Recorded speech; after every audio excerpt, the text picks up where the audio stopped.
Hello, everyone. Welcome. We're starting in on day 5 of the Tamer build. Um, feels it feels like we've been doing it longer than that now. Um, Mostly because I'm surprised by how far along we are. It doesn't actually feel like we've been doing it a long time. It's just I was not expecting to be here. Hey, Arthas. I wasn't expecting to be here by day 5. Um, that said, there's actually still some huge holes missing, some big stuff missing. Which I guess is why we've been able to get so far along on the taming stuff. We're going to keep raising passives today. We started raising pet taunt and combat training yesterday. I took them both to 130 and locked them last night. And I unlocked attack precision, which will help us with our crits and critical hit damage. And I'm not sure how huge of an impact this will have. Maybe we should be watching it a little bit closer to figure it out. But I'm going to keep raising this. I'll raise this one to 130, and I'll lock it there for now as well. We can go back and take a deeper look at it, maybe a push higher, or on QA we can untrain it. Right.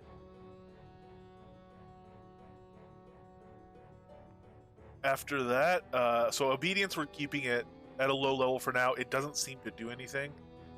Where it is from various tamers, it doesn't really do anything. Because the tooltip is reduces the health at which a tame creature will flee from combat. Tame creatures don't combat, period. So this one, we'll test it, but probably doesn't really need to work. There is also pet strength. This one's interesting because it does increase the statistic. It determines the strength that it determines pet health. If you know, yeah, well, very well timed. That was funny. I was literally typing the title in for the stream to get started when that whisper popped up. I started the stream and looked back at it, and it was, "You gonna be streaming?" So that was about as close as you could have gotten on the timing.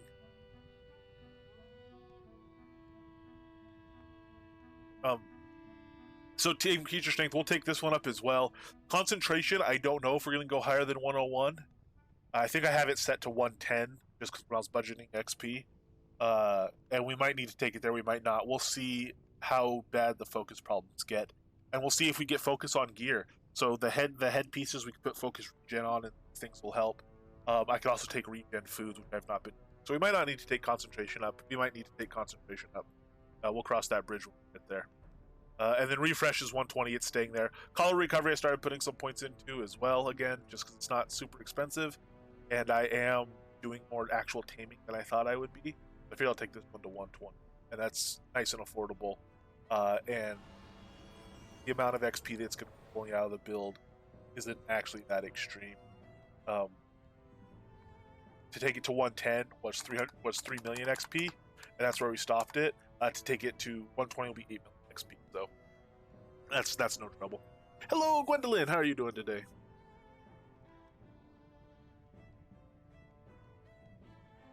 Oh wow. I know sometimes I think you have to re-click the bell icon or whatever icon it is for notifications.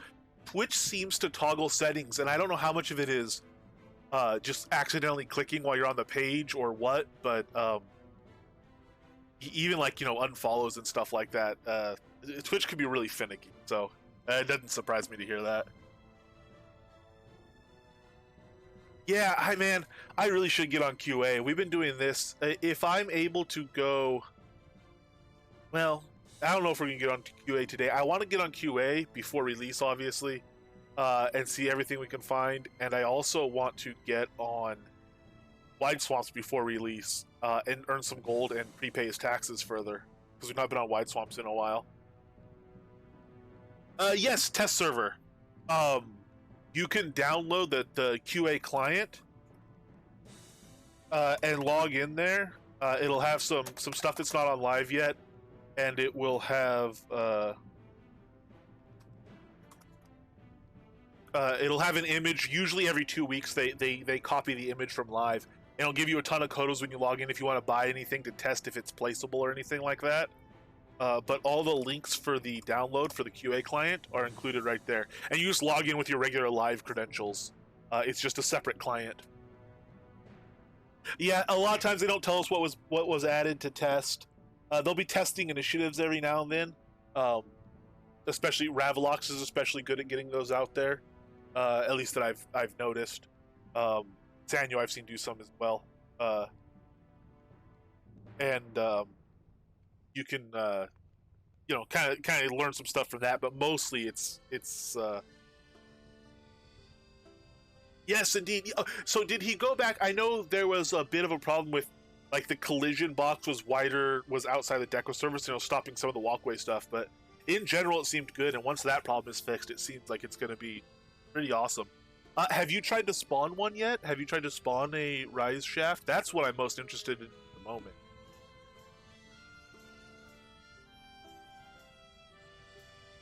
Yeah, the Lua change is actually what I'm personally excited for most is the spawnable rise shaft. What I'm overall most interested in and excited about is seeing people optimize their Lua plugins. Vesper was saying Felden, who does the OCX tools, is looking at optimizing it, and I think with those new Lua things, so that should be really cool. And I hope Soda Info gets an optimization, though it's a little more UI intensive, so it might be a bigger project to optimize it with the new stuff. But I can't use that one because the performance for me was really harsh. Hey, Skeggy, and Dr. H. Hello, Dr. H. Let's get a blink going. Let's get that on chat. Ariana, hello. Or here. Blink.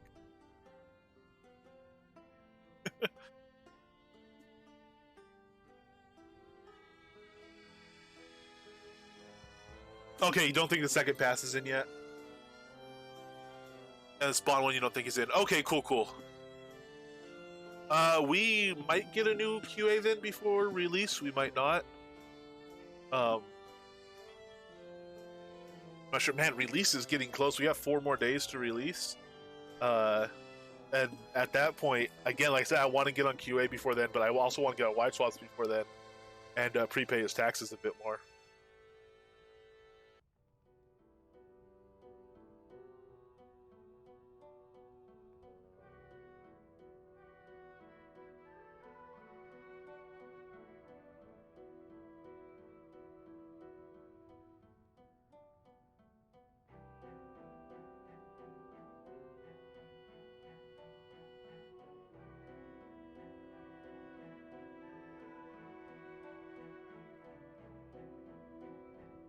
No, I'm not as good as Gwendolyn yet, especially when it comes to sword skills. Though we're leveling these passives as well, so we're starting to get some sword stuff going.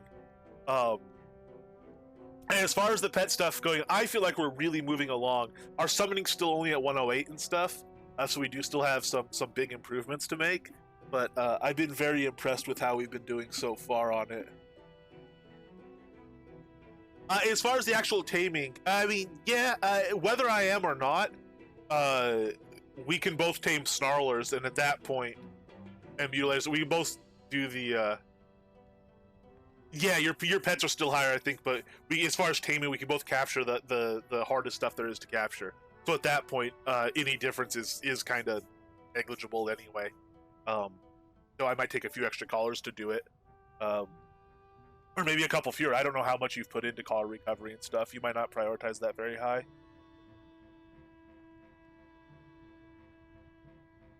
Frenzy will start getting to. What's it take to cost? What's it cost to take Frenzy to 160? I want. Oh, one thing I do want to do. I want to check my single stack Frenzy again. And I want to see what it is giving in terms of.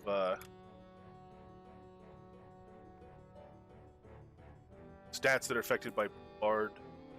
Although we might have leveled Taming spec in the time as well. I'm still just gonna write it down so that I have it and I can kind of analyze it later and see if it means anything.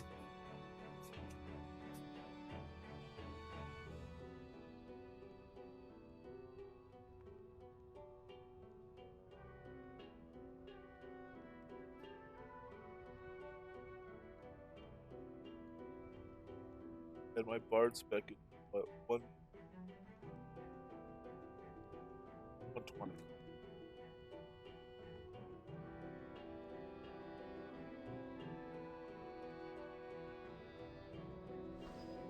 And frenzy we have at plus 295 strength, 18.6% attack, plus 29.1 combat health per second.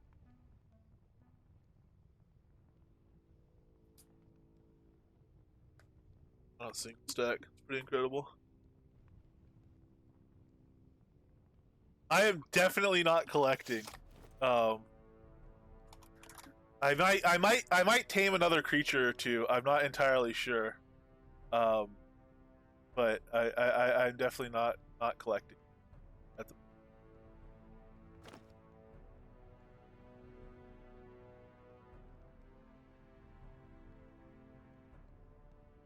Dude, Tanglemire is amazing, right? Tanglemire has a ton to offer, Xander. It's an absolute pile of XP, and the Staghelm drops are fantastic. You'll stack up water rings and tears as well. The tears I don't use for essences very often because they're just awesome deco, and I also make shrines on occasion. But you can use those for essences, and water rings if you don't want to use them for warlock chains or for actual water rings. Those also you end up stacking up essences going around there, which come in handy obviously for a bunch of stuff, like combining the Staghelms. So it is a great place, and also that's where I go for my massive crocs, my legendary croc. Oh, which is not a guaranteed spawn. We were kind of wondering about that. I ported there last night to try to get another legendary, and it wasn't spawned. So it's not 100% on the legendary to be spawning there.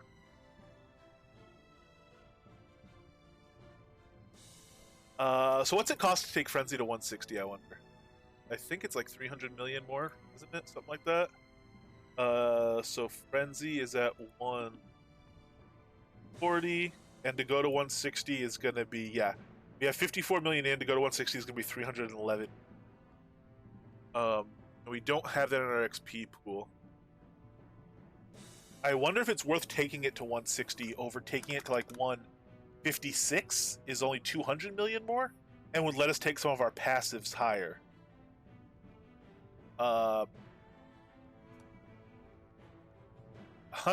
Another 86 million gets us to 150. Maybe we should just bump it up to 150 now. Yeah, we should. Maybe we'll wait. We'll leave summoning unlocked, and we will leave this current passive we're training, the attack precision, unlocked, and bring those up. And high toughness, I don't know that I'm going to be wanting more of, but I might.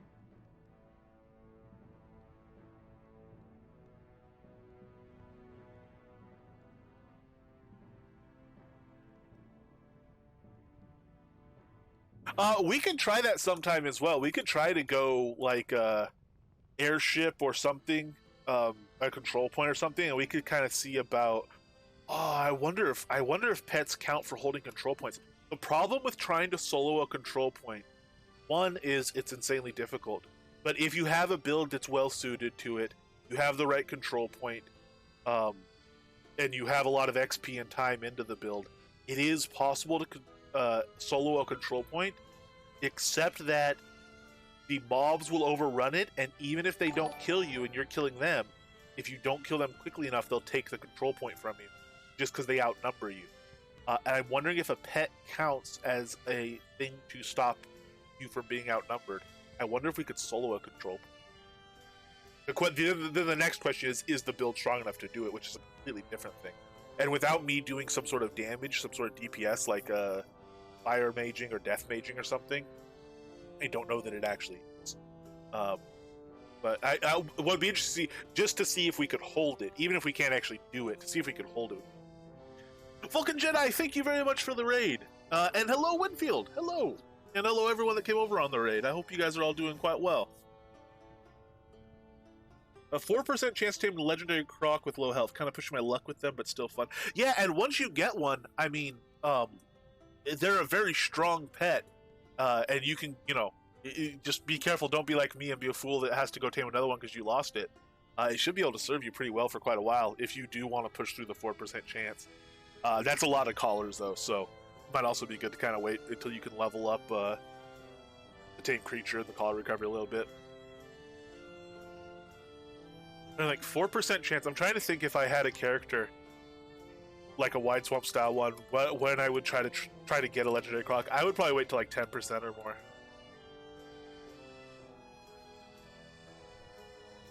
Oh, very nice. I'll have to check that out on the repeat. It'll be up there right for 2 weeks um, on playback, and we can all go check that out. Or are you pulling out a highlight from it that we can check out somewhere?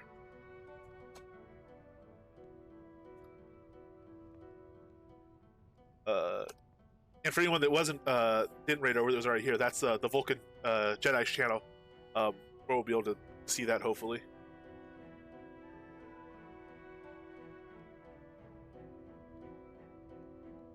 So my buffs are still good. I have 3 hours left on my Diasm and the Mattergy. I'm going to go refresh those.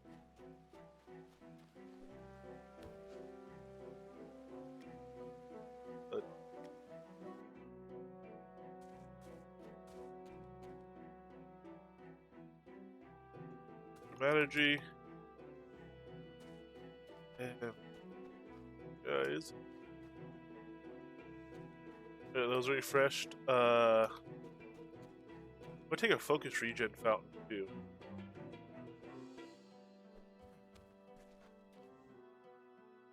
And what's my other fountain? Honesty plus 25 focus. Alright, well, sure.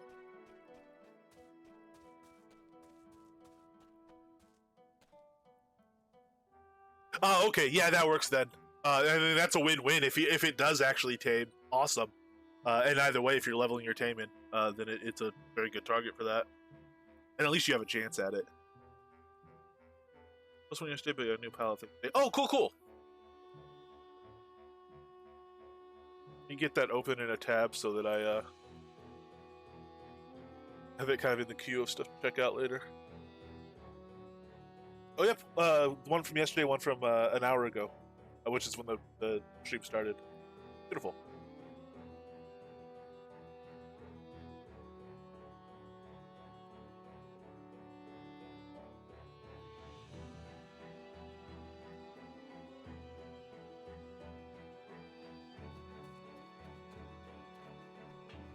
All right, so I'm going to jump in on this. I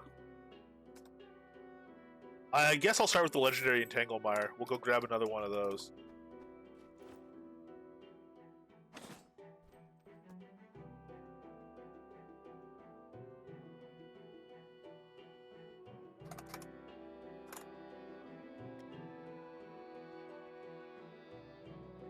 Assuming it spawned. Hopefully it spawned.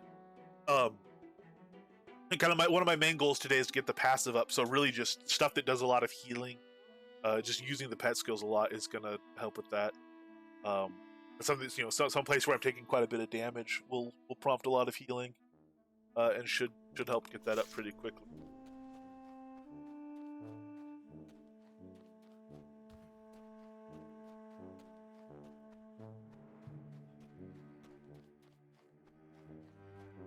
I'm thinking what we might do is check out Well of Wyvern. Yeah, Mysterious Swamp is where I was going originally before I realized this was at least a consistent spawn location, even if he's not sometimes there. I can't do my run-in tame on him as easily, though. Other stuff kind of gets to you if you just want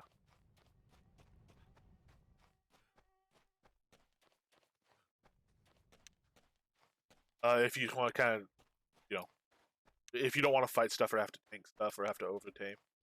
This is your one.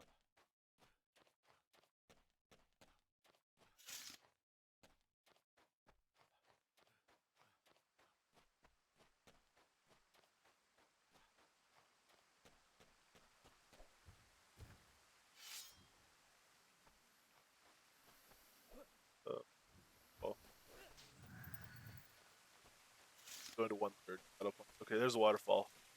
Hey, there's a legendary. 45% now when he's at full health. Beauty. There's no more hanging around here.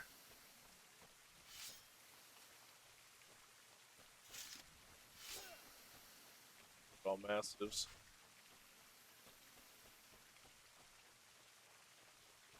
Summon them up and attack the stag.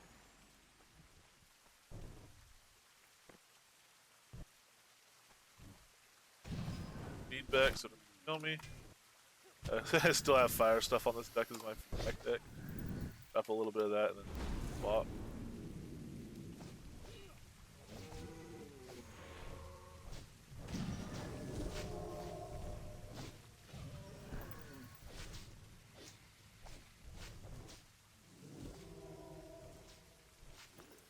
Yes, the Ghost Shack. I did that too. I did that as a Blades player. And I don't know why I didn't just leave. I was mostly surprised and impressed with myself that I could stay alive. I could just barely stay alive. Ghosts were easier then. But it took me, no joke, so long to kill them that they were starting to respawn. I realized I could just sit there and kill ghosts forever. Not that it would be productive. It's just, I was doing like 8 damage per swipe or whatever it was. Because, it's hard to kill them with blades. Especially the level I was on. Good old Ghost Shack.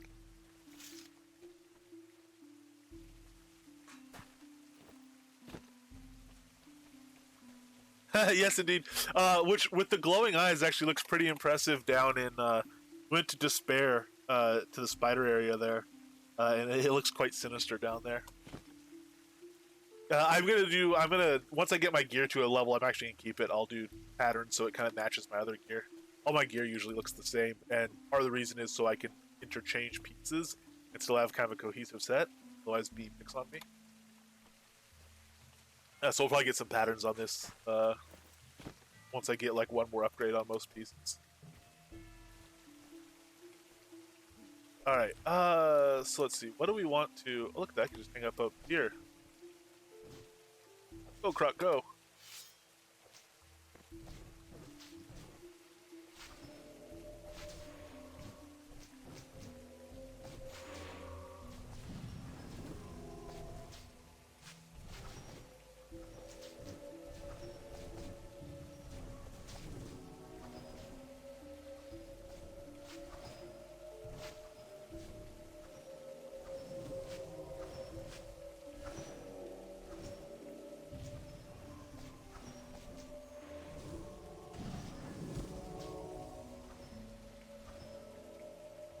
Everything's dead. Let's see. I don't want to jump right into Willow Irons. I want to get a little warmed up, and we'll start using. We'll go restock our pet food and stuff for that.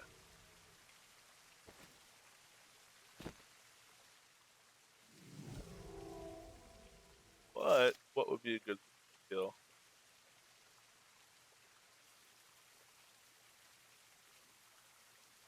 Let's see how he munches Brigand, and we'll see if a clockwork is there.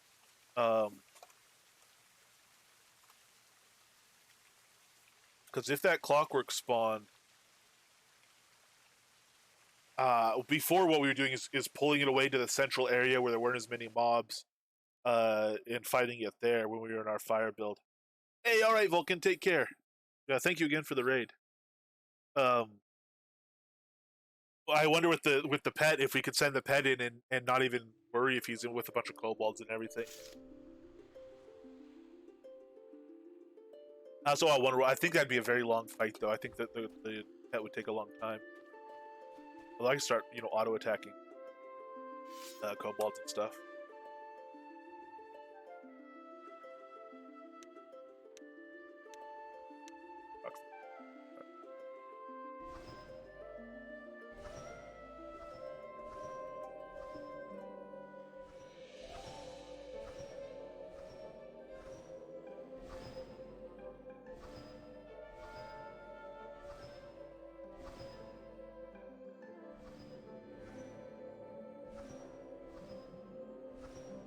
All right.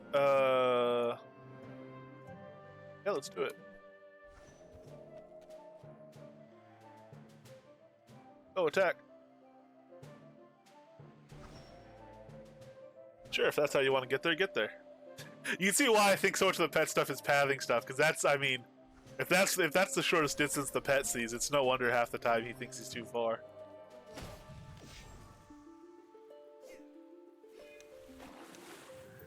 Now I should be posted up behind really for attack from behind bonus and be out of the cone of any forward facing attacks and stuff like that. But, we'll start getting that strategy going a little bit better, hopefully soon. Oh, I didn't put my poison.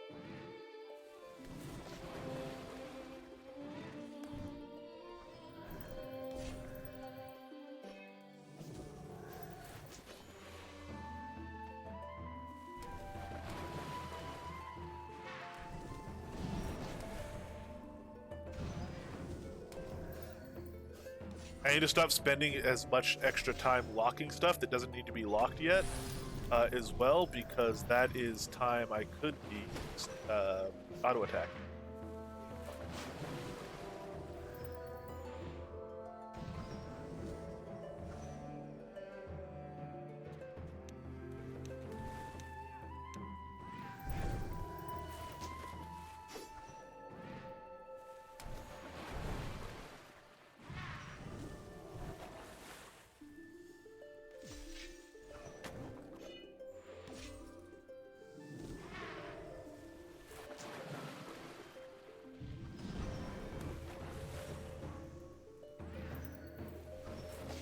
We're getting, actually, you know what? Maybe a good focus for a day would be saying hello to Meneliki. How you doing?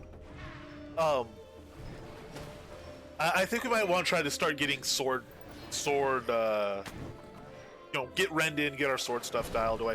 Ooh, whoa, way too far on vital. Well, not way too far. The vital points at 134 is as far as we want to take it. We were gonna take it to 130 earlier, but 134 will serve us. Blade speed, we'll maybe stop. That's a 4x. Maybe we'll stop that at like 1. Hey, we got a tier in 1200. All right. I don't see any clockwork here.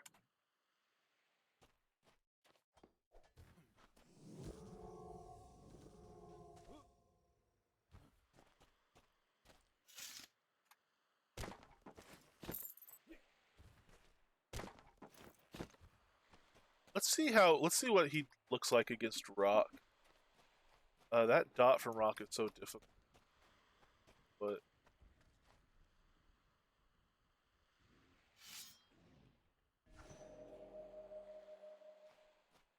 maybe I'm gonna try to pull him without using fire arrow. We were able to do that before in our heavy build. Oh jeez, he's pulled an obsidian. Alright. Attack. No, and rock. Alright, well this is not the mess we wanted to be in. The problem is I have to do this from a distance. Because rock will hit me with that huge dot, otherwise then pretty thoroughly destroy me. Well, the ferocious alone is gonna take ages.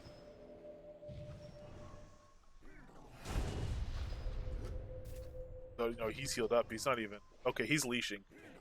So attack rock.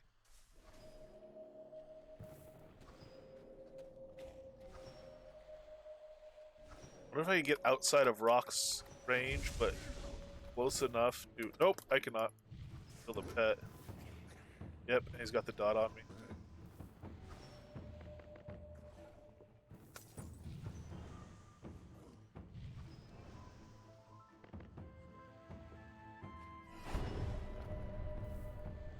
Actually, I need to stack fireflies into him so that I'm still getting closer to 100%.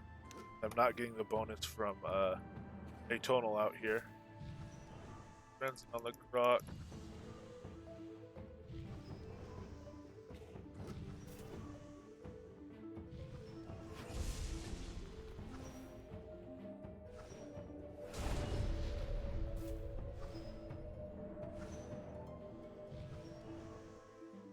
He's just not.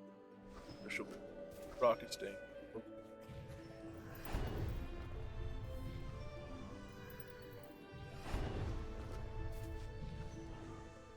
Alright, fair enough. Dismiss him.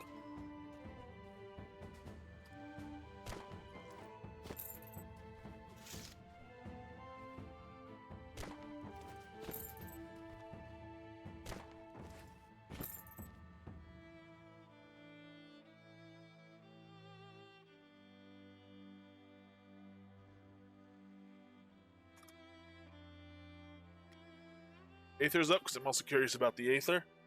And if it's not, we'll see about, I guess, a sword. I have to get Rend mixed in. Something like Brig in there, though, we do have time to get Rend in. It should speed stuff up. The question is going to be, when do I put it in? Do I put it in towards the start? Do I rotate through it? Hey, JJ, hello! Hello, everyone, Thorne, and thank you very much for the resub. How are you doing this fine day?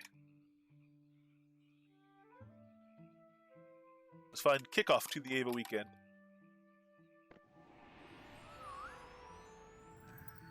I have an Aether up. 3 stack for him. Nasty.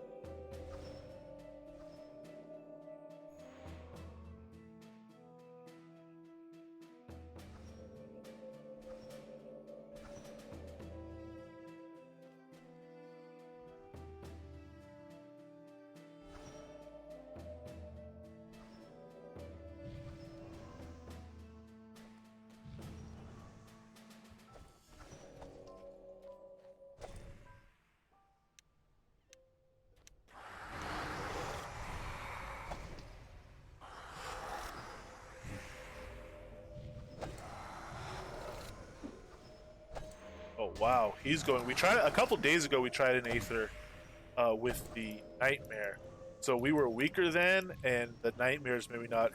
Well, it's not as high of a damage pet as the Rock, but this is going much better already. Just in terms of the damage he's putting.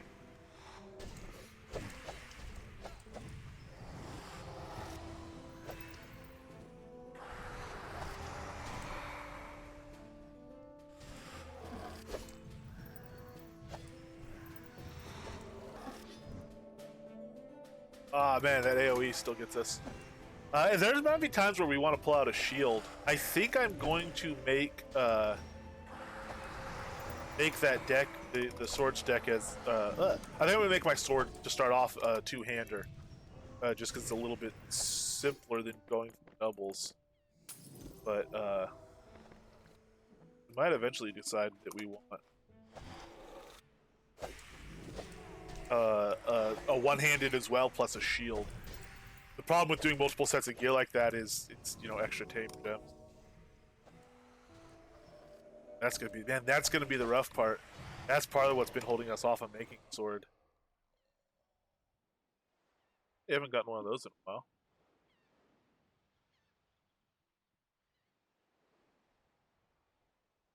So we got our Aether Orb. That's the only special loot. It's 6 lesser health potions. Wait, was that? Okay.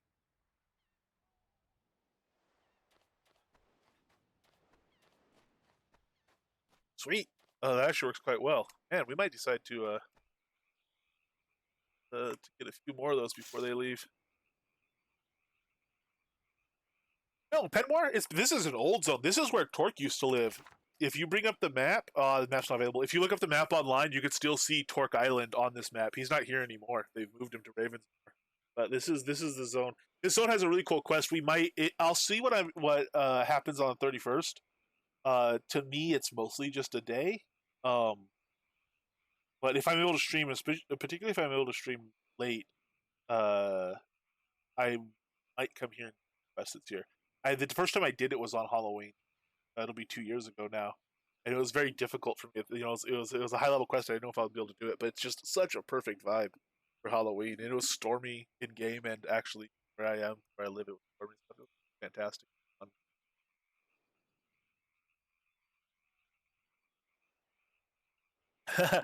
So I did do a lot of taming necklaces. It could have all gone into masterworking. A lot more silver will go into masterworking. One thing is, when I went around to buy taming necklaces, there aren't any taming necklaces available at a reasonable price in the big market towns. So part of it is I've listed taming necklaces on the Arlia taming vendor, and Don't know if I put any on the Novia Market vendor, but if not, I will be soon. I figured if I'm making some for myself, I might as well make some to sell them. Um, and it's not like they're incredibly cheap or anything, because silver is expensive. Plus, I use a pole for each one. But they weren't even when I went out to buy them. I got I was able to buy like 6 of them at a price that was low enough for me to consider worth buying them over making them. So I'm not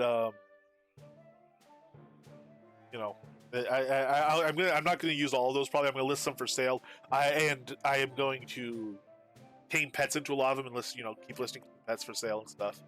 But I may have gone a little bit overboard making them. I don't know. Possible.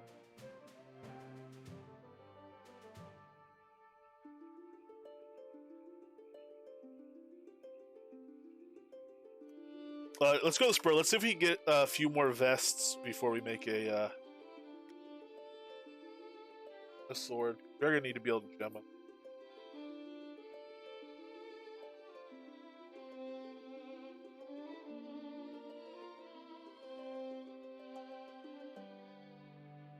Yeah, that's another thing. Incidentally, they all craft at 100 or at 50 durability now, because they don't get the plus 50 even on the exceptionals. Yeah, they do. They do generally last forever. Excuse me. Um,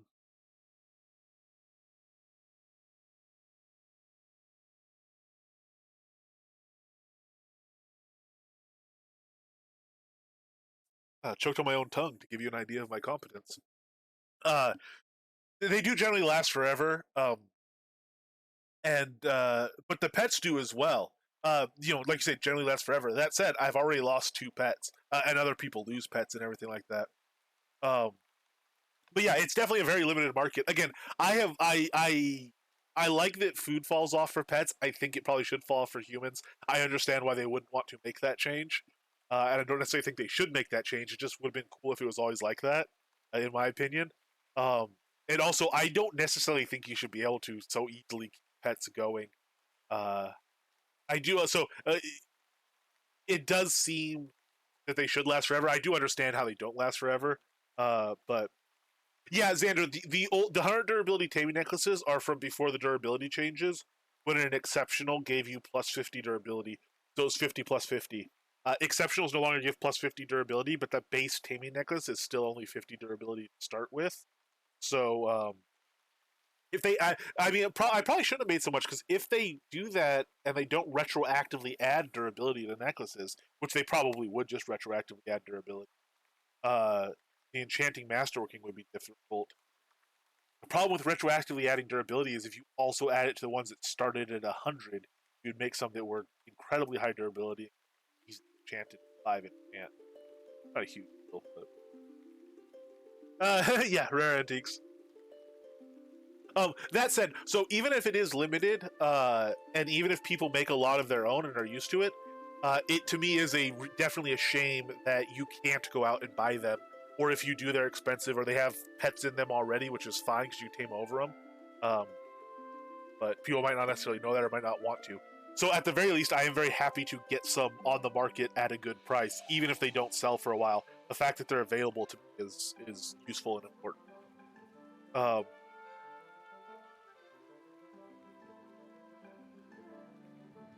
yeah, we'll see. We'll see how all that shakes out. I have no idea if they would be or not. The jewels, I at the very least, it would be nice to be able to put jewels in them, including imbued some gems. I think. Yeah, for sure. Though it's been floated before, they're not necessarily they're not opposed to making them enchantable. But it's the thing. We'll see if it ever happens.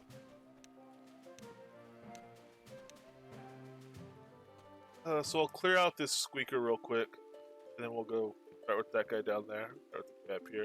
Clear out that squeaker first. I don't know that stuff. The rate at which we go through these guys now, we don't have to worry too much about clearing out the squeaker so that they can respawn and stuff like that, because we don't outrun the spawns here anymore.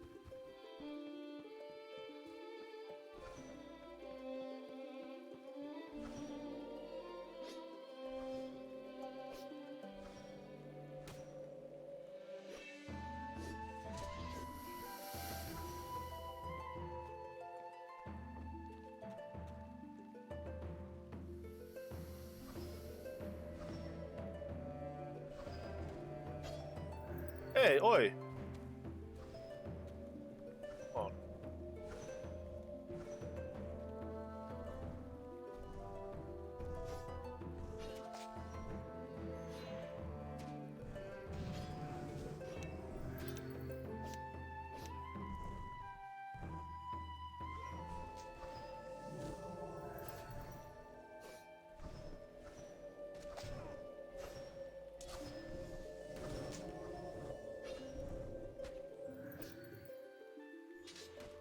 Oh yeah, small boars, not squeakers. Fair enough.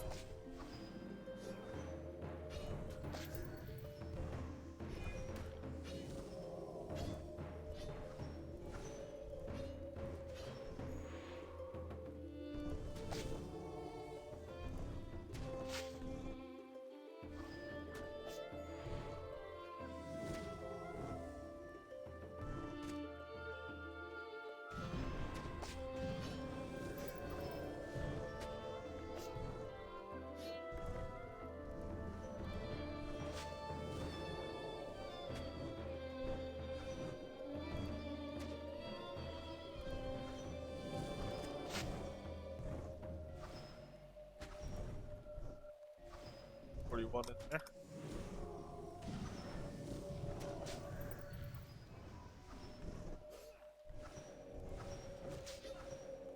Well, 119 on recovery. We'll be looking to stop that pretty soon. Oh, 118 on blade speed. Stop that pretty soon. So, oh, you know what I should also have is coup de grace. Oh man, I can switch deck. Of course, and I can switch decks halfway through. We need so many taming gems. Finito, where are those 5K vests you were talking about? We need to go buy about 100 of them.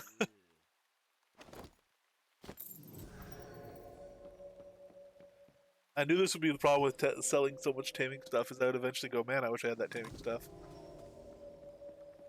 Sold out, sorry, yes. And when they're restocked, I'm sure they'll be sold out again.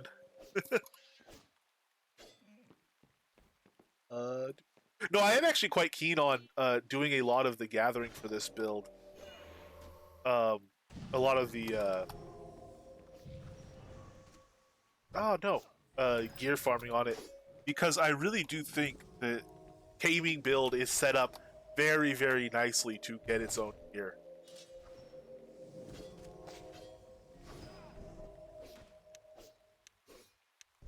At least at high level. Yeah, man, I really do. We'll take a break. It'll be a while after I've done this build, but I do want to start a character from level 0 and do the wide swamp style, straps build on it, and see what it's like doing a tamer from level 0, because it is going to be a radically different experience.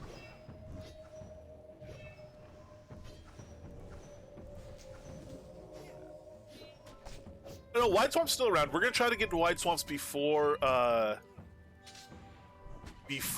release, if nothing else, just to get on, earn some gold, and prepay our taxes a little bit further again. But we got that house down. We got a little bit of inroads into decoing on it as well. So it'd be nice to also buy a few more deco pieces and keep progressing on that. But we're gonna play him to adventure level 100, probably at least. And then we'll decide what we're going to do with him. I'm sure I'll, even if I don't play him for a long time, I'll get the feeling to log in on him and see how he's doing. 700 plus boar heads in the bank. Yeah. Man, I don't know what to do with boar heads and stag heads. Really, the reasonable thing, I guess, is to post buy orders for them at their NPC value and do a tag match on them. But I don't know. I feel kind of bad doing that, because if they end up with a better release, people might regret selling them.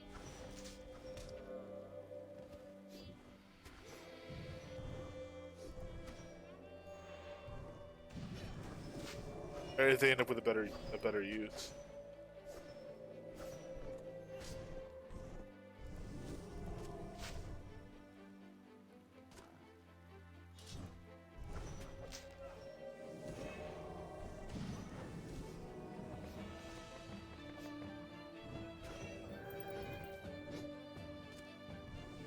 Uh, 120 poison will stop that there. 120 blade speed will stop. Oh, we already stopped that. 119 call recovery still. Oh man, we're gonna lose our stacks just going off this ridiculous. Such good XP though.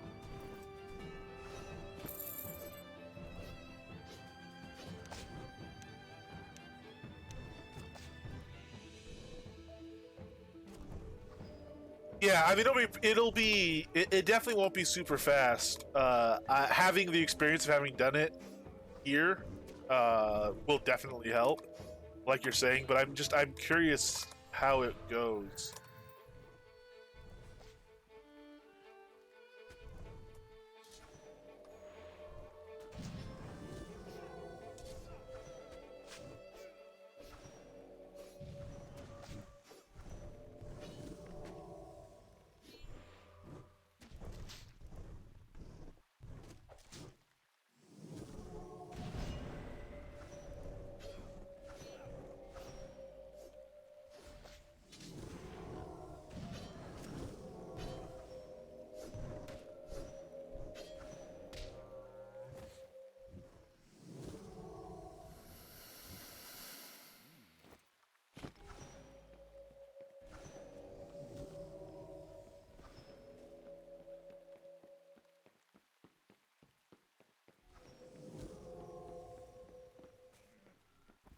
He totally popcorned him.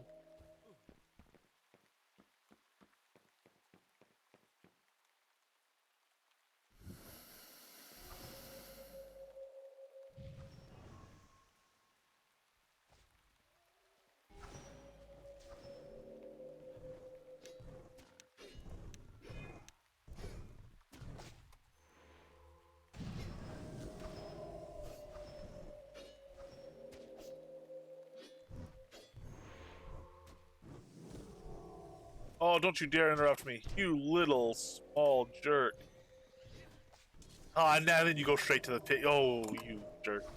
Oh, that's my bad. It's my own fault. That's bad positioning. One, I should be behind the pig. Two, I should be between the animal and a potential aggro target, a potential mob. Gonna come over.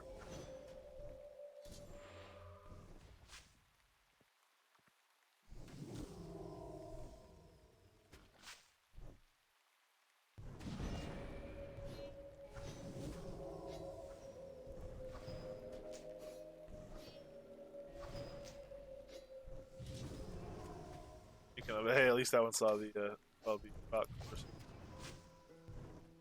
Oh, we're not as far along on this guy as I thought. Ah, see, this is the problem though. This one's after me. Yeah, he's still not holding aggro. So he doesn't have venison jerky on.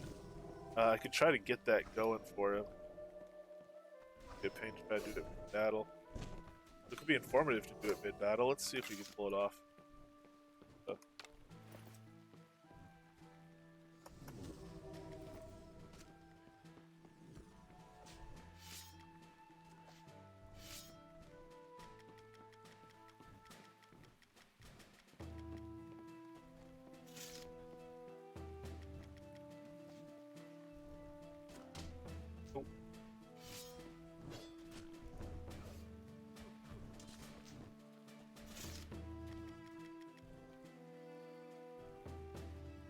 There we go. Well, he's already back on there. All right, let's see if we could have the pet hold aggro. Oh, this one's gonna be dead. All right. Oh, we have Riz on either one.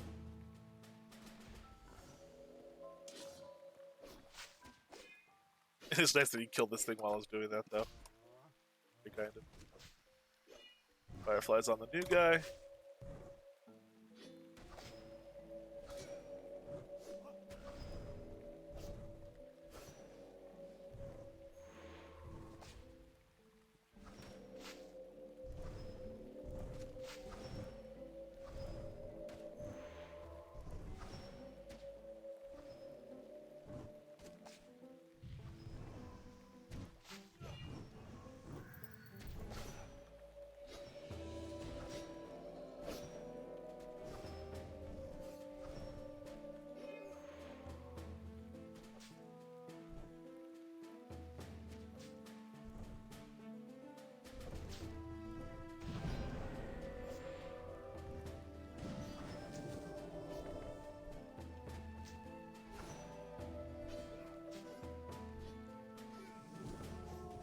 Make sure I get at least 3 auto attacks in so that poison lays in all 3 attacks.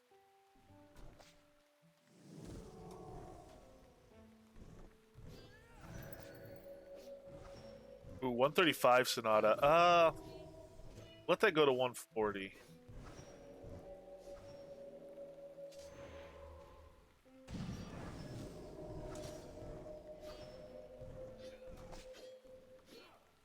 Oh, recovery 120. We'll stop that one there.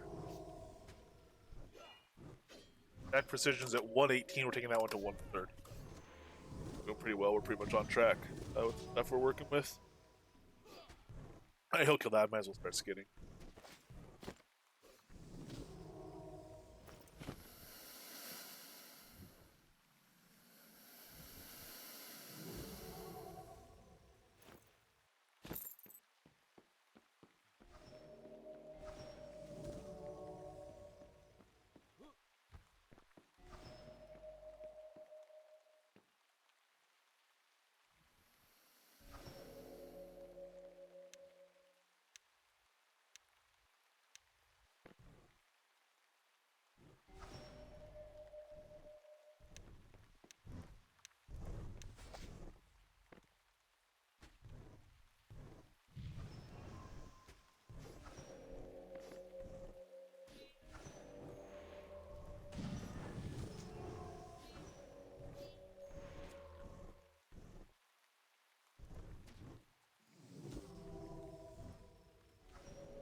Auto attack range.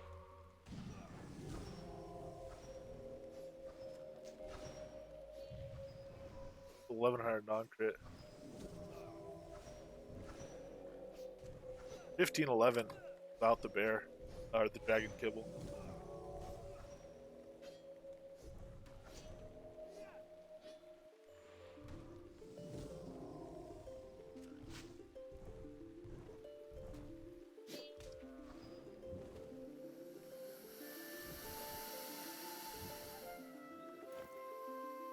Hey, vest and boots.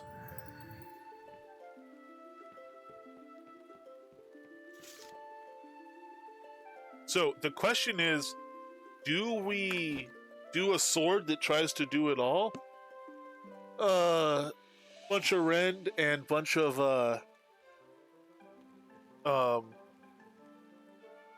coup, or do we do 2 different swords? I'm thinking we do 2 different swords. Because I'm probably gonna want to switch deck anyway, just for glyph economy. I'm not gonna be able to fit coup and rend both on the same deck. So, what does that look like? For the time being, I'm wondering if I should just use a pure rend sword, which is with rend gems. And when I get to the point of having extra taming gem, make a different sword.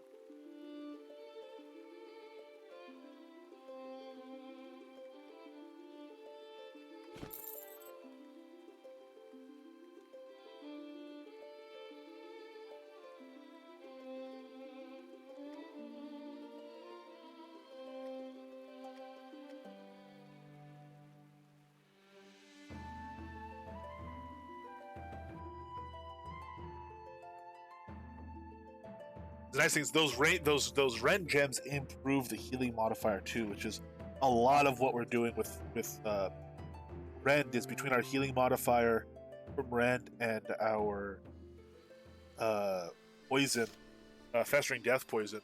We're just stopping the mob from healing up on the pet.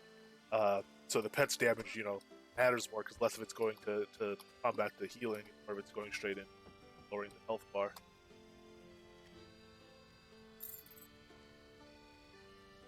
Ooh, we got stuck at this. Another ring. Okay.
Okay, so two-handed meteoric sword for getting those Rens in.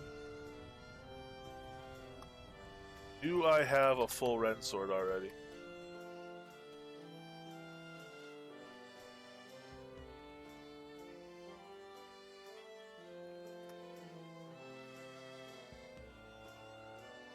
Dex, strength, Ren damage, thrust damage. Ren thrust, durable, dex, major strength. So no. I want one with red length on it, so we're gonna go ahead and make another one. We're gonna do Meteoric Iron Longsword.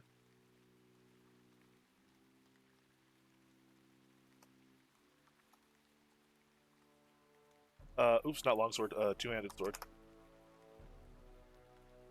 The question is, are we going to do... Oh, we might not have meteoric iron ingots. Need that.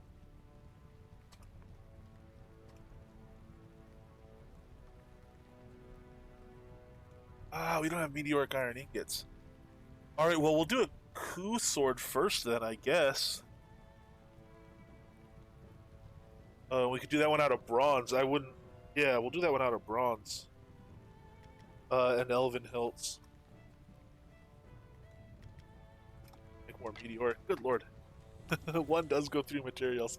I have more iron and stuff made. That won't be too bad. Actually, do I have bronze two-handed swords? Hold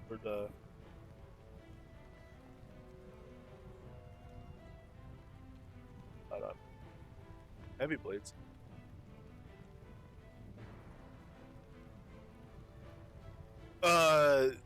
Meteoric gets its iron and hidden.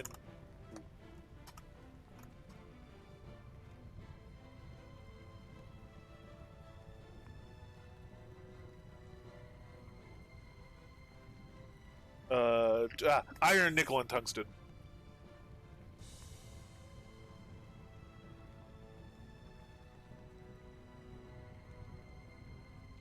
I have all the stuff for it. I need to restock them. I put them all into sheets and stuff for that shield we were making.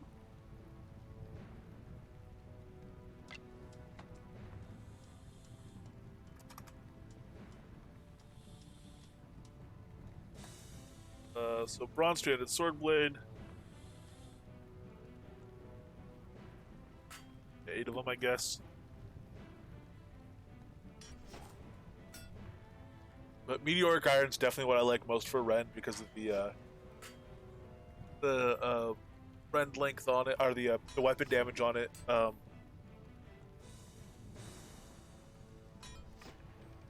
Yeah, tell me about it.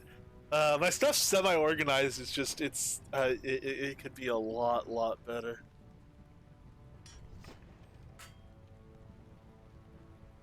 Actually, what I need to do is kind of get rid of a lot of it. A lot of it is stuff that I need to, like, public chests. I need to get better about putting stuff in public chests again. Stocking vendors, refining materials, consolidating stuff. Where I might have stuff in 3 different trunks, and it makes sense in all those trunks because it's the theme of the trunk. But really, I should just put it all in one pile and then probably refine it and stuff like that. But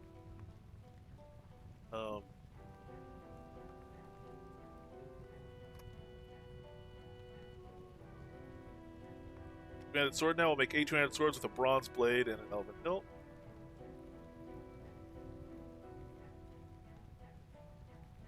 Ooh, why does it say I could? Oh, because I need more coal. I didn't grab my coal.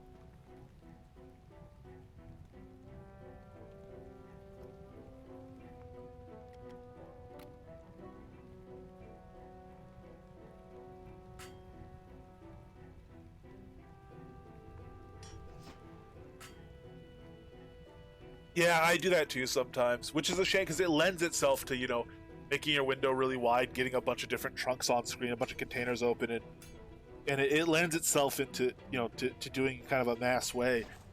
You have to be able to get through it, or all the time you spend labeling trunks and opening everything and getting set up, that kind of overhead in terms of time doesn't pay off if you don't kind of do a lot of it together. At least for me, the way I like to go through it. And the thing is, I don't really have patience to go do all of it at once. But I was able to get a decent amount done the other day.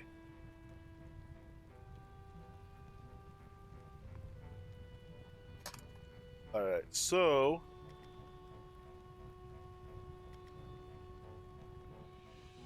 I'm not sure exactly how. So we want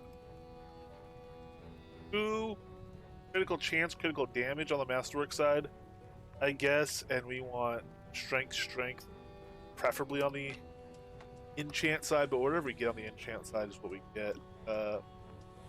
Let's go ahead. I'll put on my blacksmithing gear. I don't think I'm leveling anything right now. I don't think I'm leveling anything right now. Let's go ahead and see.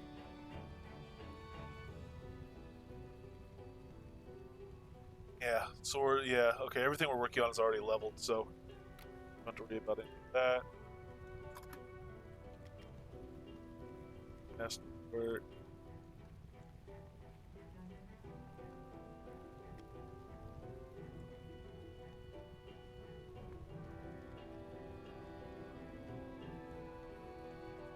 Alright, let's see what we can get.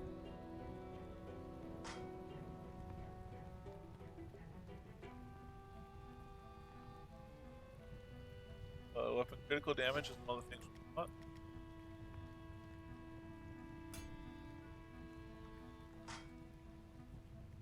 Weapon critical is one of the ones we want. Oh, we should have got coup first on it, I guess, but whatever. Try for the third.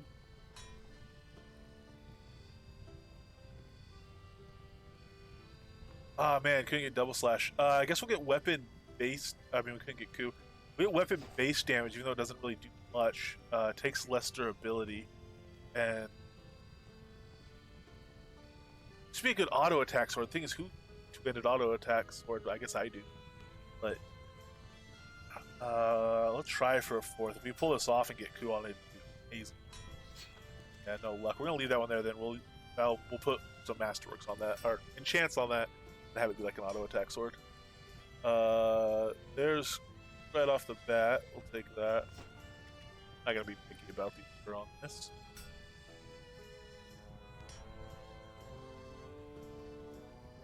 Weapon critical chance.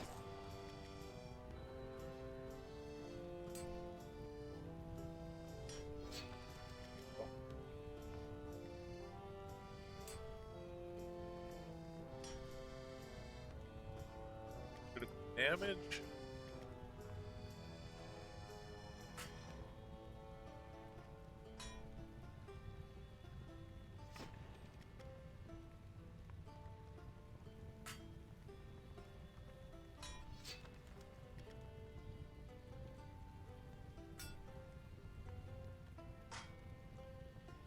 Good damage.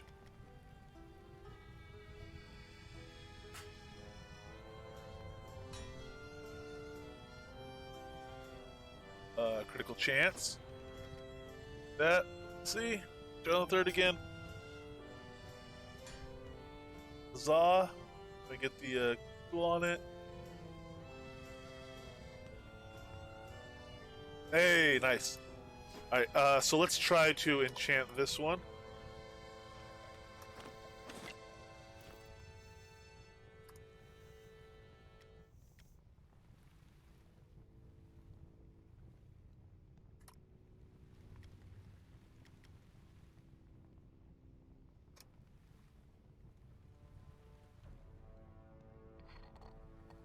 And so major strength ideally.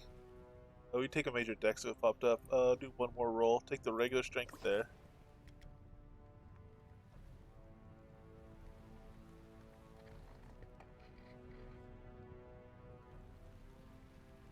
Ooh, take major dex there. 75 durability, so another major would drop it down to 20 durability if we got it, and a fail would drop it down to 50. So we might as well just leave it at 75. Oh, it doesn't need a lot. All it's going to be doing is putting coup into stuff at the end. It doesn't need a lot of durability. I'll roll it again. If it fails, that's fine.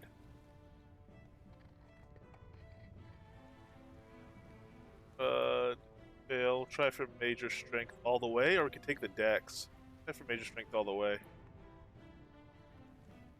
And still, yeah, we'll take the dex. All right. So full dex, 38 dexterity, 5 weapon damage, 17.9% critical weapon chance, plus 24.8 weapon critical damage. Very nice. 5% durability effectiveness. That doesn't hurt. 13.4 strength. Lower than we wanted, but still plenty. And 35.6% damage. Beautiful.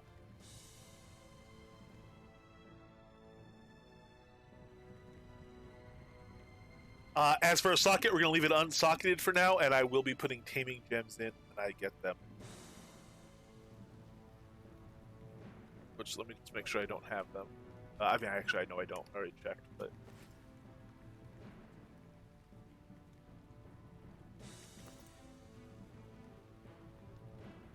Yeah, no Ringmaster gems.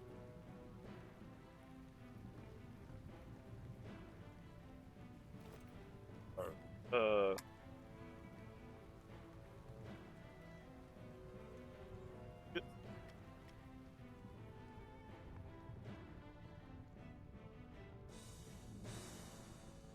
way far too much.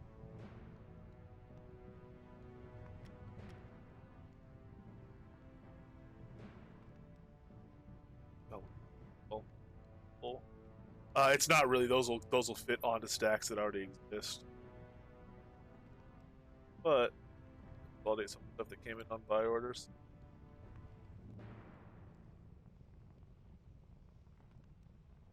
Actually, that's enough to make that fit. All right. Man, we're getting pretty heavy. We should probably drop random stuff that we have.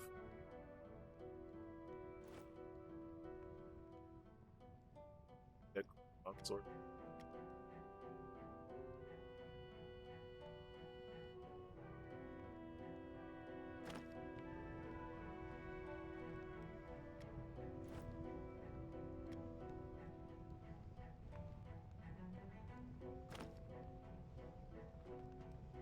Oh well. So we're gonna lock this one to inventory. Let's see what do we want to do in terms of this? I guess we'll just start by this deck. This one completely. That's not my actual watering deck. Clockwork.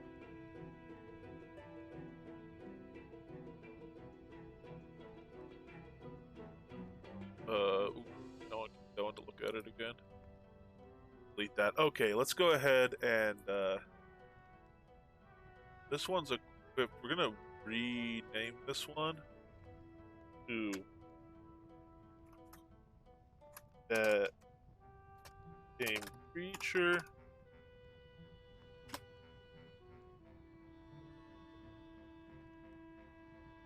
And what I'm gonna do is copy it now. This one will be 2. And we won't have game creature on it. Fireflies will be here. This will be here. And it'll stack coup over here. Really, these long duration ones should be together, and the short duration ones should be together. Oh well. We're gonna do it like this. And right now we don't really have. This is the bottom of the chain, so we only have one card. So I'll put that in there.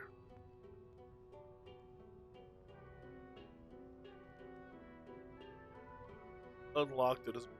Well, we'll just put it in there locked right now. And then as far as gear goes,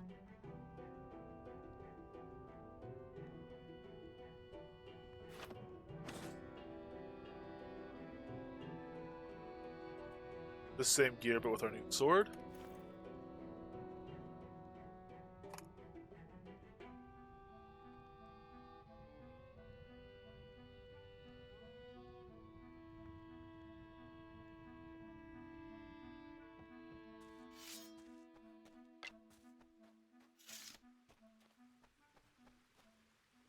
And I guess I shouldn't really use this sword to level with, but only gonna be a few things.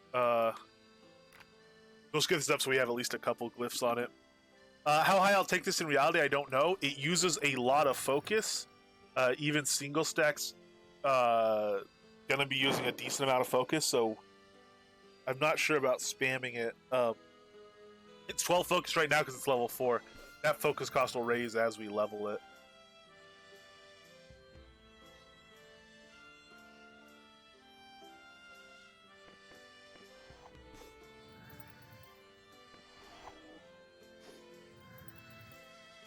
Take to level 20, that'll be 3 cards. It'll be enough to cycle through it 3 times.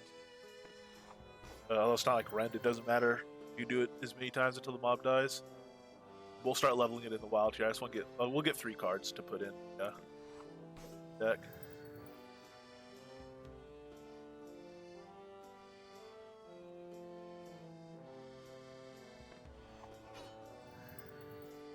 You know, oh, it's gonna take 2 more hits. We were doing, 2 per level was fine, but now go down a little bit.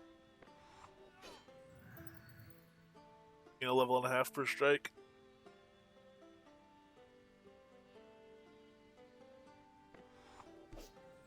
Alright, there we go. Level 20. Modify this deck again.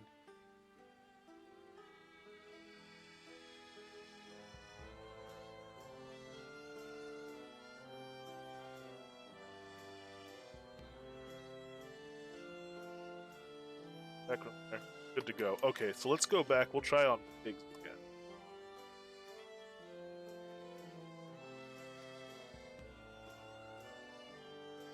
South Dracvold Spur, North Entrance.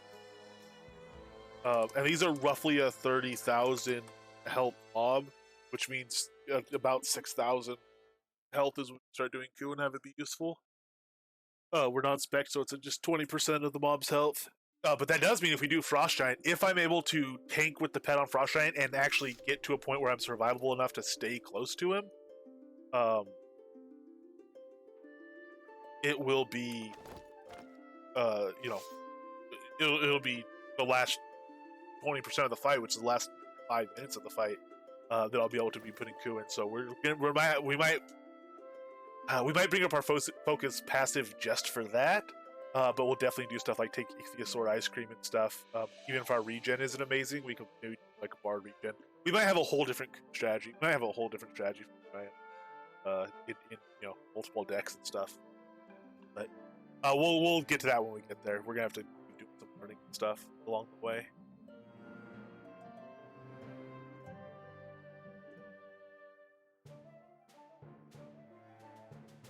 So my primary and my alternate deck are, so my primary is Taming, alt, that out, no,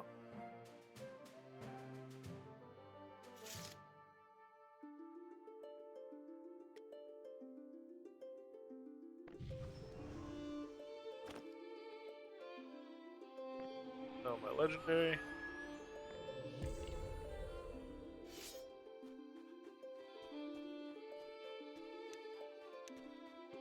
Alright, and there's a big one spawned. Got a tiny one next to him, but that's okay.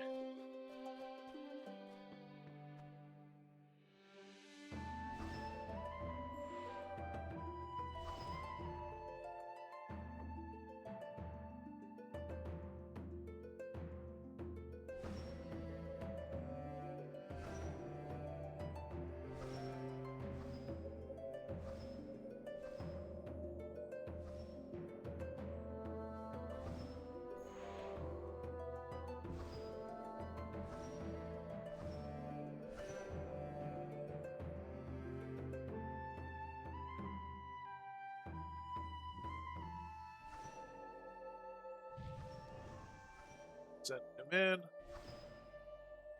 Get a little bit of aggro, especially from the small boar that's there.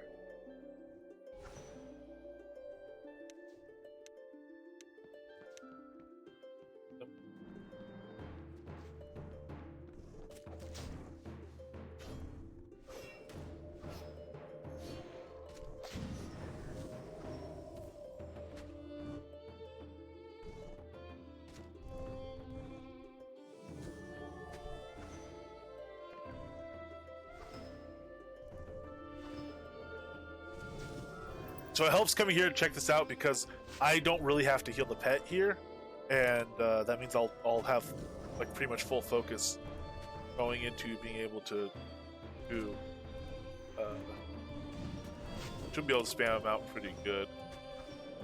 You know, provided we only have 3 cards, but.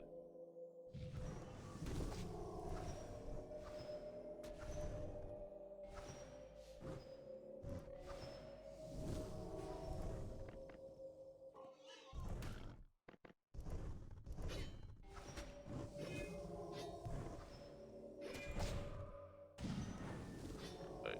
11,000 health now. It's about 6k. We're gonna switch over.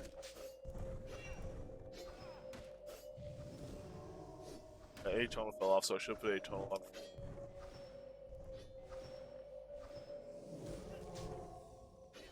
Within range jump. Alright, we're gonna switch decks. All our stacks stay.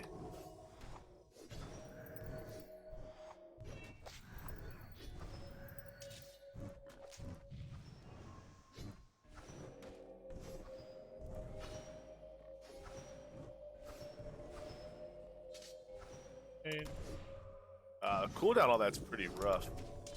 What is it? 10 second.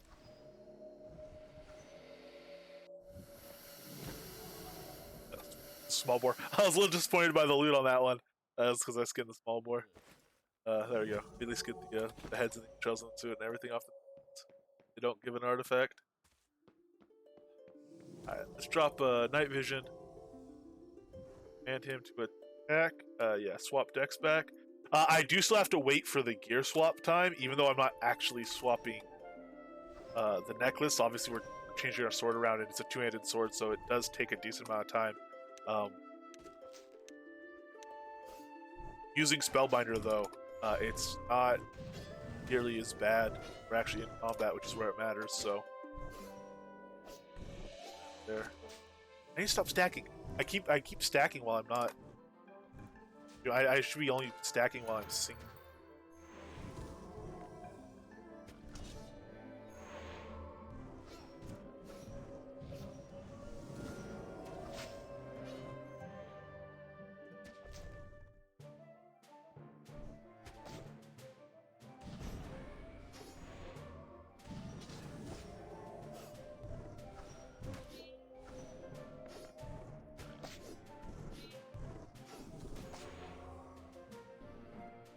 I do need some downtime in it again, or my auto attacks aren't going in.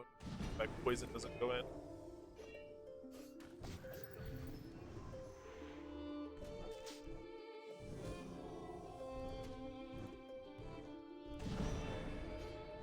He's pretty much at 6. We'll switch over since we still have some stacking to do.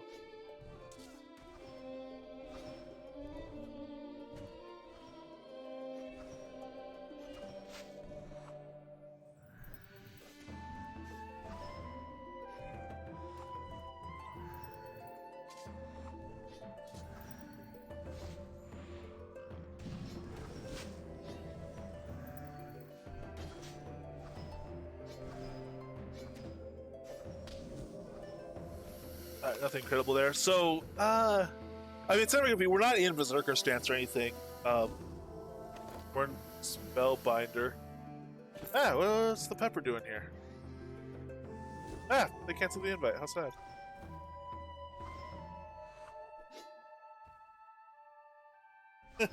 Hey, Mr. Chadwick, how are you doing?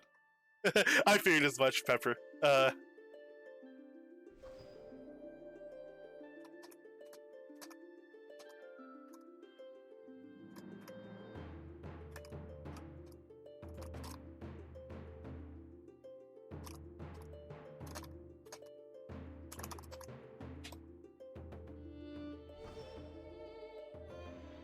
Oops. So we'll switch to a new deck. Not a new deck, but you know, our regular deck. Oh, let's get this guy too.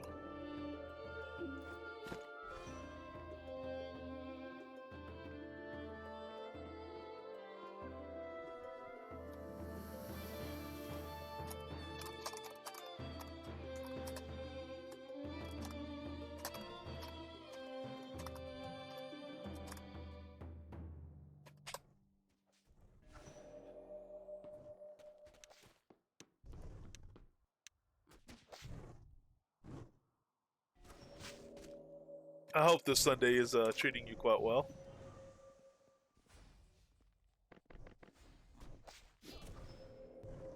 Oh lord, I put fireflies on a small boar.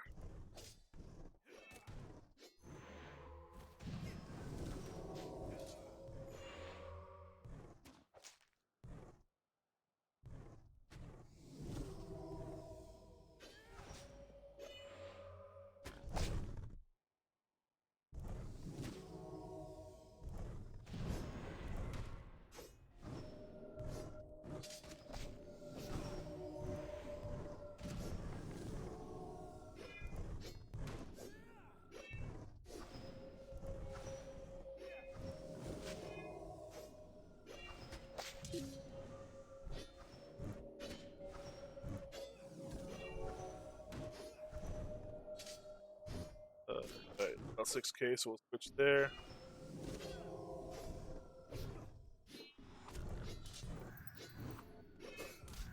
Nice, hey, my first big coup. I don't know if I did a non-crit for 1100. I doubt it with the current level. Surely I didn't. What that was that was my crit for like 1300. And the pet did a non-crit for like for 1100 or whatever. Hey, that was my first big coup. Since I mean, since last time I did swords, I guess, but they'll get bigger than that.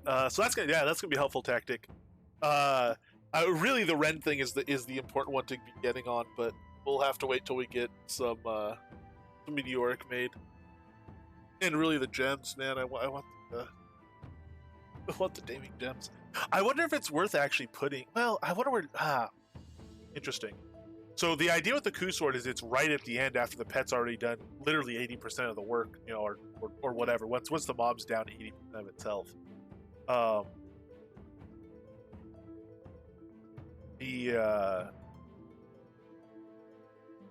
The tame creature gems, I don't know if it's worth putting them in there. They're not going to have much time. Maybe like just bladed combat gems in the cheaper, easier, and I'd actually end up making more of a difference. Sure, we'll have to decide. Definitely the first tame creature gems are going to be going in the sword. 75 and sunny, very nice. Yeah. No complaints there. It's actually not. It's it's a bit damp and rainy, but that's weather I enjoy. So not much have complaints on this side either.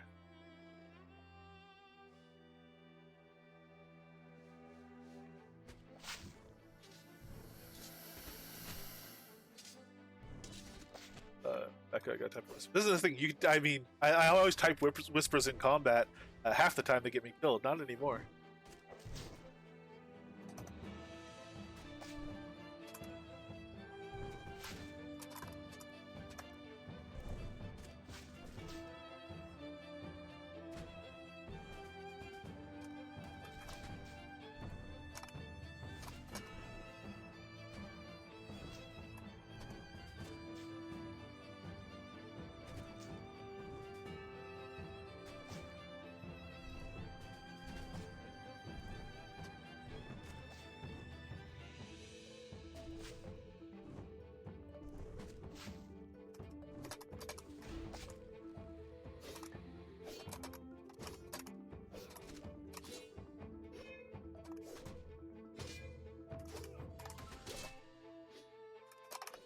No, I didn't have to worry about it.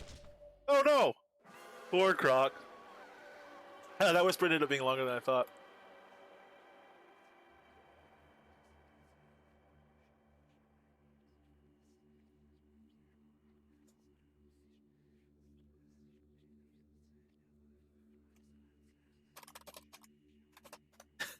No, it's definitely my bad.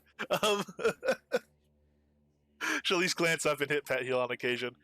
With one board, it's fine. One board that pet can live, I think, indefinitely for a legendary. Maybe not without food. He doesn't have food on him right now. But with food, I'm pretty sure he can live indefinitely, and maybe without food. With two of them, though, it ends up being a different story. Also, he didn't have his frenzy on him or anything. That's all right. They just res him up.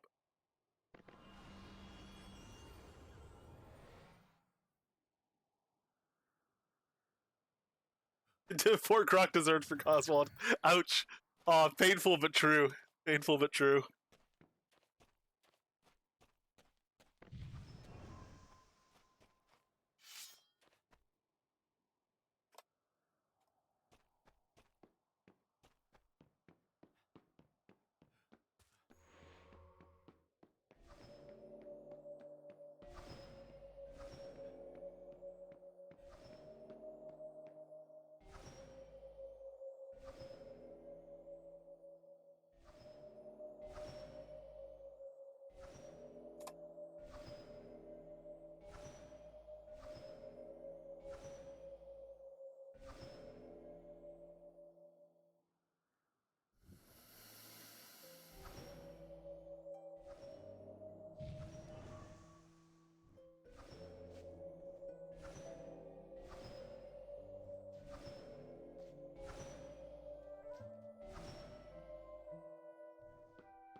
Ah, he's on me again.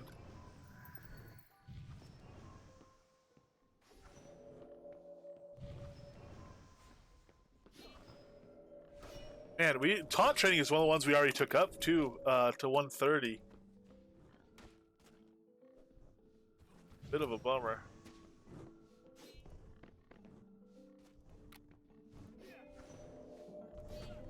We might go to running venison jerky quite frequently.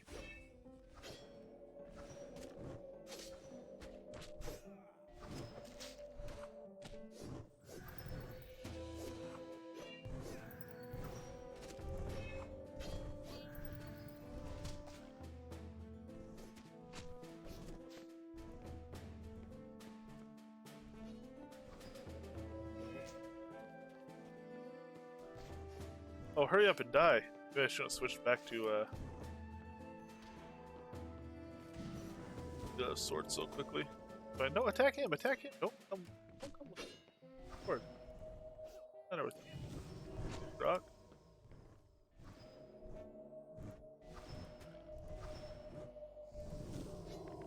Alright. This is better. This is a situation I like. Oh yeah, it's on defensive.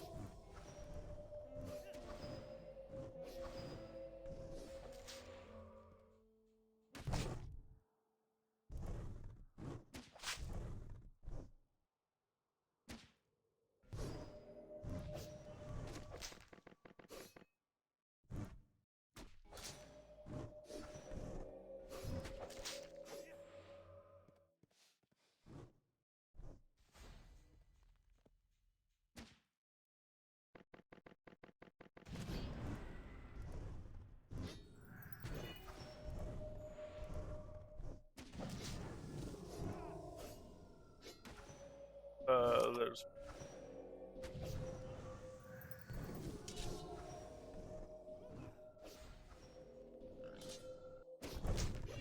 everything's set there, so I'm just gonna switch over here. Oops. Well.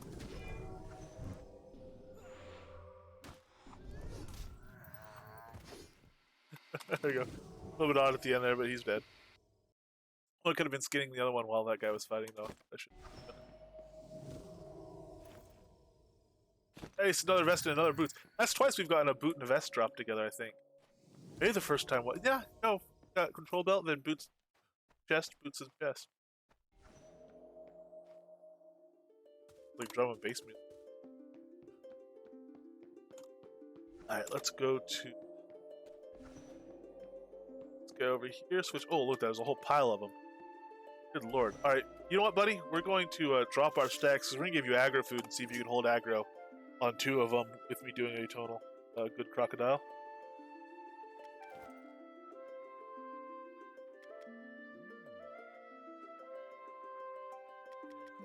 Source by just in case. And we might as well, I guess, give him the other stuff since we have it.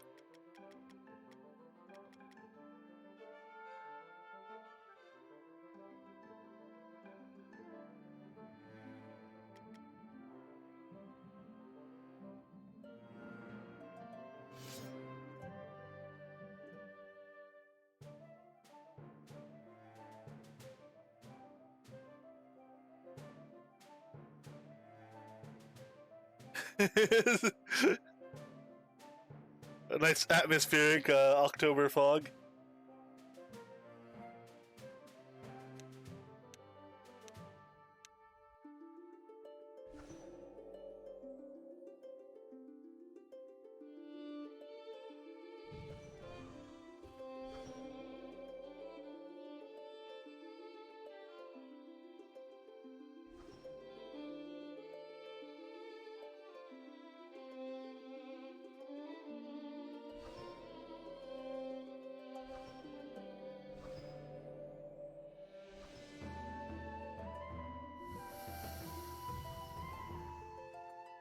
And him in.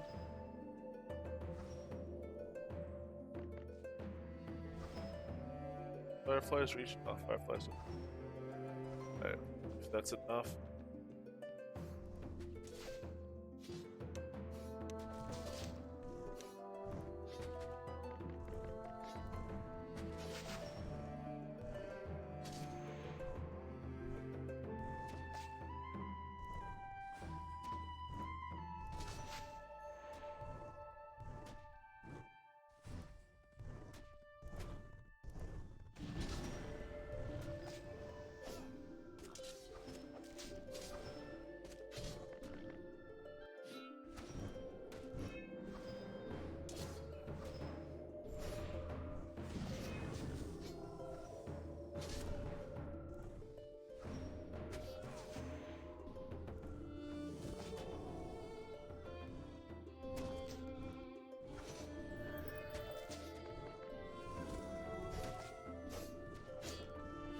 Well, this one's about dead. So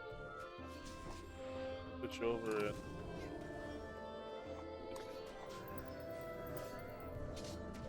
Oh, what's my other card? Why isn't it trying? Ah, because I have a blocker.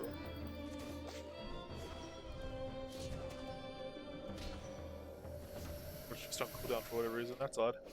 Oh well. Switch back over here. Oh, interesting. Okay, so, I did eventually lose aggro or gain aggro. The Croc lost aggro, but not to the end, and that's with me doing atonal and with me doing coup at the end. Finally, I pulled aggro off of the Croc. So that venison jerky actually does make a pretty big difference.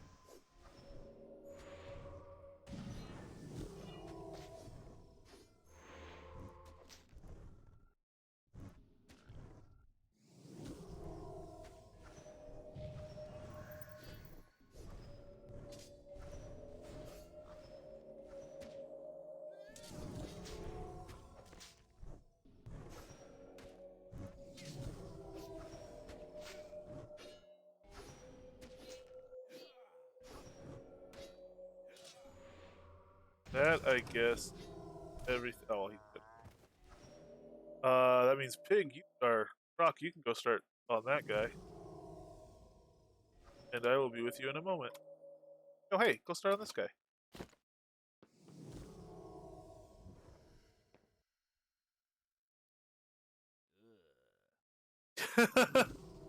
I took up a spot over the lake for the good view. Now it's all soup. Can't even see that into my lot. Got lost twice trying to find your ag lot. Oh man, that's a that's definitely some thick fog going on there.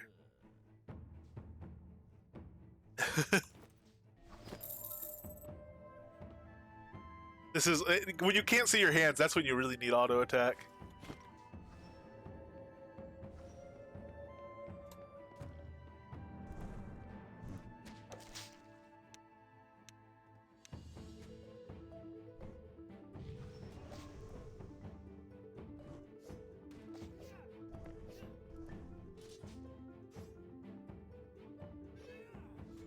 Get all that laid in.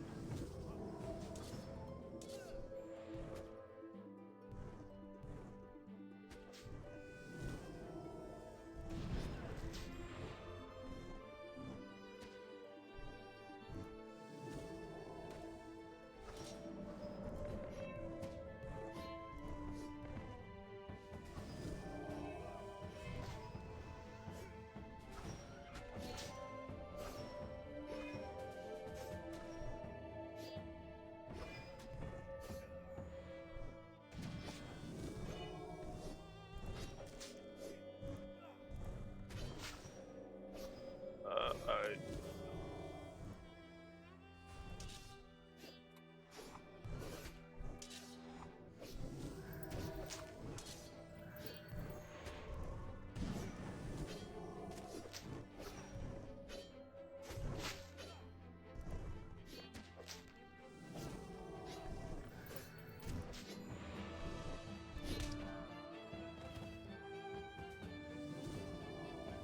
So we're doing level. We're about to get another coup card, which would be nice.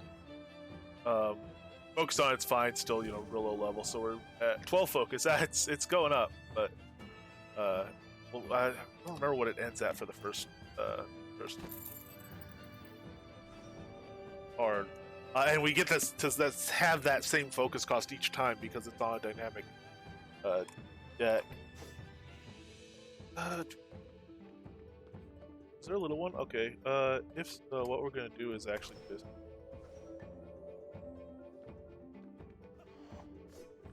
use that to level it,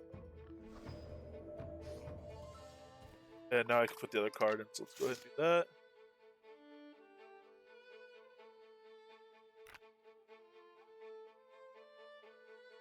Blades here. Fourth card. So blade speed is there. Weapon mastery we're leaving for now. Vital points we're leave at 134. Red will have to start taking up. Even not having a red sword, I can start training that, but I'll finish training first, I guess. Then we'll make the red deck, or at least get Kudo. And we're gonna start needing more XP. So I think what we are going to do is drop fire. I want the range. I'm going to drop highly flammable.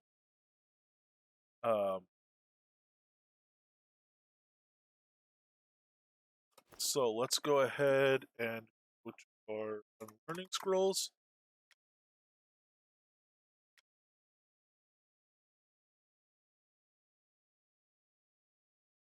This will give us 569 million back into the pool. Then we'll retrain this to whatever, like 120 or a more reasonable thing for a side build type passive. Then eventually we'll get it high again, but that'll give us an extra. That gives us extra XP to play with, so that'll be most helpful. And it'll make stuff train a little bit faster as well. I might unlock this now.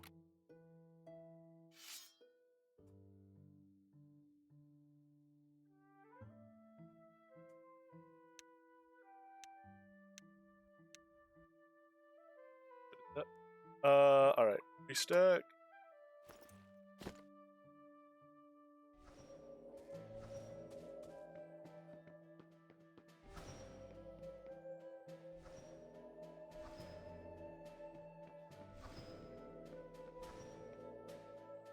Let's see. We had been at auto attack these guys down while we stack. We had been at 2 minutes the first time we bothered to even put a timer on boar kills. Then we got down to about a minute and a half, minute 45 with a bit of leveling. Let's see now that we've leveled even further. We have our kind of style down, our flow down a little bit better, and we have Ku starting to come up. We'll get another timer on it.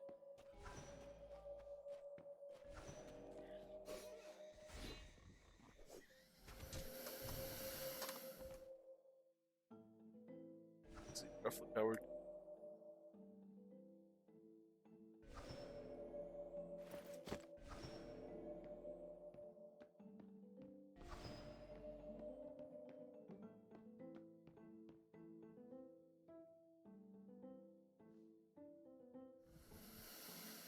Head in.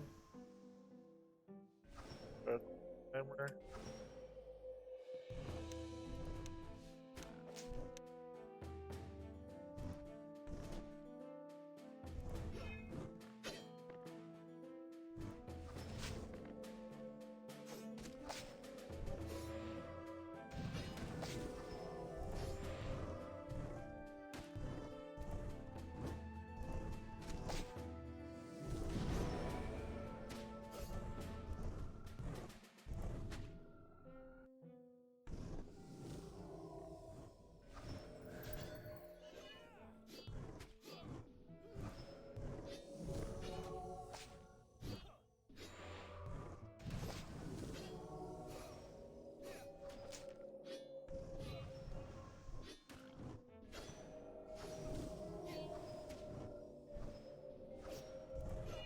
We're at 1 minute there. You know what? We didn't even need to cast that really. Once we get them down to lasting, to them not lasting as long as it takes us to. Basically, once we kill them faster than our bard songs fall off. It's actually a pretty milestone. That was a minute 15 and we could have done better. That was pretty good.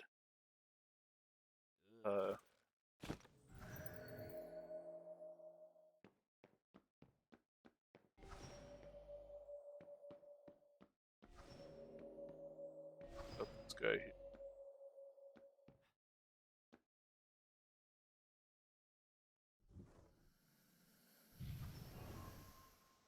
Dex back.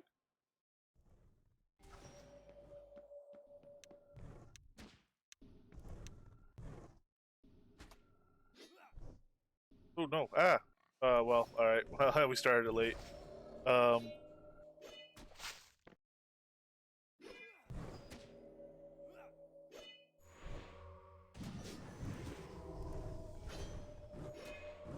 Although making a bit of a bungle of it, I guess, is going to compensate for starting late.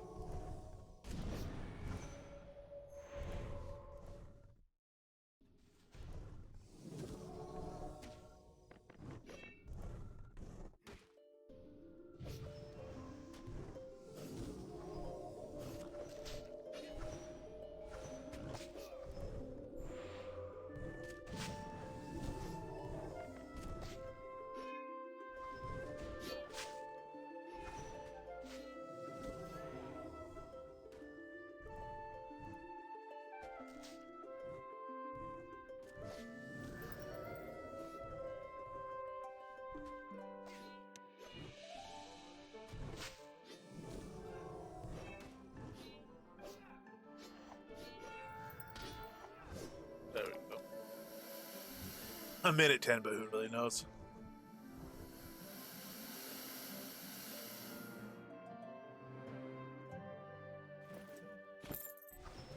You know?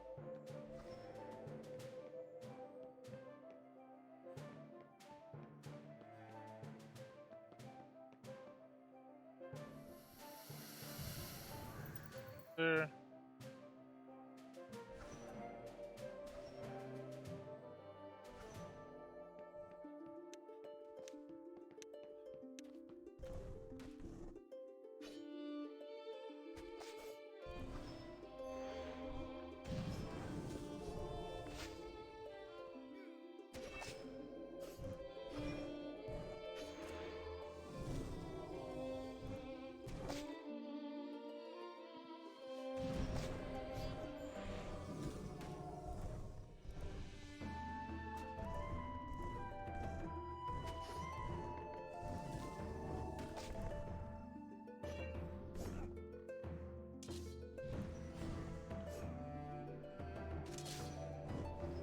Restack that.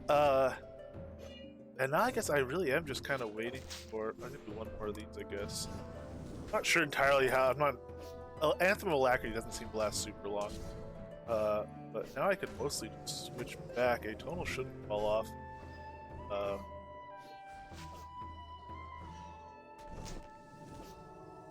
Wait for him to hit 6K, I guess.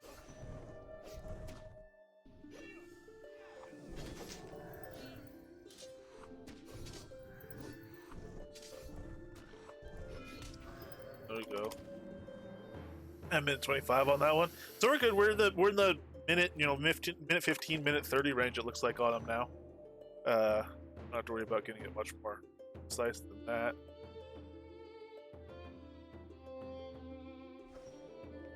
So we're definitely still making progress and still going through them quicker.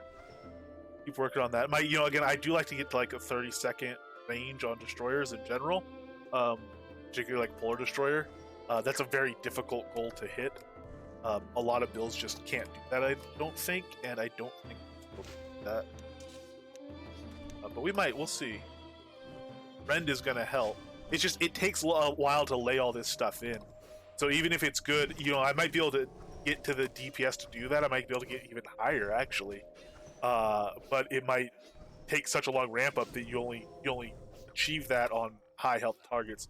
Maybe like a Red Snarl or definitely, hopefully, something like the Frost Giant. Again, as long as we get strong enough to stand near him, and probably I think behind him, best way to go, like we Fire Mage.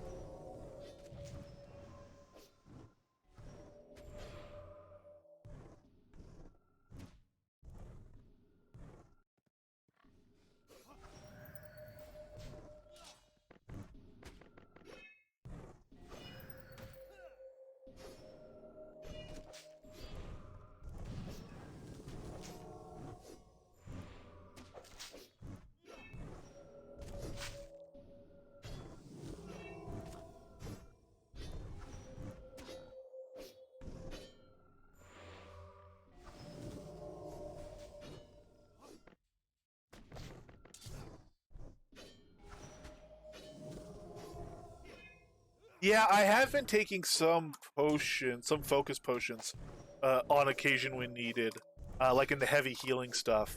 But at the same time, I wasn't using any regen foods during that period. Bam singles in that situation. Oh, I guess not though, because he didn't die. I wasn't using any regen foods in that situation. It's definitely a very consumables light build. So even when you factor in having to constantly even when you factor in having to constantly reapply food if you zone a lot, you're not using potions really. You don't need any food on yourself in a lot of situations. It might help, but putting a bunch of food on myself when we're doing lower level mobs doesn't really help us get through them faster. It's mostly on the pet at that point. If you are sticking around longer, I'm not using as many zone scrolls in that situation either. Reagents, I left home without my reagents the other day and didn't even notice.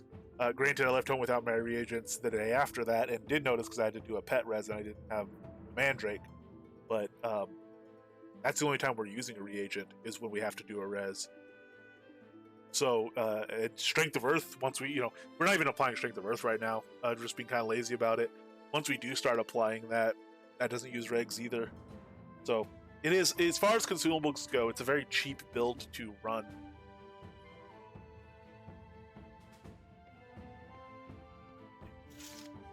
Yeah, the regen on pumpkin food is excellent. Another one, I think fried ichthyosaur ice cream has potential to be a real benefit to us, and there's other focus foods as well. If we bring up the food spreadsheet,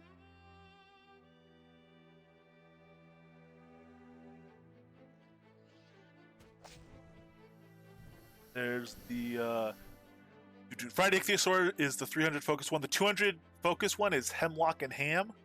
And the 100 focus is chicken pot pie. So I could give myself plus 600 focus off my foods. And again, because there's no tamer specific legs, if I wanted to give up a little bit of dex, I could put on fustian pants, fustian leggings, and give myself focus regen. I'll try and get focus regen on my helm, which will definitely help a lot. But I don't know. We'll see how bad focus gets, but there's a lot of stuff I can do to combat it, so I'm hoping it doesn't become much of a problem.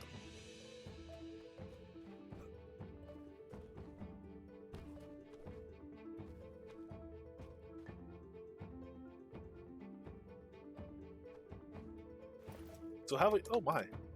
We're way over here. How have we done on artifacts? What do we have?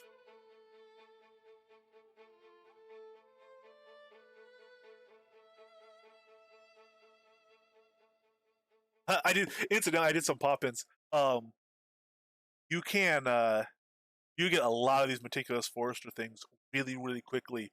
That zone is a mine. It doesn't seem like insta reset like other mines do. But if you go do almost anything in another zone and port back to that mine, it's ready to go again. So 2 Aether Orbs. We got one of those last night, I believe. No, we got one of those day before yesterday. In Shadowland, Tanglemire. Anapis Favor uncommon. I got that last night. But so as far as taming stuff, we got 2 Belts of Control. We're still really far from a rare on that.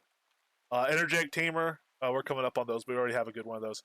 Gloves of Control. I'm not sure. Let's go to here.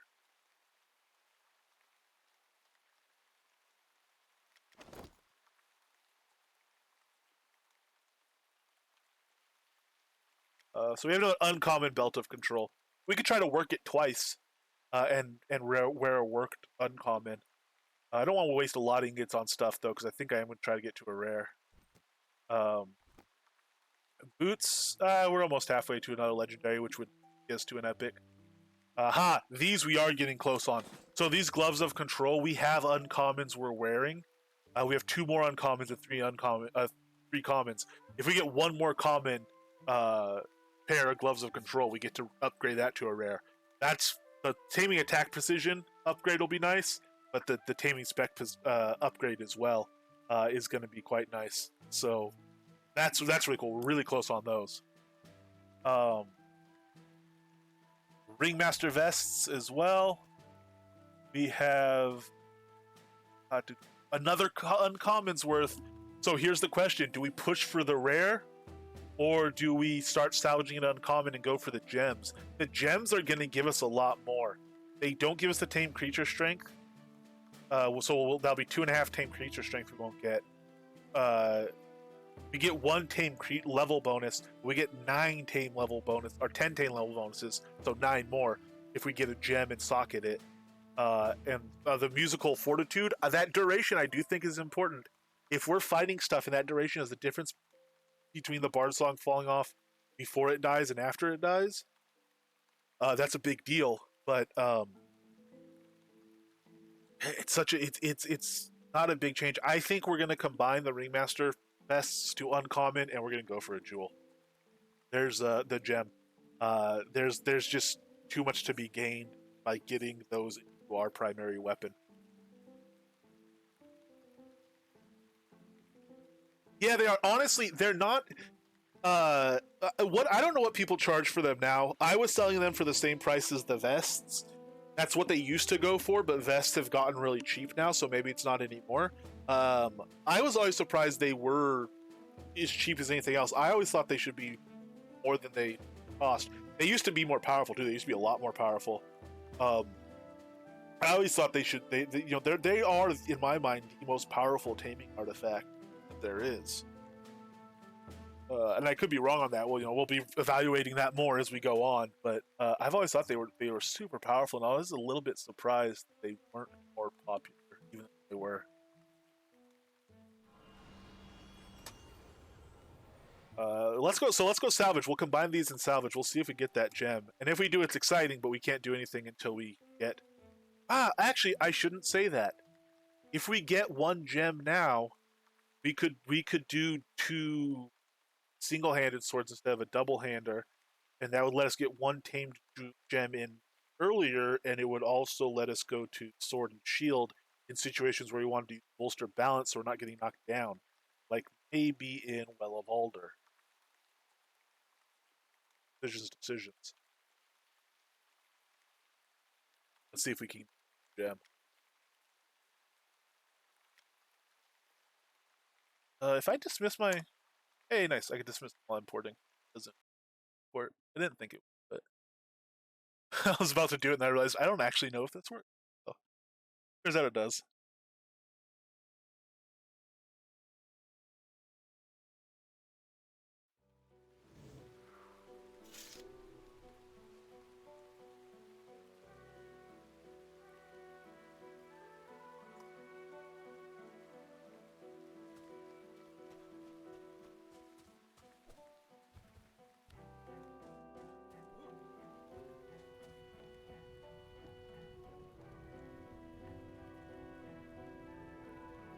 Actually, so I guess really how I feel about it is yes, gloves of control are expensive, but I think they're still good value. So you pay a lot, but you get a lot, and I think you do get more than you even pay for them. I have essences, but I could always grab more.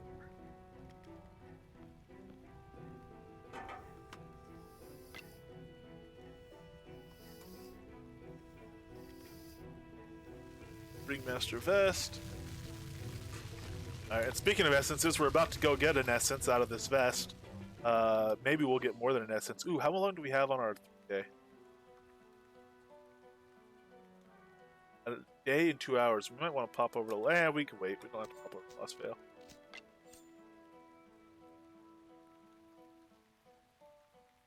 I regret that, but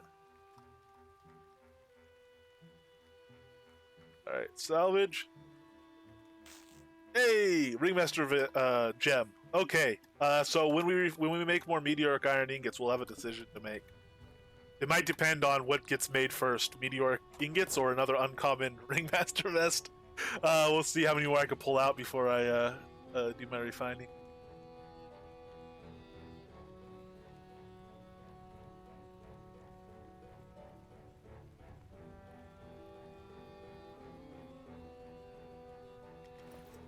50-50 shot off him, so I mean we might have to make 3 or 4 more uncommons before we even get one.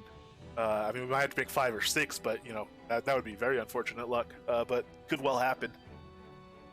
We'll sit back and see, but we have at least one of them down, and that's gonna be like I said. I'm for the time being I'm gonna stay in the light chest, so I'll stay in the Ringmaster chest. So we only need 2 for our weapons for now, and then after that I will take probably the leather to a rare before I do any. Well, no, because I'll salvage some. Man, I don't know if I should put them in the Kusar or not. Man, there really are a lot of decisions to make around this. I probably won't put them in the Kusword. We don't ever have it out long enough. Except for on the Frost Giant, we would. Oh wow.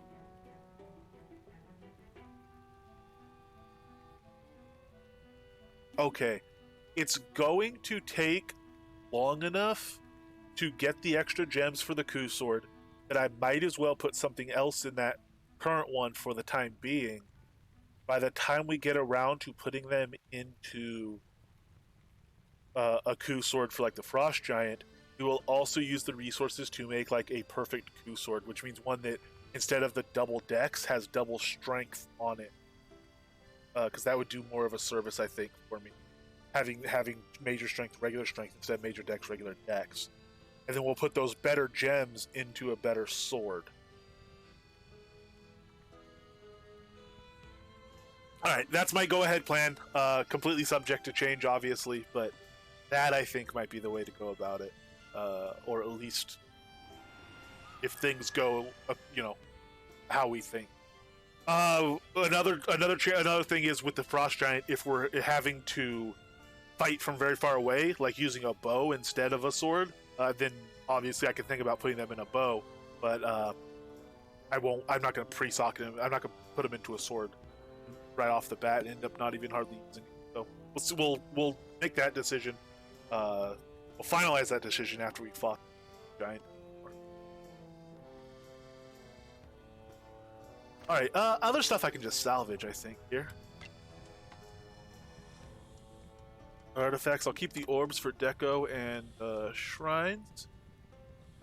All the Anapis. I have plenty of Anapis still. That's not it. Focus battery necklace will salvage.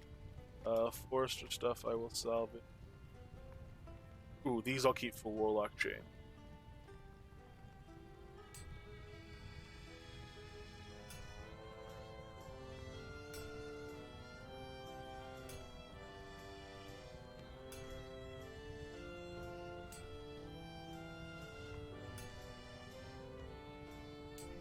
See if we get any gems out of these 17 commons.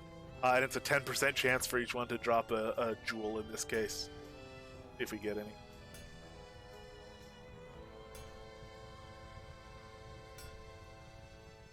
There's 8 of them. Oh, ouch. We did not get a single one. Oh, well, that's the way it goes. We got 18 essences, though. Lord knows I need those. I need to make another batch of gems.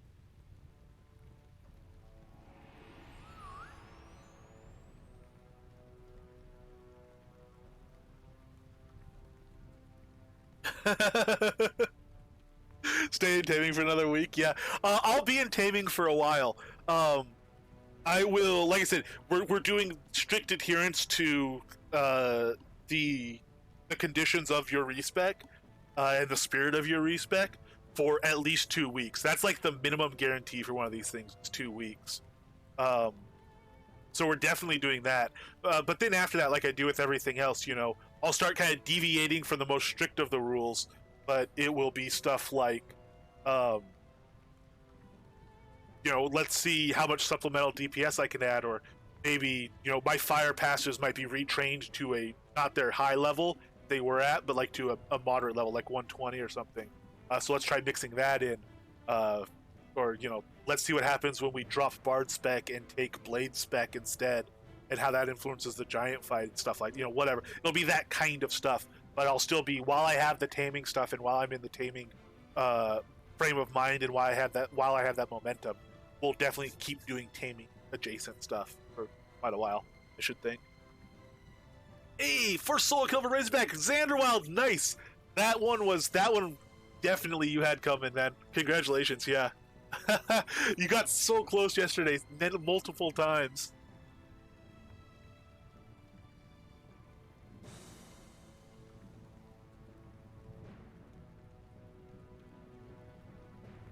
Essences over here, I guess.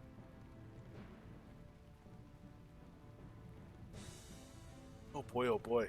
How? Oh man, no. So much stuff to try and figure out. Where are our passives at?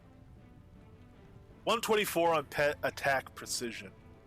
We're taking that to 130, which it looks like will be 1.3. 131 might be 1.3. I doubt that's a legitimate breakpoint. Again, that's probably 1 point, the difference between 1.5 or 249 and 1.51, whatever. It's probably a rounding thing, but if we haven't hit 1.3 at 130, we might take it to 131 just so it actually says it. Because I've not actually confirmed that one rounds. I'm not sure how I would. We can keep going on that. Coup already 47. So a decent ways to go on that still, but we're at 4 cards, and we'll get our 5th card at level 8. Shouldn't take too long, especially since we have a bigger pool now to raise that.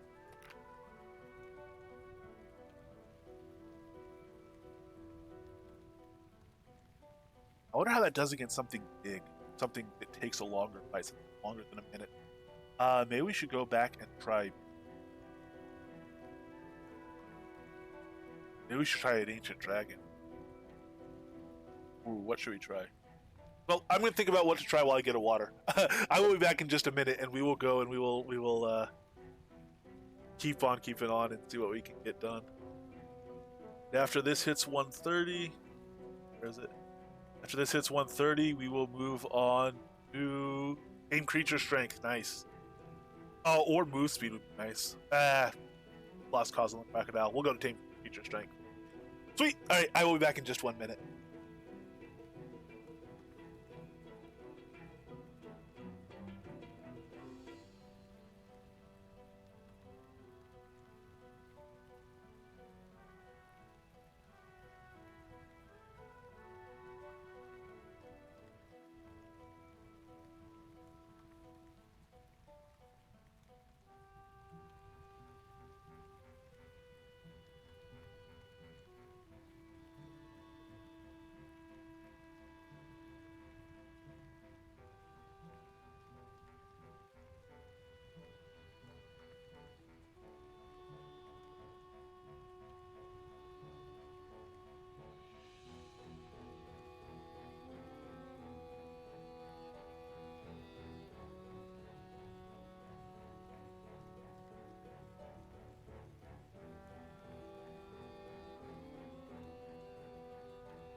Yeah, my position on stuff in general is, do it once to know you can do it, and then worry about the time. So you can definitely kill him now. I mean, if you asked me yesterday, I would say you could definitely kill him. You just hadn't yet. But now there's absolutely no doubting it. You can definitely kill him. So now poison's on, and obviously you'll be getting gear drops off them, so you'll be becoming more powerful a lot more quickly, since you can actually go harvest that gear, and you're training your skills and stuff. So the time on them will keep coming down faster and faster and faster. But the important thing is that you can go out there now and actually kill them.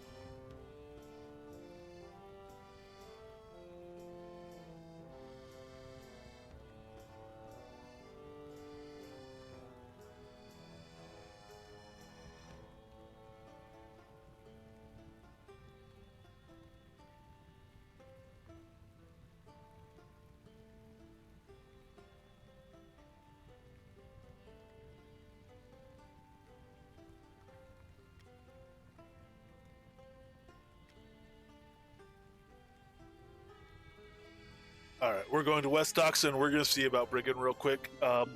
It's a longer fight, most definitely. She's a bit dodgy, but we'll see. We'll see how we do on the 2 deck with her.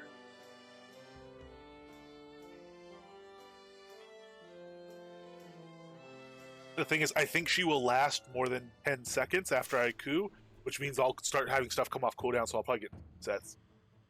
And I'll try to keep a little eye on my focus, because that's kind of the important, or the thing that, is a bit of an area of concern for me.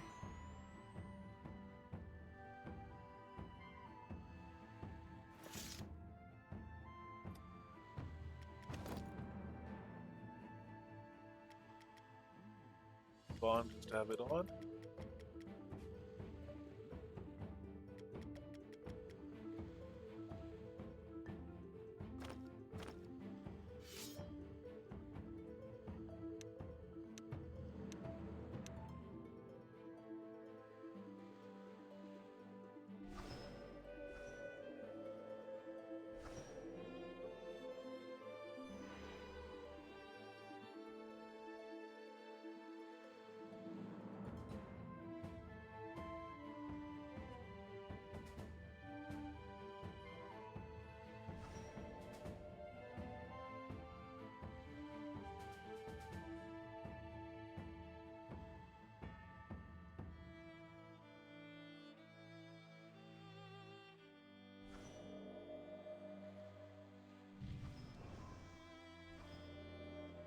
All right, in we go. Oh man, into the water we go. Couldn't even clear that little area. All right, let's put on our full speed so we maybe actually jump over stuff.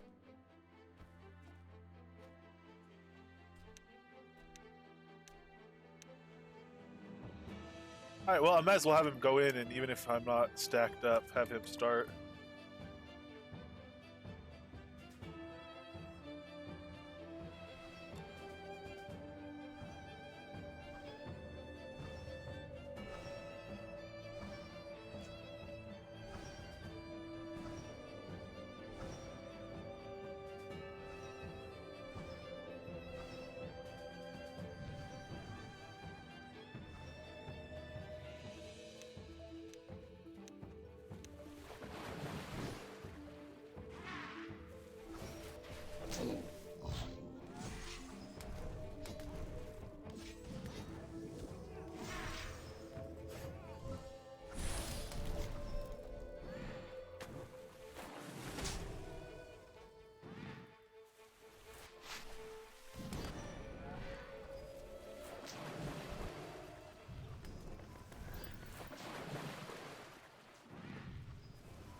Right, Sonata down.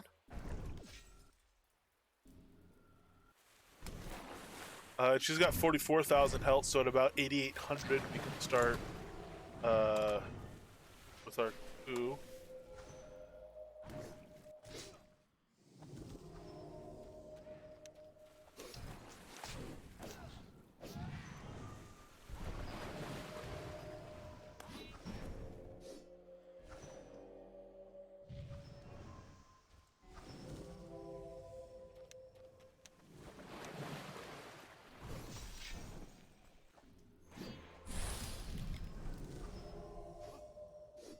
Man, she's active. So pets make dragons more flighty is a thing that seems to be an actual thing. I wonder if they make other mobs more too. I'll keep an eye on her. She, before we be able to fight her. Another thing is this fight is longer though, so if she moves 5. Whoa, hello! Holy Lord! How you doing, buddy? Scared the crap out of me. That was a flying saucer coming in or something. I didn't know what was going on. All right, well, we got a clockwork here. Yeah. So oh man, there's a water ellie over here too. As long as he can sink the damage on it, I'm cool. I'll try to get in and get some buffs going. I'm cool taking down Brigand first, taking down the other water elemental, and then working on the clockwork in kind of an isolated way.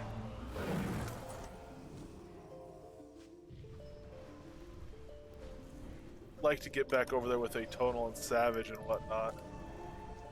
I also don't want to get one-shotted or anything like that. Glad I took that Plesiosaurus pie.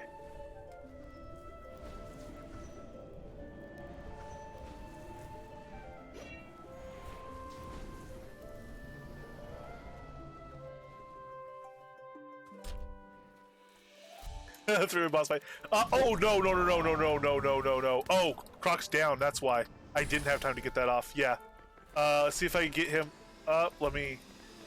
So not a three-way boss fight necessarily because the water elemental isn't a boss. Brigand is. Brigand's a boss. But the other water elemental is just regular water elemental.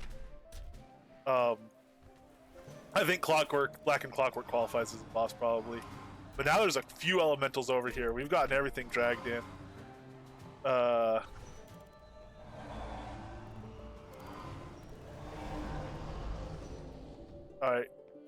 Croc's got aggro again.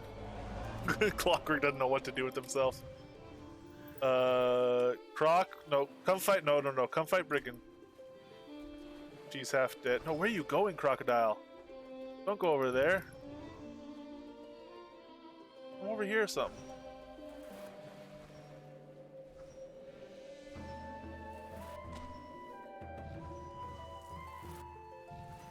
No, don't. That's why I'm hitting pet heal instead of healing myself. Alright. Take a moment to regroup. I'm just gonna go after the Clockwork, since he's up. We'll drag him to the middle and fight him there. And see how the pet does against him. But what I'm curious about is how flighty he ended up being. He did not land for long over here, and the pet's not really doing anything unless he's on the ground. We'll see how that goes.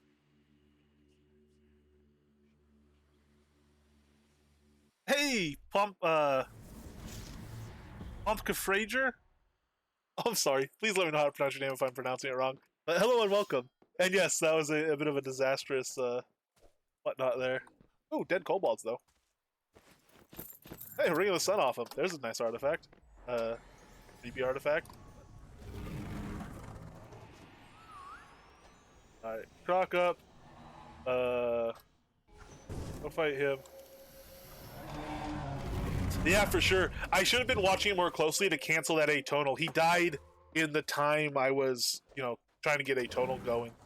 And I should have been watching it for quicker so I could cancel it and heal him if need be.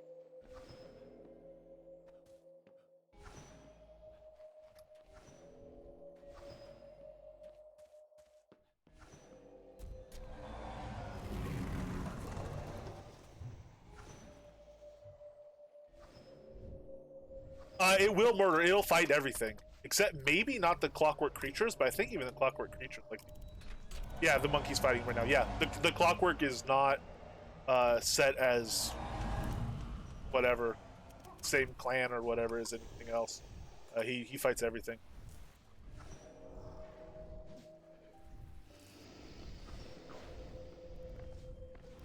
That said, I think if the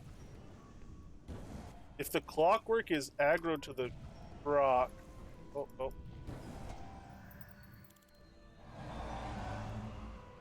if I can kind of teleport the croc a bit and come over here, I might be able to lure the clockwork. Oh, this is where I should have my teleport bound by now.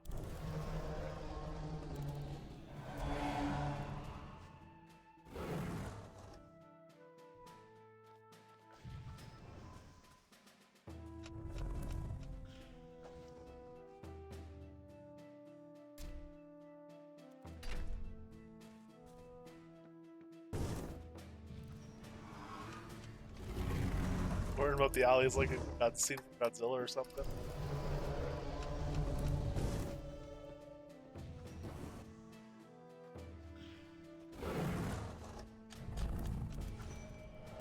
One belt, 3 picks down, 1 belt. Just happy I can.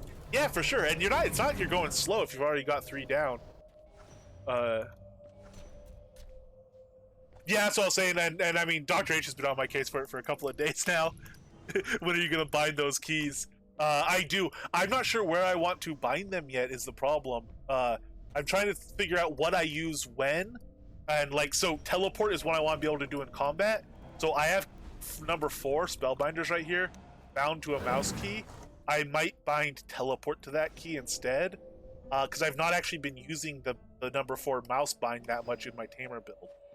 So I think teleport might go there. Gosh, why is he going back over here now? Stupid dragon. Fighting the dragon with the pet might just be the biggest pain. I guess actually, you know what I can do? I can teleport him over and then tell him to no. They still follow when you put them to stay if they're actually in combat.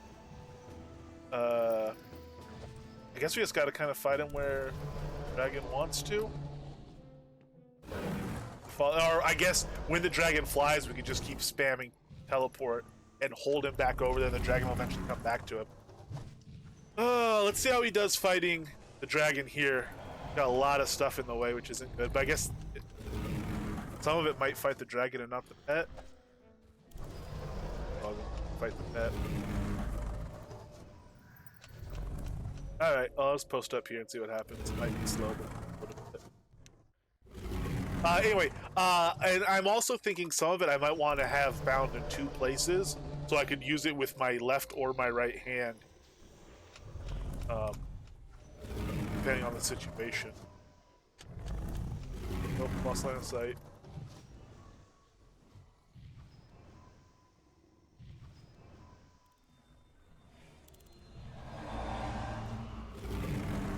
Reapply pet. That should be alright.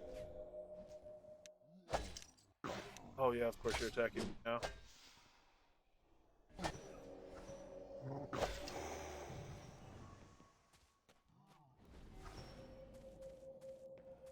The clockwork I should at least put fireflies on.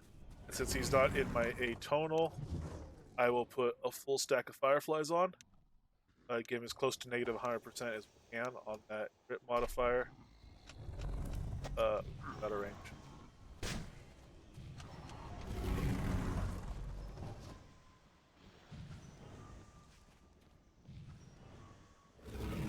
Ooh, man. 1,000 on the croc. Alright, you res the croc.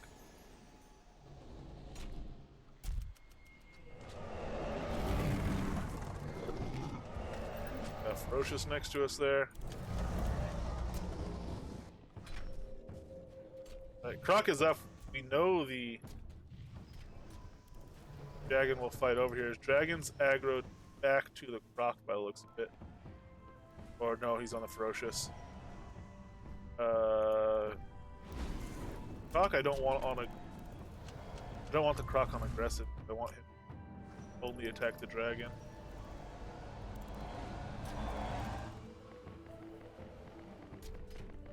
Oh, why'd you come to me? I told you to attack.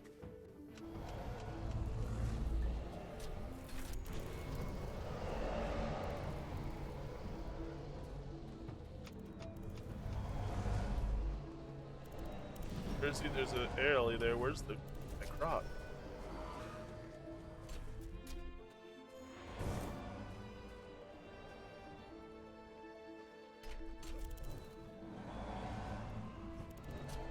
I'm dying and I can't even find him.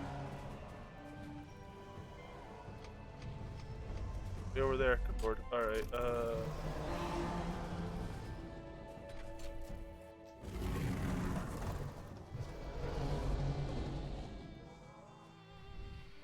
Clockwork Shield.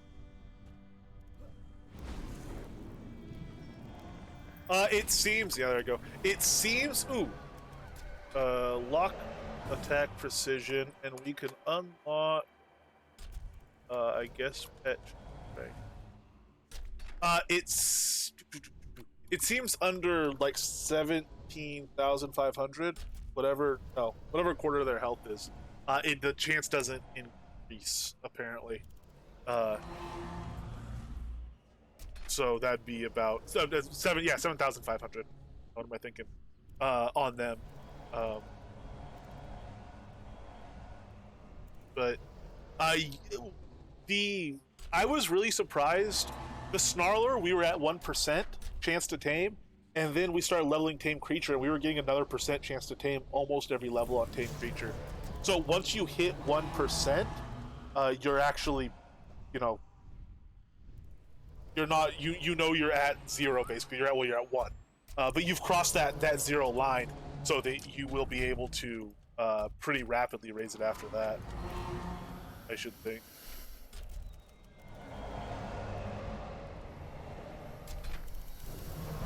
He just doesn't know how to get to the dragon city. Here's the problem.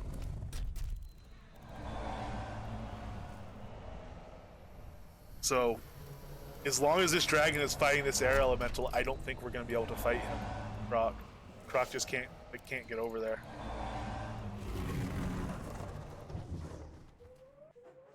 Bad nav mesh area and stuff.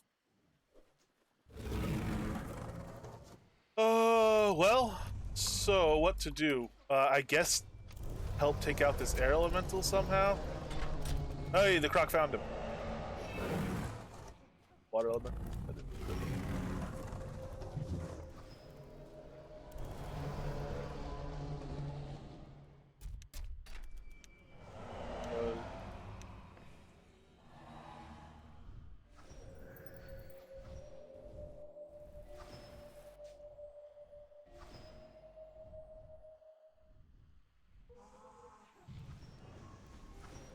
There we go.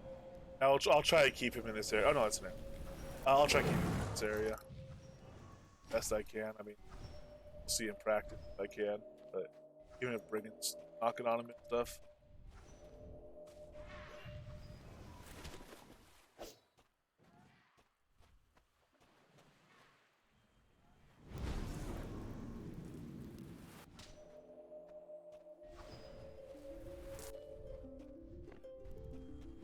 Alright, try to drive him to the center then. Hold him there. Mess. What a pile of mess.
Try to keep him here. While he's doing that, let me heal him up all the way. I'll see if I can get teleport onto number 4 real quick. Oh, without us both dying, I kind of doubt it.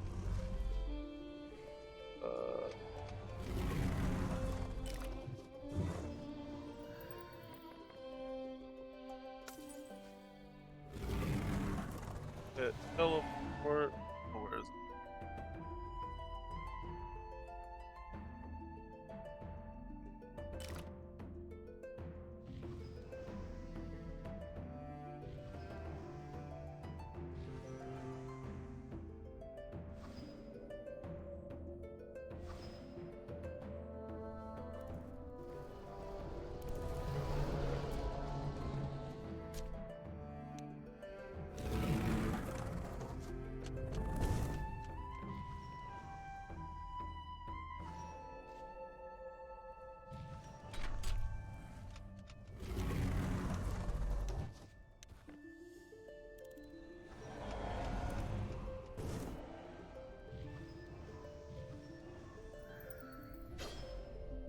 Doesn't have any frenzy on him now. We'll put a single stack on and the rest stacked up to a higher level.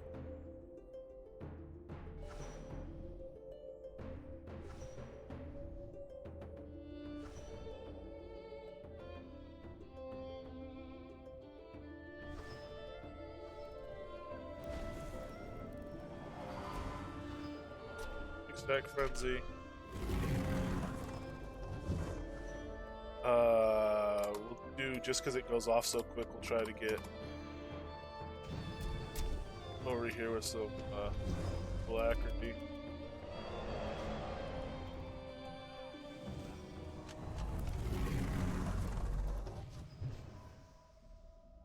Actually, I get good.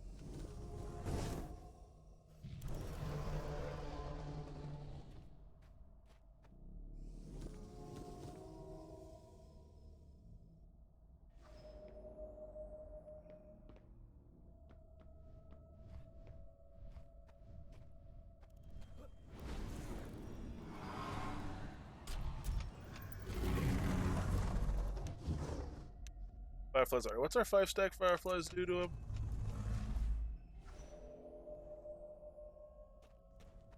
94.2, nice, so it's almost maxed out.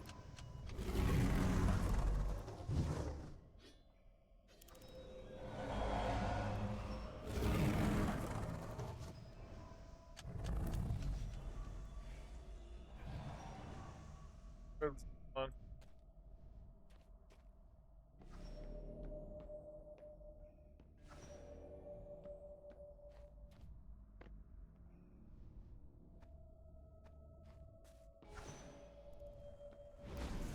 I just realized something.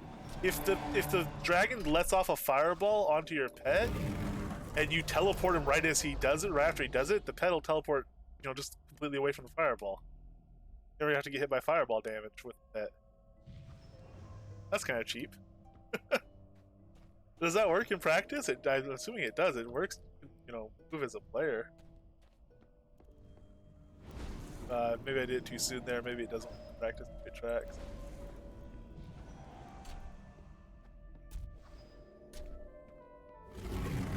I would have to spam. You have to start at a different distance, so you'd have to. I have to spam a little bit less or run away or something like that. But let's try to get festering back into this guy.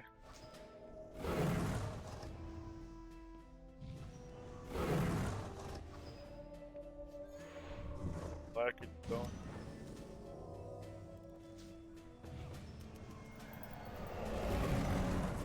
This is where my Ren Sword will really help. Again, just if nothing else, the damage modifier, so that the pet doesn't lose all its progress when he heals his supplies.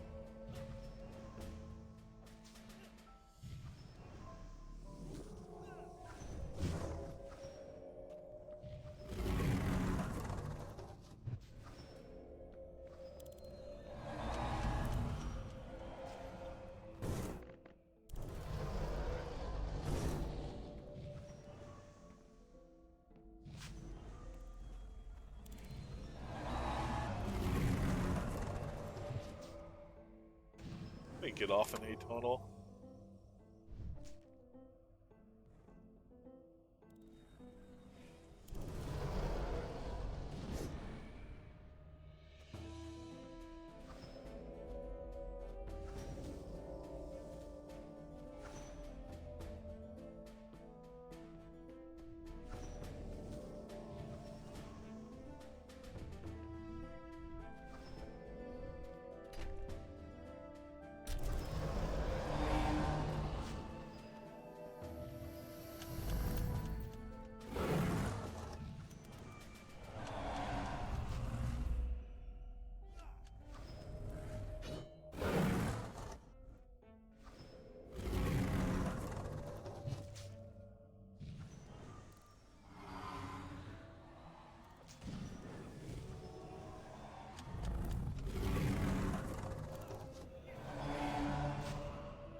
So it's 6,000. You can try Ku into him. I don't know if it's worth trying to switch the deck. I guess there's no reason not to. I have all this same stuff on. I guess you have stuff on this deck right now.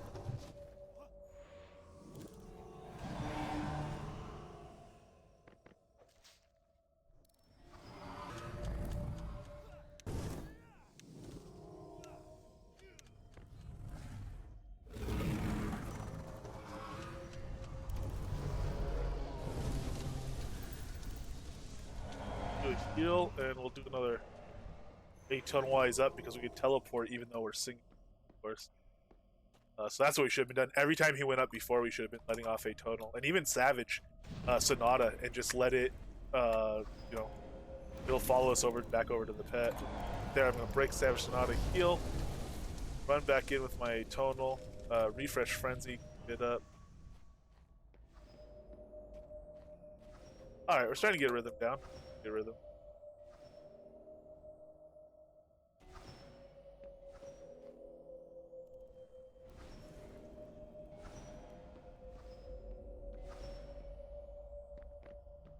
Back on. So as soon as he leaves, we can go refresh it.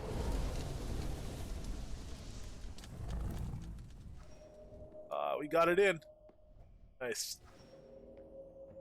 All three of them.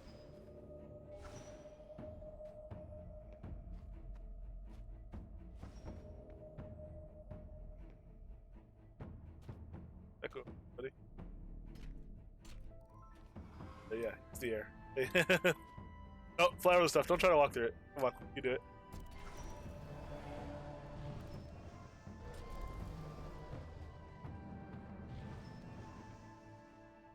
Last thing we need for you to leash or something. Big kill.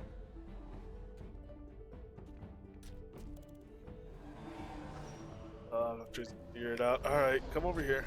Look, this way. We're concerned for your well-being. Oh, don't you dare lose aggro and go over there. That can get to him.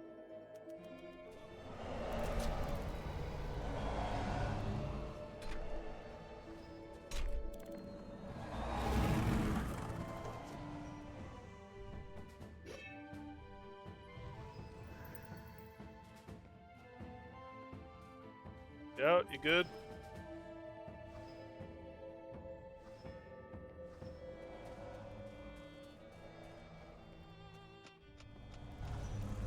Faster. Alright. No, don't aggro to me, the pet. You're concerned with the pet. Remember the crocodile? You guys were getting on so well.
Wow, we already back down to 1100?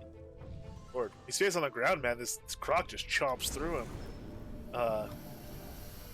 Just his pathing and everything here is so difficult.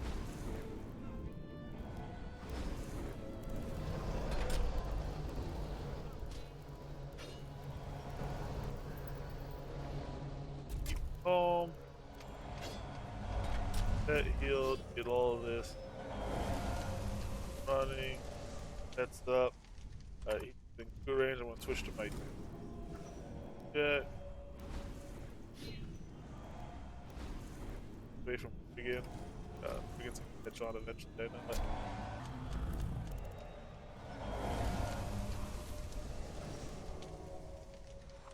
Oh geez, this isn't bound to 4 anymore. Oh, that's can't bind things to the same thing. Of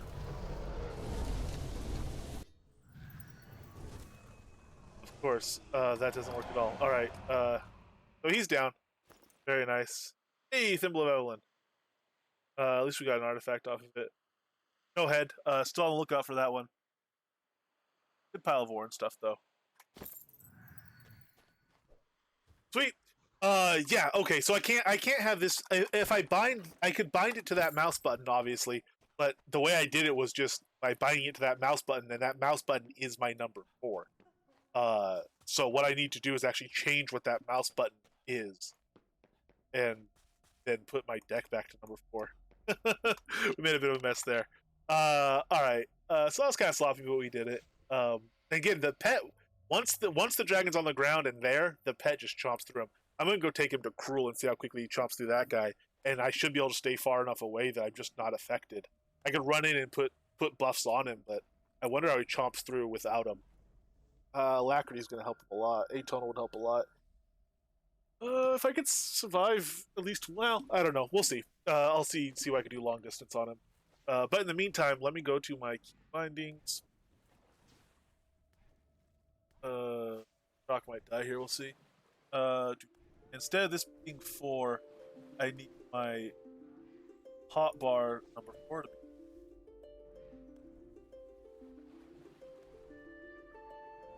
And pet teleport, we will do. What's a key I don't actually use? Scroll lock? That isn't anything. Alright, we'll have pet teleport be scroll lock. Then I'll bind that mouse key to scroll lock.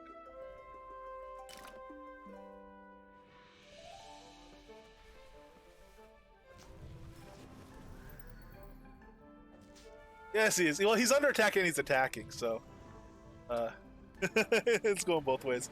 Let me go.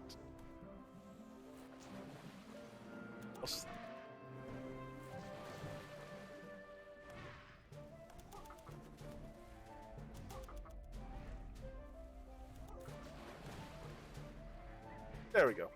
Beauty. Alright, he's already got a nice start on these guys. We'll let him punch through them.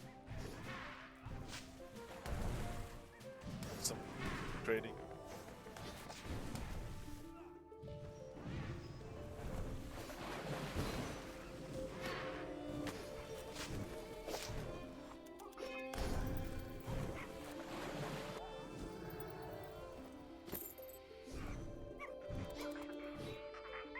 Beauty.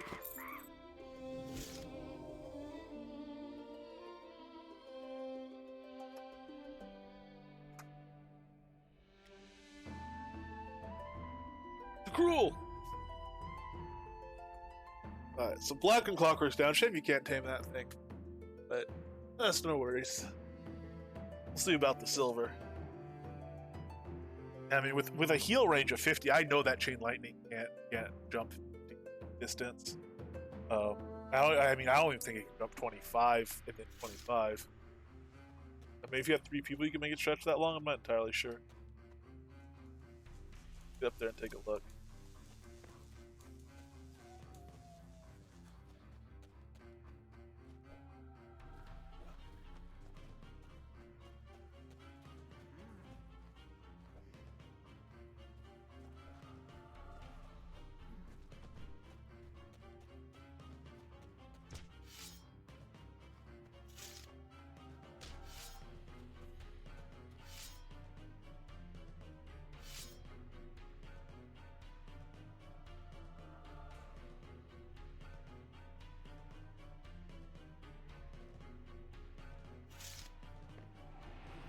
Some up.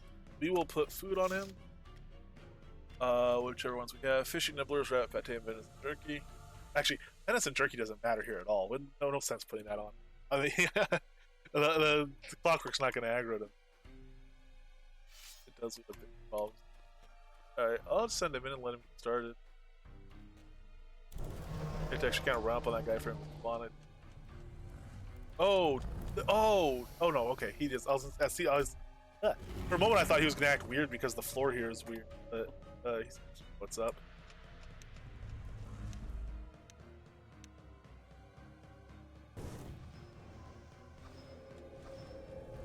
I can heal him from out here, I can put Frenzy on from out here, but the rest of the buffs aren't good.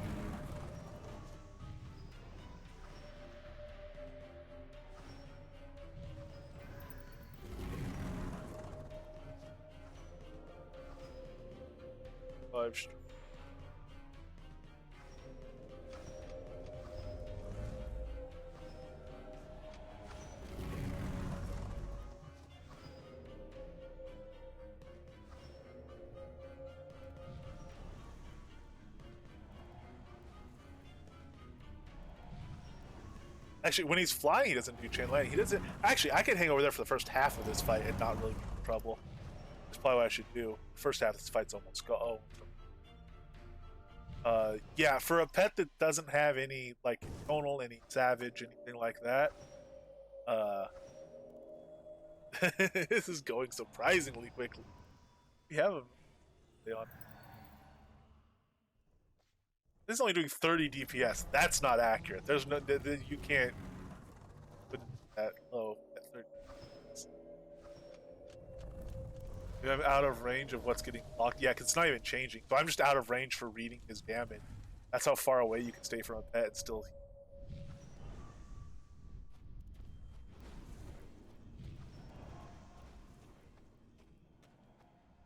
fall off the edge.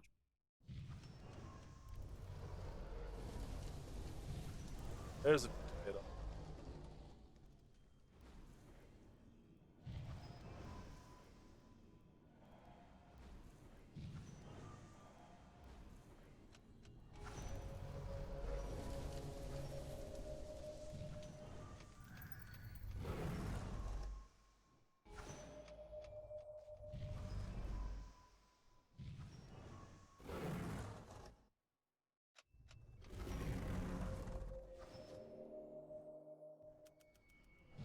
Well, I run there with my coup so badly.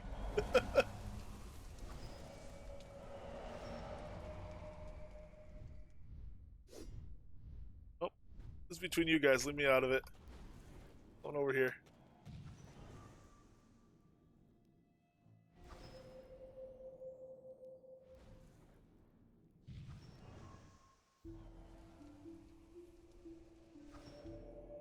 Yeah, we're gonna get bow up.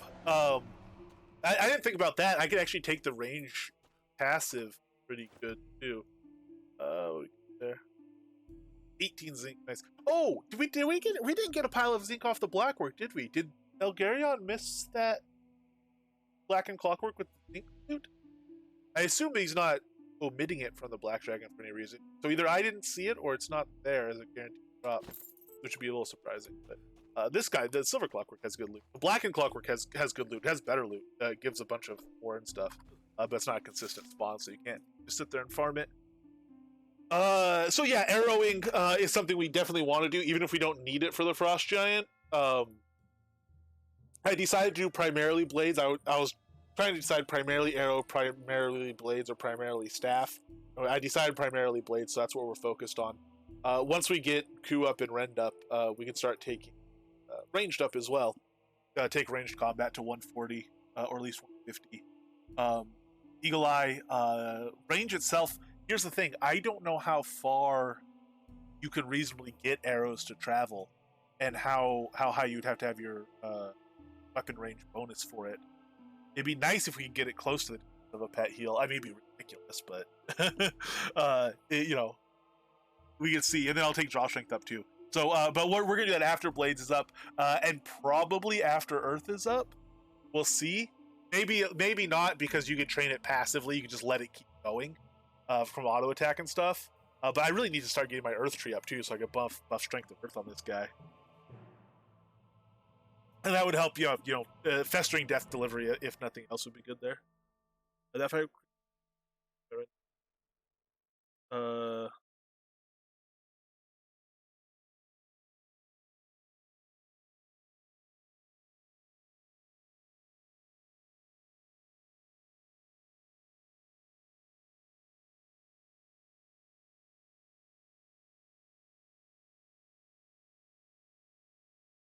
Do you mean with you and Darton?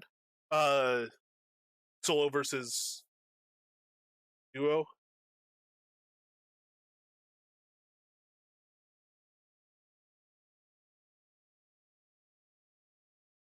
Oh, just you versus you. Oh, I get you. I get it. Versus just pet. Yeah, yeah. And see how well he does. Yeah, that was without bear or without the dragon kills as well, um, which would have helped a bit. And again, obviously without putting in festering. I mean, you could pull out a bow and keep festering in as well, even with no skills. You might as well, even if your range combat's at 10, just delivering the festering will speed it up, um, a bit. But Yeah, I'm really impressed with that. I'm impressed again with how quickly he went through the blackened clockwork. That the actual when they were actually on the ground fighting each other, the Croc was an absolute champ. Well, the Croc was awesome the entire time. Uh, it's the pathing there that makes it very difficult, and it took us a while to get down. Finding teleport and just dragging him to the center and having that discipline was important.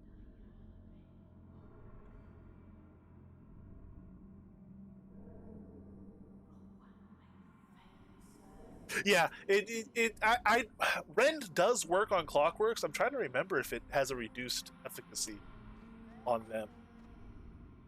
Might not hit him as strong. Let's see how he does against Kong. Kong could actually be pretty rough himself.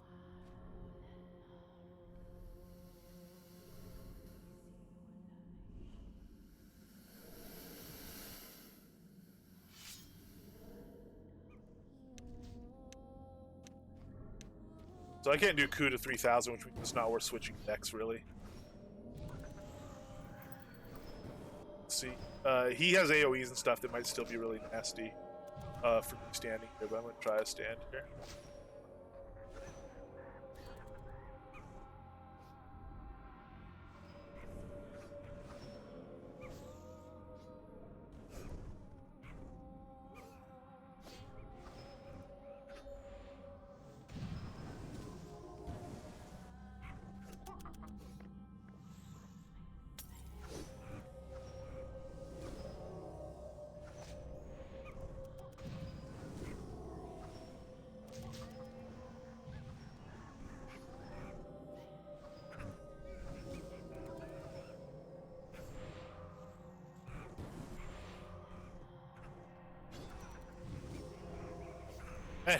He's as rough as the clockwork in terms of chewing through his health.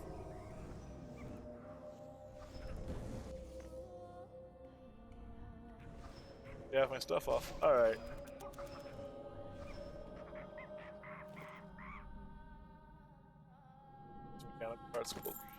Ooh, automatons have new stuff on them. Let's go down to them. They have the a new cylinder. It's a low drop chance. It's a rare drop, but there's a couple that can spawn here sometimes. We got one up. You need to. Yes.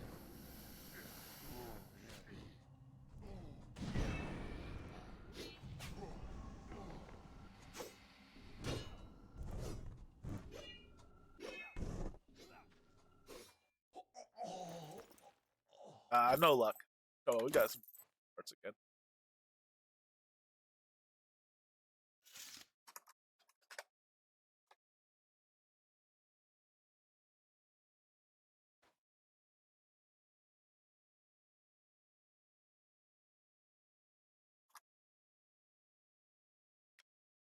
All right, that is very good. That bodes very well. That's the pet is getting just more and more impressive. Our summoning is still raising. Um, I'll probably at some point just start spam training it and get it up to at least 116 for now.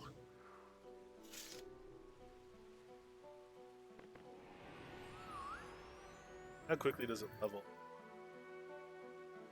That's it at 110. If we do it again,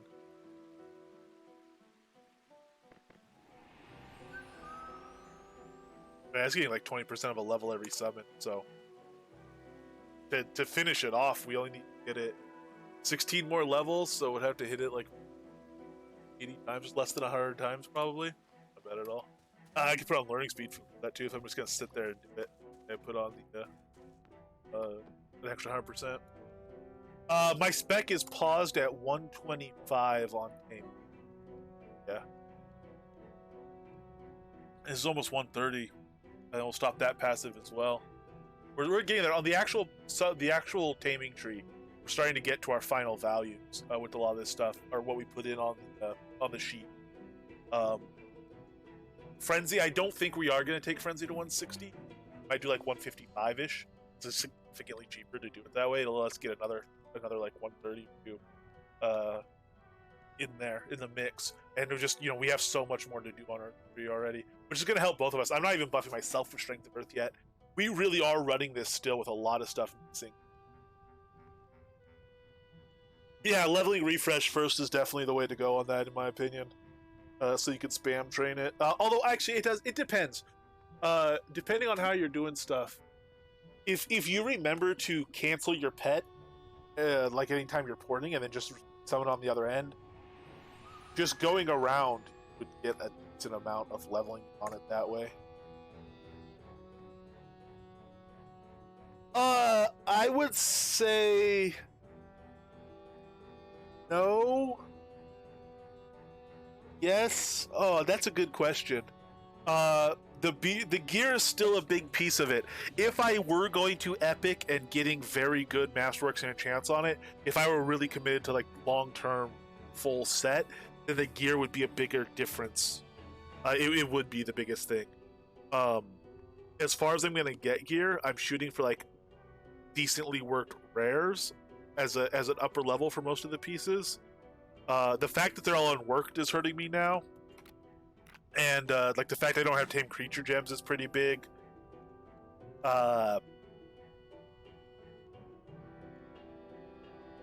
It will be a decent boost, especially just getting more strength behind like my auto attack even is gonna be helpful. And rend is a really big part.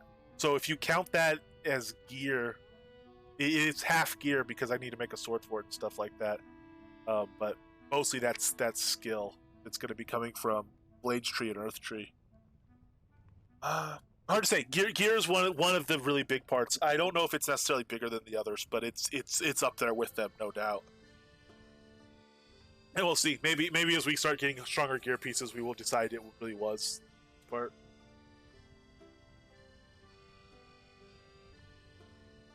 Yes.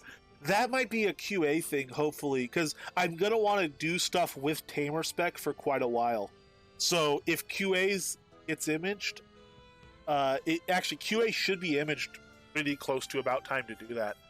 I can do it on QA. If not, I'm going to be changing a lot of stuff anyway, then I'll use a scroll and just figure it out, because Taming spec does raise slowly, but if you are in a day or two of adventuring, if you're adventuring with a pet, you can get it back just because you do so much healing if nothing else is training. So I'd be willing to do it on live if we have to. But that's going to be one of the interesting things to compare with. Another very interesting one to compare with is going to be dropping Bard spec and seeing the difference it makes as being a pure focused. A pure pet-focused tamer, a taming build that is really pet-centric. I do wonder how much the Bard spec is helping. It seems to be a lot.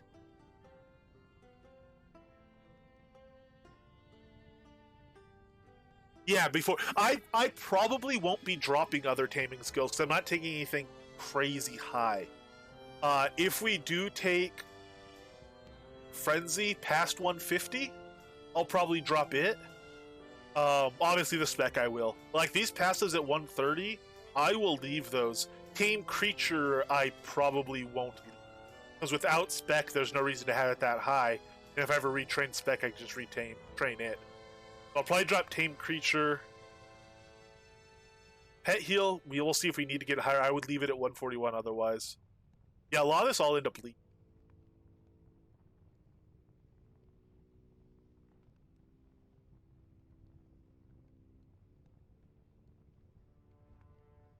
Call Recovery is not worth dropping at 120, I don't think.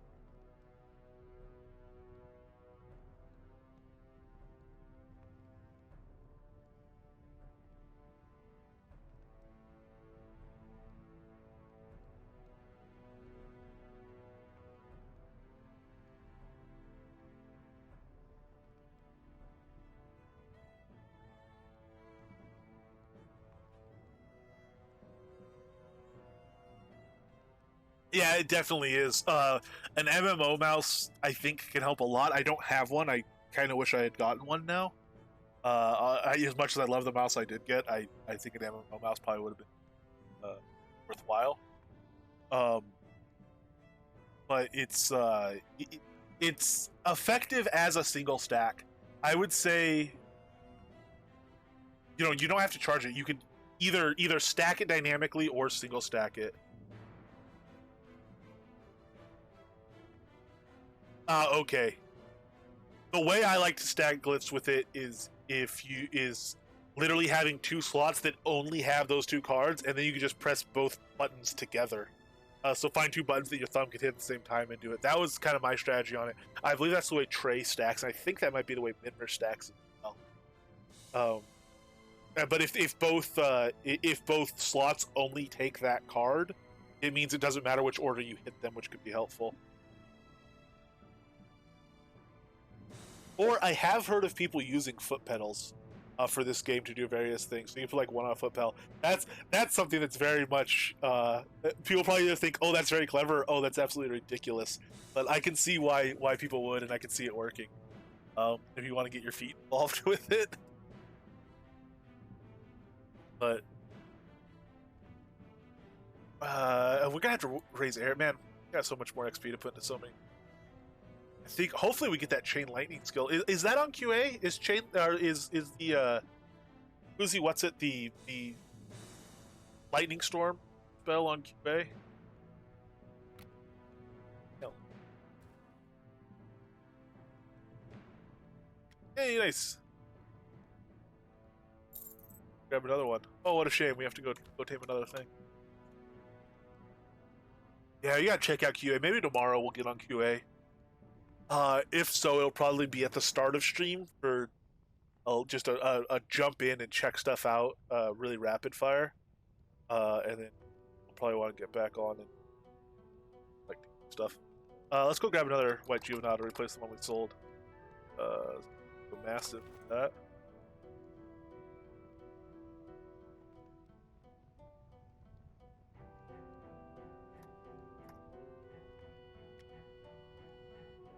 Assuming no one's there, so someone might be there, in which case we'll run in and say hello to them, and they'll undoubtedly kill us. How many points choice caused to use a HOTAS flight controller? Oh dear lord, I don't know what that. I mean, I know what a flight controller is. I don't know specifically what that HOTAS one is, but yeah. I mean, oh man, some of those things are pretty crazy. There's ones that I know have a decent portion of the they have like a control panel section. That would actually be pretty well suited, I think. Why am I jumping down like that? That would be pretty well suited, I think, to a tamer build, because it is. I do have a slight feel of like being in flight control type. Being almost some guy at a desk with comms advising the pet what to do or something. There's kind of a detached feeling where I do feel a bit like a button pusher, and while my pet's actually doing the work.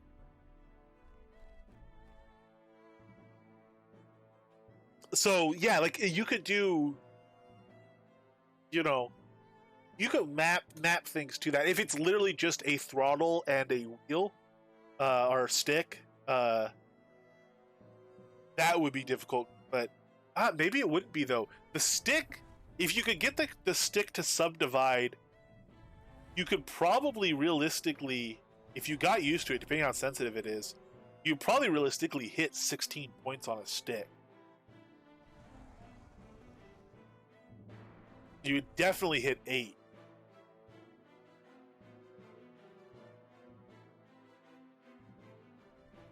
Throttle, you could pass through multiple points, obviously. I don't know. You have to pass through one to get to the other. Actually, you could. If you're stacking from A to B, you could. But then when you come back down to it. But when you come. Oh, I don't know. It would depend how you were able to interface it with stuff.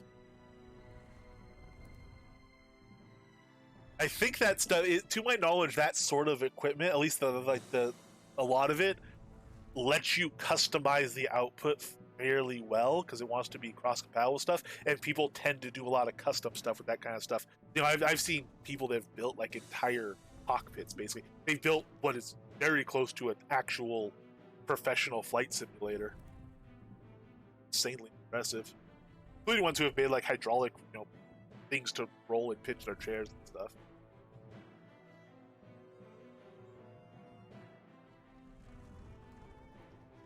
Yeah, I just don't know how the actual interfacing of them.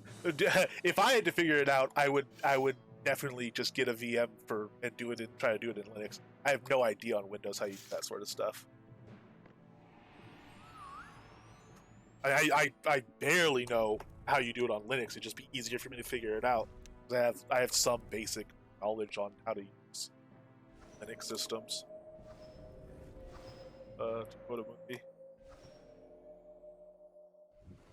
not really. Anyway, uh, go in.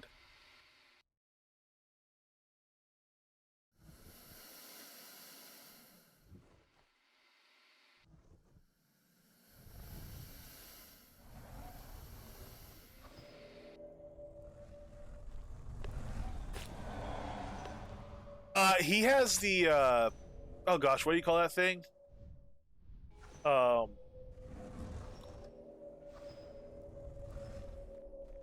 it has a name. It's not a flight controller thing. It's a Azeron something.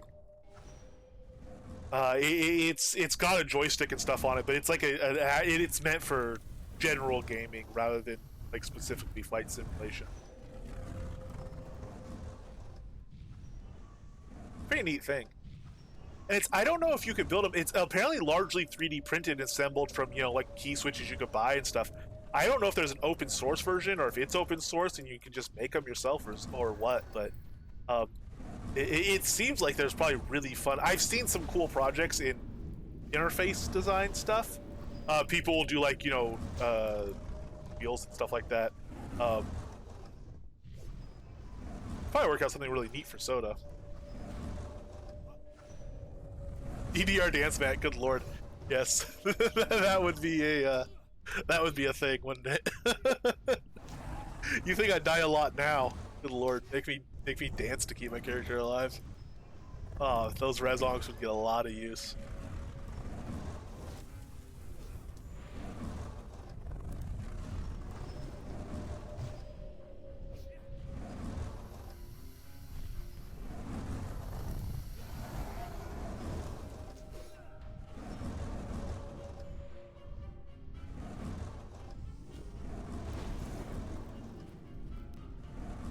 Oh, 130. We'll take that to 131 since we're so close.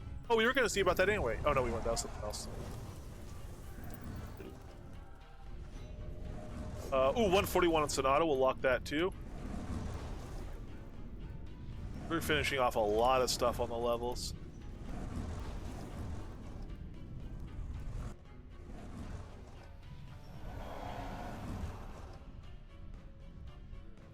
Hey, Shaner, how you doing, man? All right, let's see here.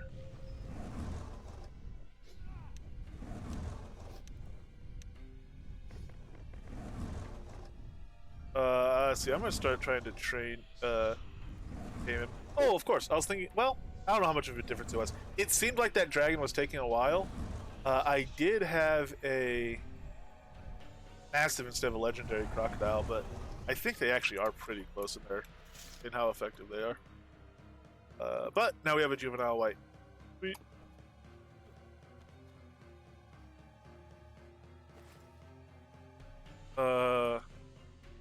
Put on another massive. Let's get something else.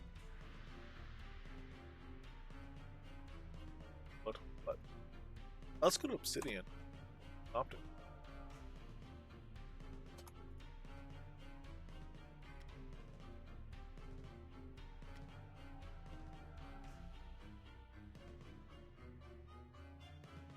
Some more of the destroyer level stuff up there. I think we have one of each. We might not even have. No, we have a polar destroyer. Do we have an Arctic line? Where? I think we probably.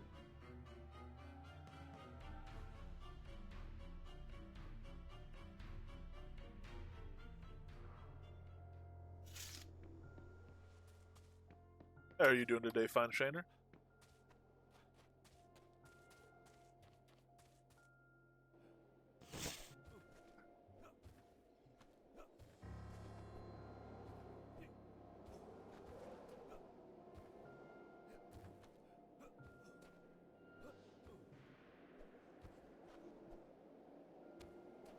Those without jump rings and without dash is actually proper proper jump puzzle for me.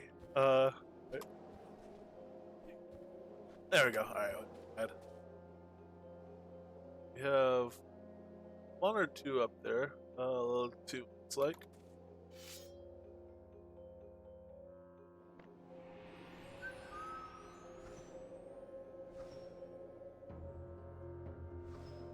I'll probably... I'll grab one, I'll run back, I'll put on a different necklace, and then go back in and get aggro again on the first one, because he won't be down in health, really. Well, he'll be down some, because I'll have a tonal running.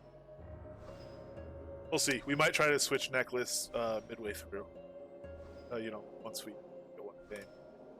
Find out.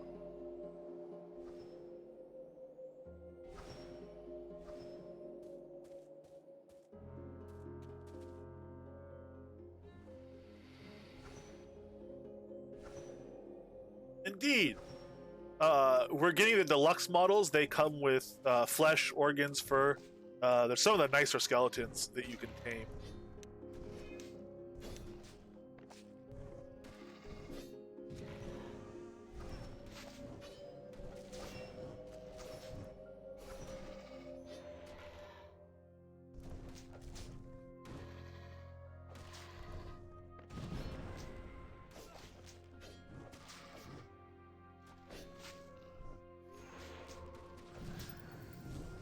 Oh, but indeed.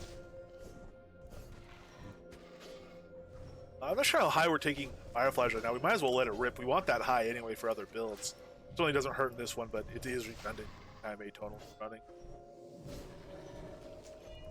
What's our chance to tame here? 27. So we'll start there. And actually, if it gets gobbled up, that's not a big deal.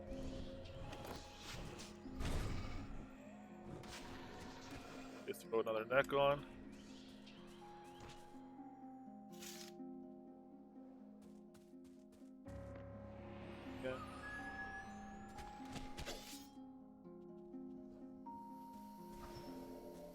Can grab aggro.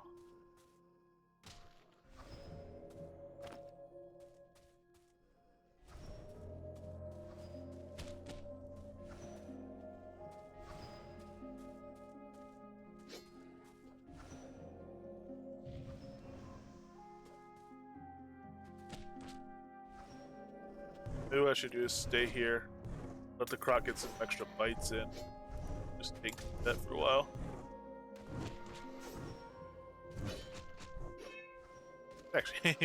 Actually not that bad.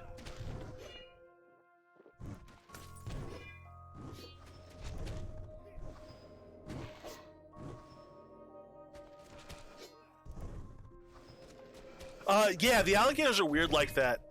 Definitely, the legendary, you could argue they should maybe make it a little bit weaker, or they should up the level of it to kind of balance it, or just if they do a balance pass on that stuff in general, they can make it fit in. There's a number of ways you could do it,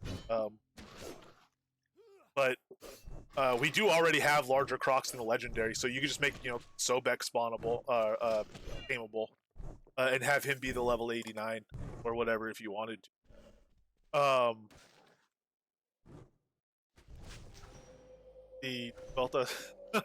That's one of them. Well, actually, that's two or three of them. Whatever I said. And then the crocs all the way down the line, down to the Cayman, which is the level 0 croc, are actually shockingly powerful.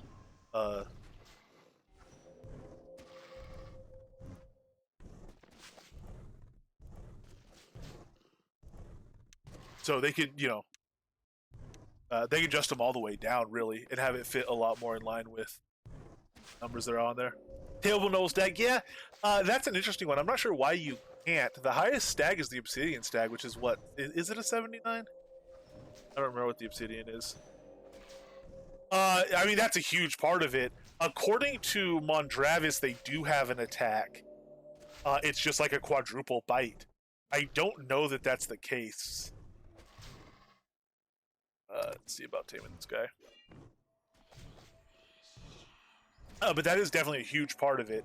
Well, it's their attack speed in general. Their bite is really powerful for their attack speed. So whatever is going on the lower end of it, it's not just that they don't have a glyph attack. Basically, is what they are.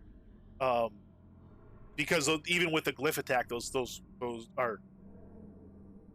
small ones are incredibly powerful for their level, even just in their default attack. So it doesn't matter how often it's happening or whether or not it's interrupted by a glyph attack.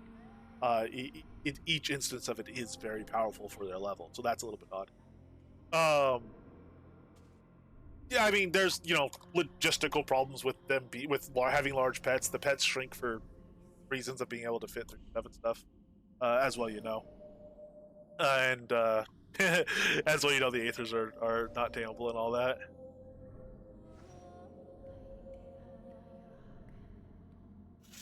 Let's go ahead and grab a message. How to do this one? Wonder what my chance to tame is from full health. We'll send this guy in on this elemental here. And if I have to work down just because they do a lot of damage, so if I have to work down the polar bears, I'll do it. I'll get this guy out of the way as soon as possible and start working him down. If I don't have to work him down, that's fine. We'll just game over as soon as we can on him. I want this one to go over first, though, before I get in there. I don't want him to end up on me.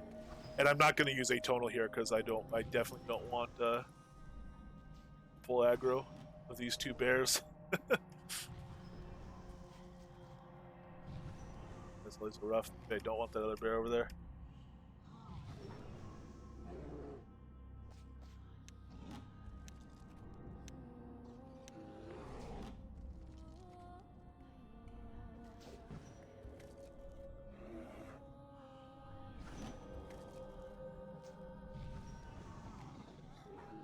Because big things don't fit in small holes, basically. Perhaps not a problem everyone's run across, but if you, like when we were in the Rise Tower, Ravelock spawned a red dragon there, and it takes up like the entire Rise Tower. These things are absolutely massive.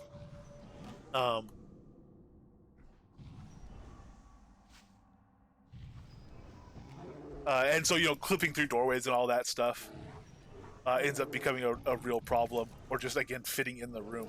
Some of these creatures are larger than most of the rooms and most of the houses. Not the ones here, but the bigger creatures. That's a lot of work keeping this guy healed up past these guys. So Polar Destroyer, full health is a 15% chance. I wouldn't want to do a bunch of them like this and use a lot of collars, but we can get through it a few times.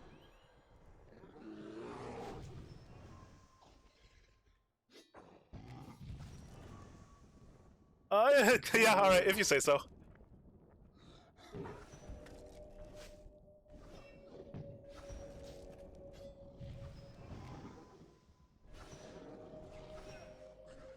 But that's not the problem of it.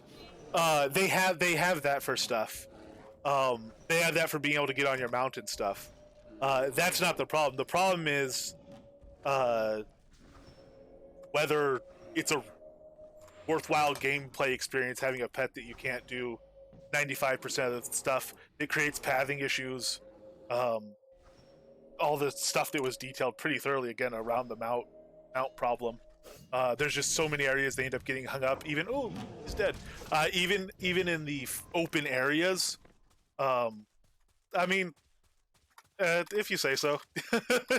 You're perfectly welcome to think that. Seems fairly straightforward and logical to me. So it's not a question of can they have them. The answer is yes, they obviously could have them. It's whether or not it would be a reasonable thing to do, and I certainly don't think it would be.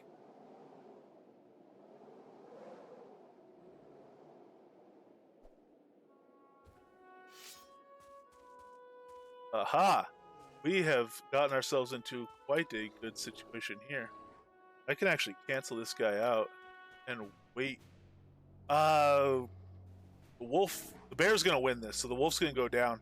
I don't really need to tame another wolf. If I take the croc out, they're both gonna end up attacking the croc.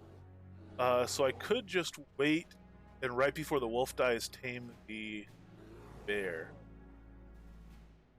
Start trying to. I can start at 15 though.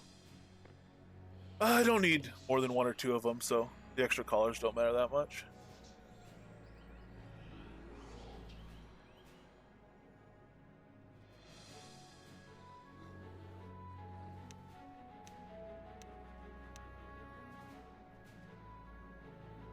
Yes. So typically in a discussion, again, as well you know, uh, well, I don't know. We can discuss the basics of conversational English at another time.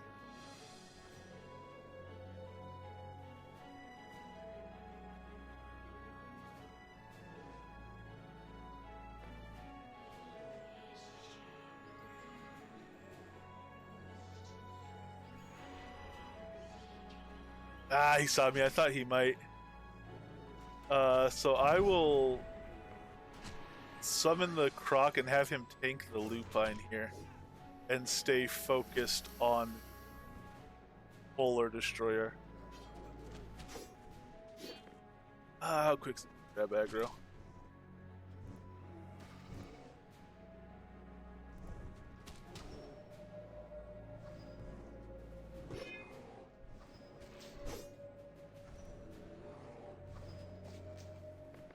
Man, that wolf. Okay, I thought the wolf would at least start taking the polar down a little bit, but he's not. The polar destroyer is just regenning past the damage of the. Oh nope. Oh, they like the croc too much. One time the aggro's working for me. Actually, it's not. He's shockingly good at holding aggro, even without the venison. With the venison, he held it against two, or he held two Razorbacks for the entire time we were fighting them. We started doing two.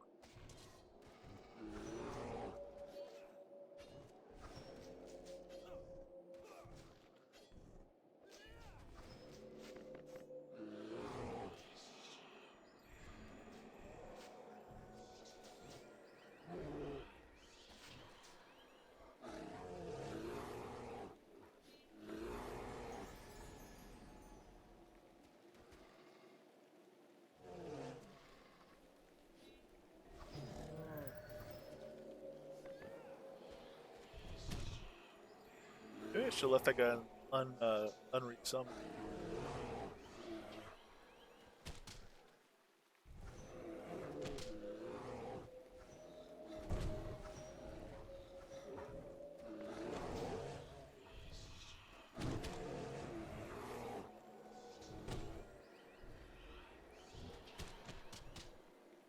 No.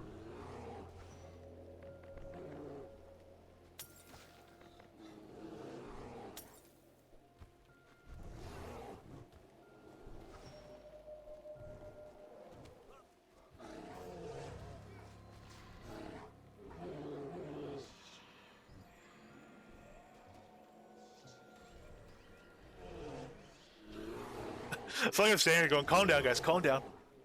Everybody's over here fighting. Croc's fighting the lupine. Lupine's fighting the polar destroyer. Uh, Polar destroyer's now fighting the croc. Just complete anarchy. Now I'm slashing with my sword, the poor things. Alright, get spellbinders on so we get a quicker attempt here. Ooh, now the destroyer's fighting me. Good lord. Nope, now he's back to the croc. Good. Nope, croc's down.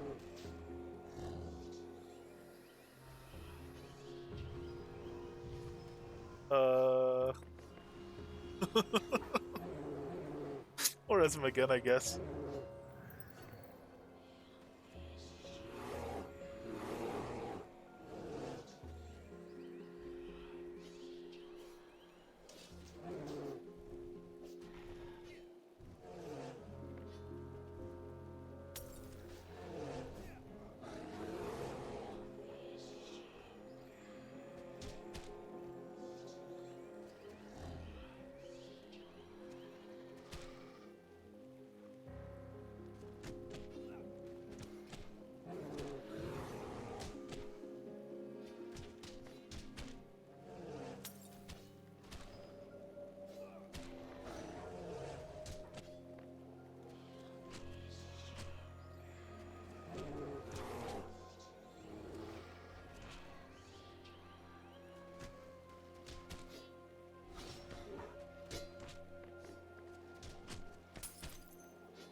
let's get out of here with our newfound friend. Um, a bit chaotic, but it worked. So we have a polar destroyer now as well.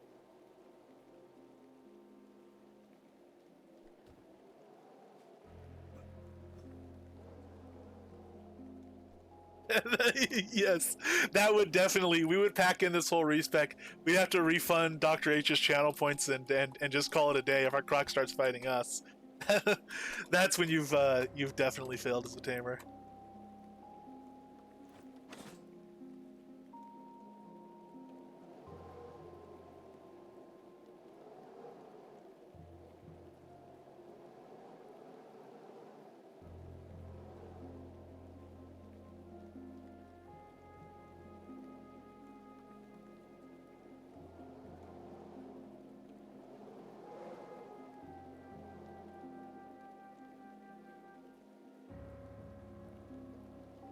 All right. We don't need a massive there. I think that's the gaming that we're gonna do now. So our legendary back on. Actually, we only have one legendary here. Do we have another one in our?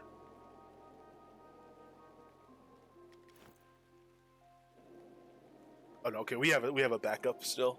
I want to have at least two of those because if I lose one, and I don't want to, I want to do something without taming another one. If I lose it during a fight in the something, for whatever reason, giant fight or something like that. If somehow I lost my croc in a giant fight, things have gone very wrong. But if that happened, I wouldn't want to have to go. I'd want to have a second one on me. As long as we have two, we're okay.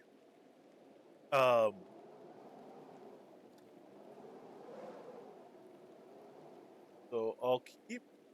So one legendary. I'll keep this one locked. This will be my one. The massives I'll keep in here. These ones I'll put over.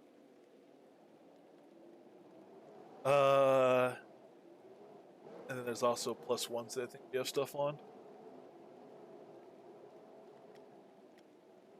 Doing our polar mutilator, which I don't know if we have that in our box yet. Let's see.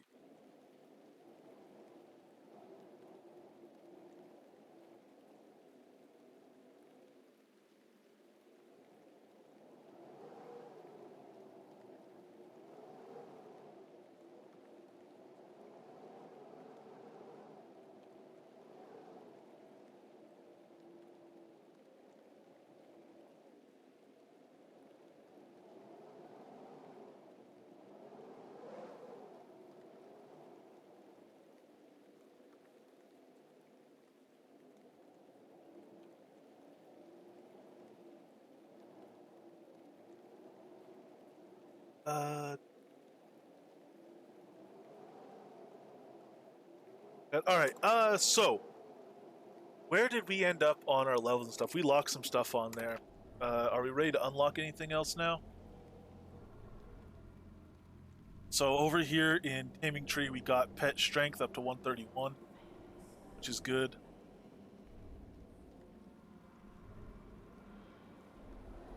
Our summoning's already 111, so we've one nice thing about having that where we were, training, resummoning, stuff like that is again, that summoning is raising pretty quickly when we actually use it. Just because pets stay spawned when we travel around, we're not resummoning it very often. When we have to tame them, swap necklaces, resummon, and stuff like that, we actually get some summoning does it quite quickly.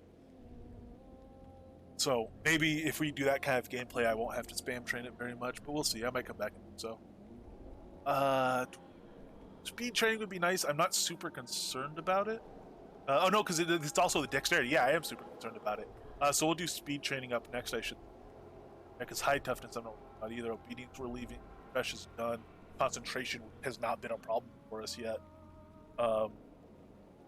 It gets low when we do a lot of spam healing, but we don't ever get to the point where we can't just take focus pots to overcome that. So we'll leave concentration there, and we will do pet speed training, 130. Wow.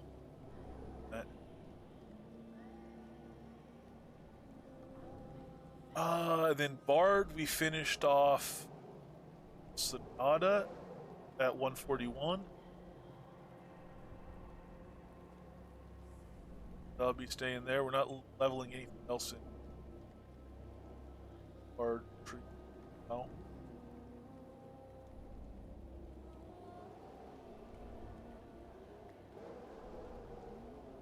Spec there. How much is 5 levels of spec? 120 to 125. Starting to get to be expensive levels, but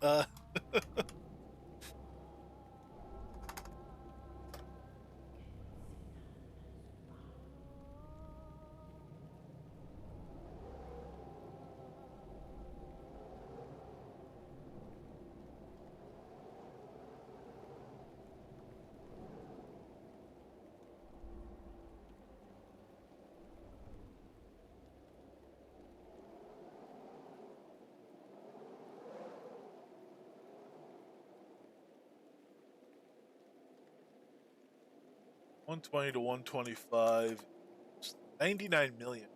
Not quite as expensive as I thought, but not cheap. But man, not bad though, really. We have a lot of stuff to put a lot of other places. We'll wait. We're not entirely sure how much Bard spec is doing for us. We know it's doing a lot, but I don't have it quantified. So we'll wait on raising that. We'll leave that at 120 now. It's still a nice, plenty high spec. Taming we'll leave at 125 because Taming could even go to 30. That does start getting expensive. That'd be another 160 million, and that starts being a big chunk of what we have. Leave it at 125 for now. Huh.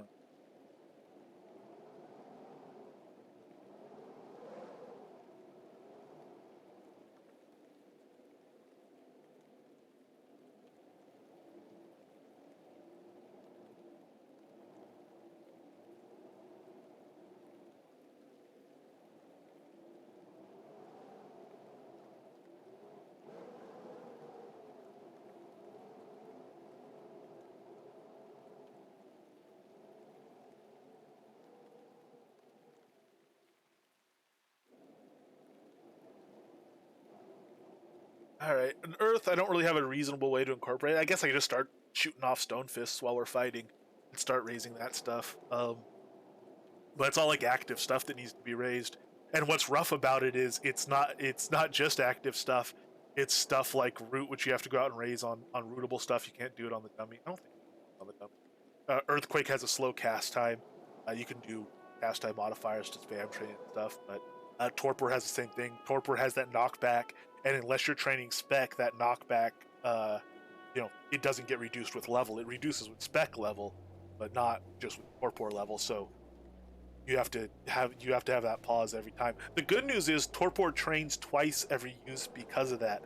It trains once on the initial cast that puts you in that Torpor state, and then once that state wears off, it recasts itself to apply the strength and stuff. So you actually you get to train it double time because of that. Oh, which is really cool. Actually, we'll see that. Might as well, since we have set to train everything. If I drag it to the bar right here, we'll let it cool down and we'll take a look at it. It has a long cooldown too, which makes it rough. Cooldown changes with level though, not with spec. So the cooldown does get.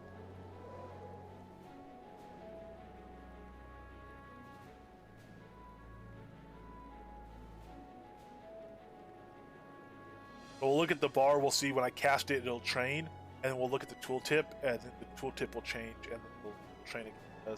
So if we cast it right now, we go from level 7, level 11, and we're in this knocked back state, and as soon as that wears off, we go to the new state here, and this goes from 11 to 13, trained again on that with one use.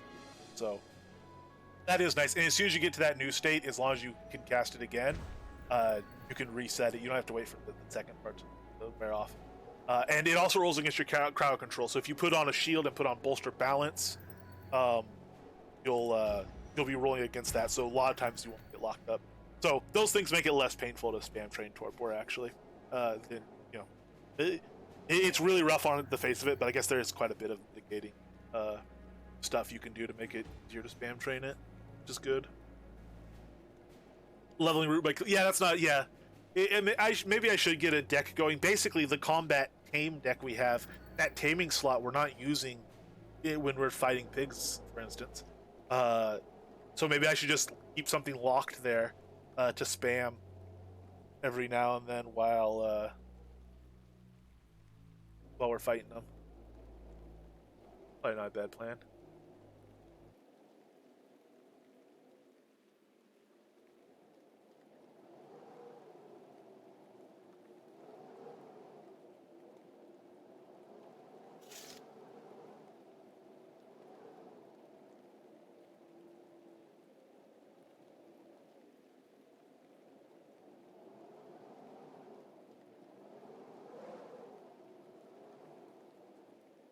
Uh,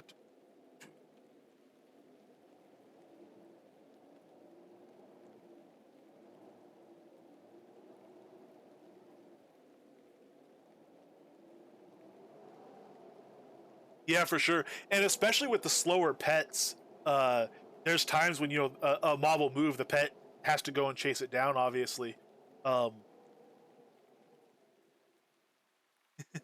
it's been months now. What's been months? What are we? That I've been in Tamer without telling you whether or not you should be in Tamer? Is that what's been months, Primo?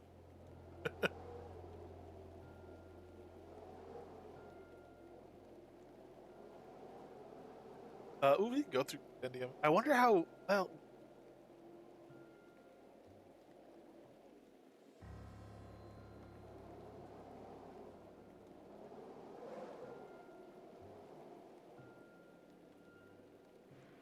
Oh yes, yeah, right, man. Uh, beautiful view. Months and months and months. Yeah. Not near as useful as I was hoping for. Um,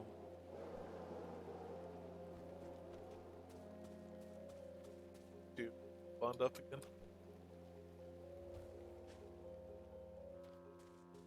Yeah, damage from behind's a tricky one. I'm not doing great on damage from behind here. Let's knock out a couple of pigs while we're talking about it.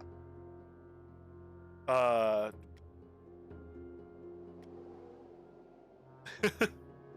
uh, that's another thing I could do. So we were talking about inner own jewels or what to do on those gems. Alternate options to the taming gems, the tame creature gems. Attack from behind is one that I initially thought would be quite useful um, as a tamer, put attack from behind gems and stuff, and it can be maybe quite powerful. In practice, that doesn't seem to be the case. I'm not fighting behind the mob nearly as often as I would have thought.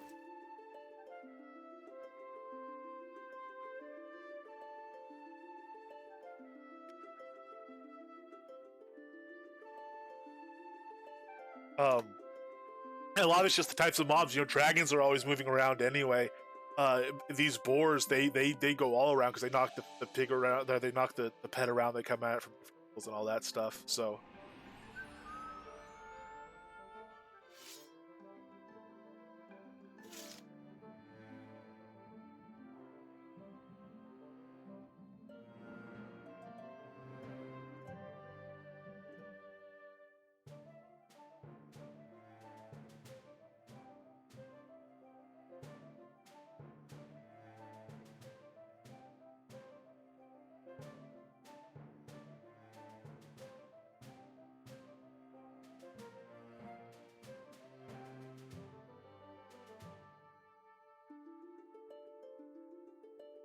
Might as well put food on him. What food we have?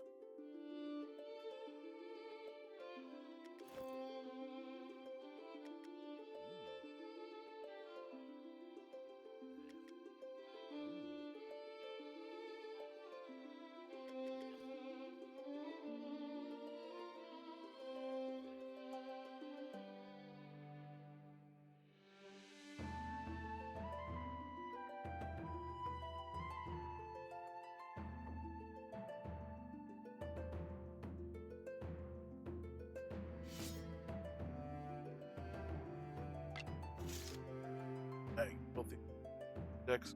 Oh.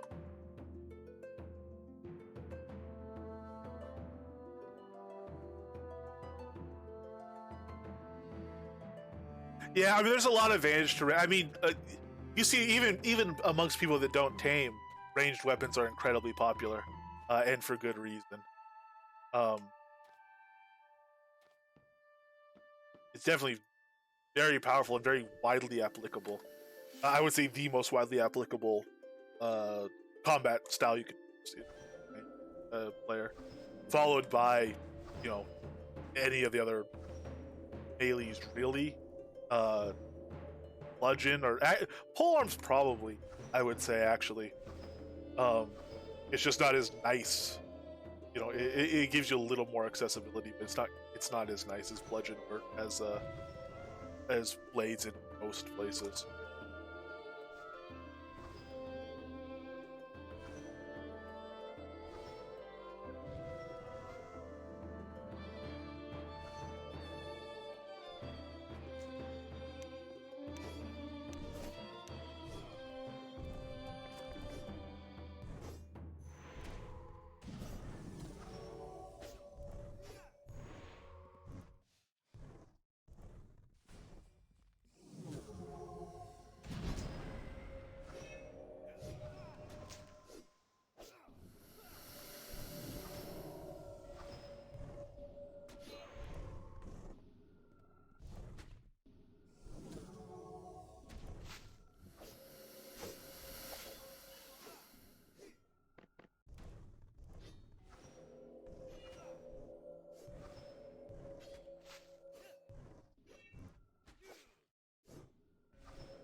A 6 KO swap. We let our atonal off, but that's okay. All the way up to 4.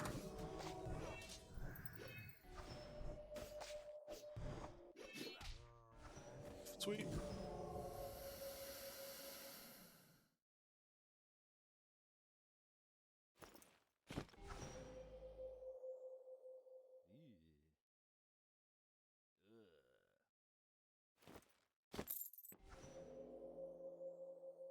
Yeah, for sure. The lack of a healing debuff is a large part of why I don't like it for a lot of things I like blades for, um, or again, or pole arms. But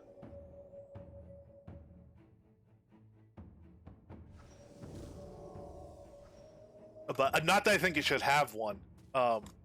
If it did get one, I think you would have to drop the power on it or something. You have to do something to compensate because it's already ahead in so many ways that I think giving it, putting it on par in another way, takes one of the kind of balances away from it. And I don't think that'd be. Oh, don't come to me! No, I thought the guy got the croc there in time. I'm actually quite pleased with myself for getting the croc there in time.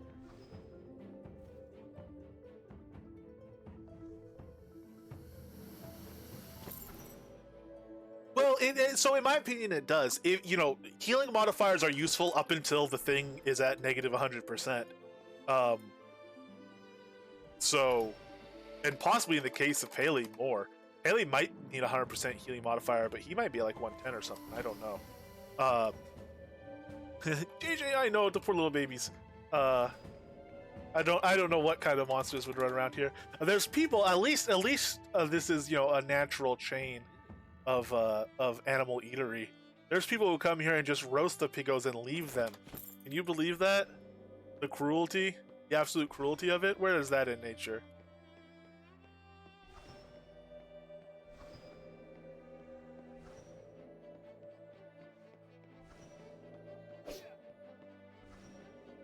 Hey, Korlak, how you doing, man? Piggle leather booties, yes. Yes, exactly. See, that's why we have to kill so many, because you only get half a pair out of each little piggy. You know, you have to go, you have to kill them by the twos at the least.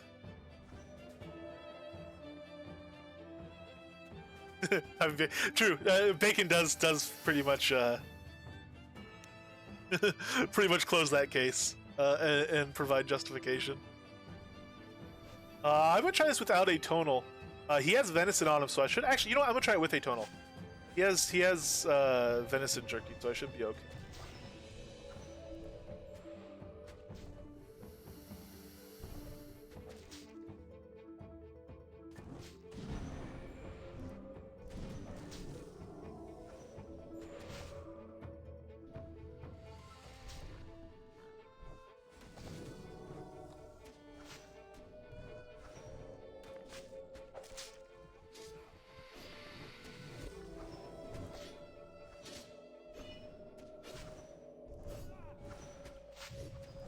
I do need to get heals into him though when he's got two of them. Oh, that said, it's kind of a good thing because I do. You know, the whole idea is to passively train these passive, as opposed to having to spam train them and stuff.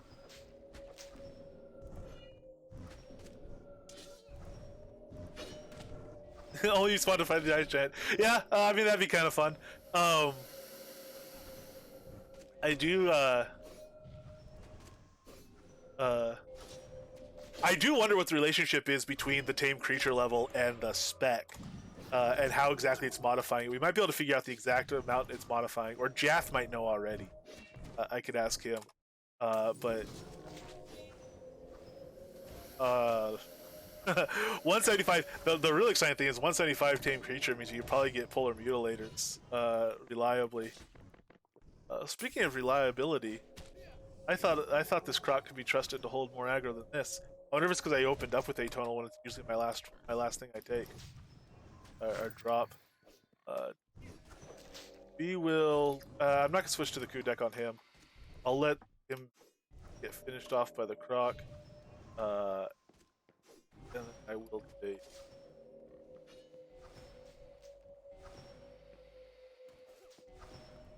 Okay. All right. Cool. Yeah. I'll add it now. Atonal fell off. He had regained aggro before this other one died. Even. It's very borderline. We might want to just take taunt a little bit higher, but it's already 130. Although it should also get more powerful as the creature levels, and we still have summon creature to take to 126. We still have that jewel to drop in, a gem to drop in once we get the second one. We'll leave taunt where it is till everything else is leveled, and then we'll see.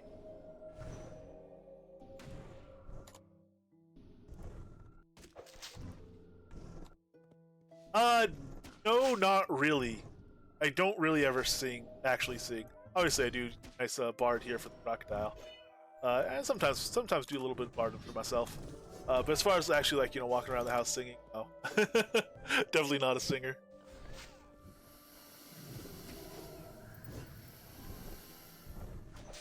Oh, nice, Xander! Did it just fall off and you're able to do it? I gotta see about that rise buff at some point too. I don't know how we're gonna do at that top Skelly room, the rise throne room. That's gonna definitely be a rough one. Let him just finish this guy off since he's so close.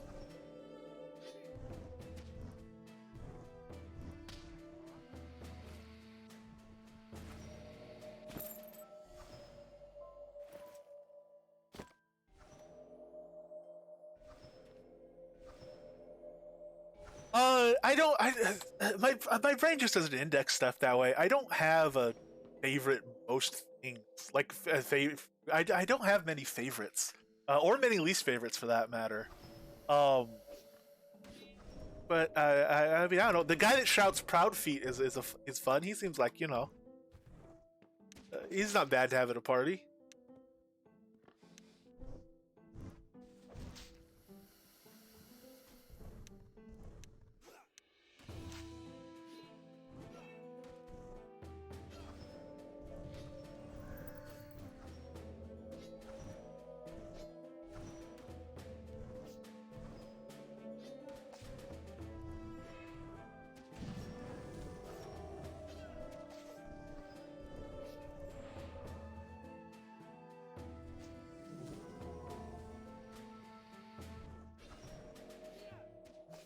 I would say don't salvage them. If nothing else, people will trade you essences for them. I'd trade you essences for them, like 2 essences for every stag helm. I think they're worth not salvaging, most definitely. Um, Whether you want to tear them up or sell them, that is kind of harder to say. It's a nice helm. It's good to get to a higher level, but it starts getting to the point where it's like, well, should I save these up and get my stag helm to rare or legendary, or should I sell them or trade them and get the stuff to take my taming belt to uncommon or rare? You got to kind of think about those trade-offs after a while. So I don't know. That starts becoming a little bit more difficult. All right, let's go ahead and switch decks with the thing on this one.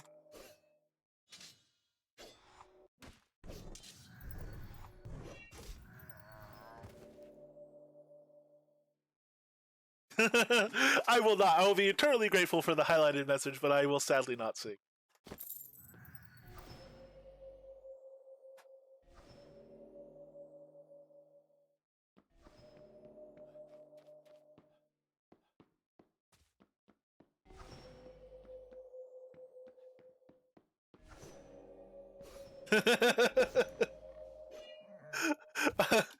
I love the revealing phrasing of that Korlag.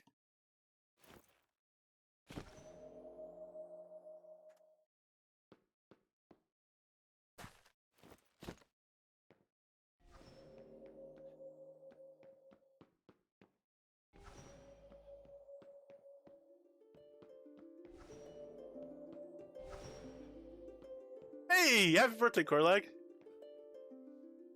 You could try in 363 days or whatever it might be.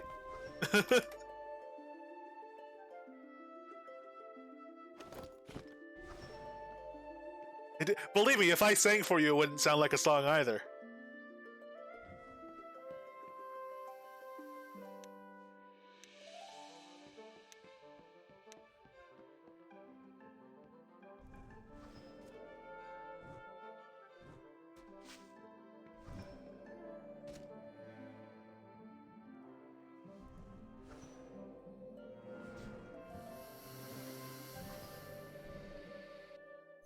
If you decide to sell them, let me know. I might. We got a second spawn. I might buy some. I am liking it. I don't know though. Maybe I should focus on taking the other stuff up to rare before I start worrying about getting a higher one. Feel awkward buying one too after selling so many. That said, they're worth several thousand each. I was selling them for, I think the lowest I got to was 2,800, and I think you could sell them pretty reliably still for like 5K or so, maybe even a little bit more. I don't know. So they are fairly, they're fairly worthwhile. So if you're selling an uncommon, I wouldn't sell an uncommon for certainly not less than 10K, and I would these days probably sell it for 14. Maybe 16 if I was selling it myself. And I tend to try to sell stuff pretty cheap, so there's definitely good gold in them if you decide to sell them.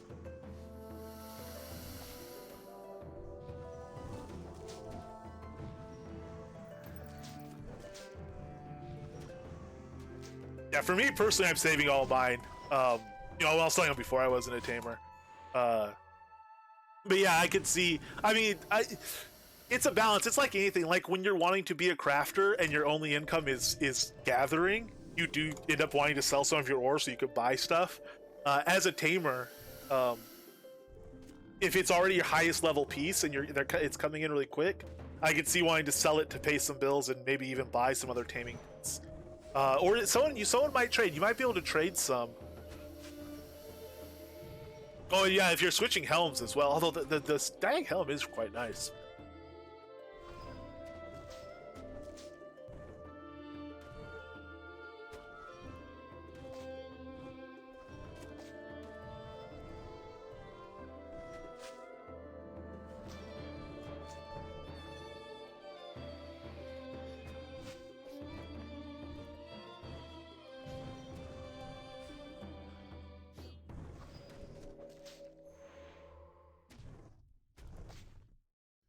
That I think depends what you're doing as far as aggro. There's definitely builds or tamer styles where you can never have enough aggro. Especially some of the people I've seen that have run like tamer fire. Um, the aggro is really rough. Or if you are tanking for a party, uh, even at very high level, it can be very hard if there's like a full DPS player in the group. Oftentimes fire, but archer, sword. Hey, uncommon. Ooh, nice uncommon. Um, and things like that. It can be legitimately difficult to hold aggro, even at high level with high level gear. So I can understand that.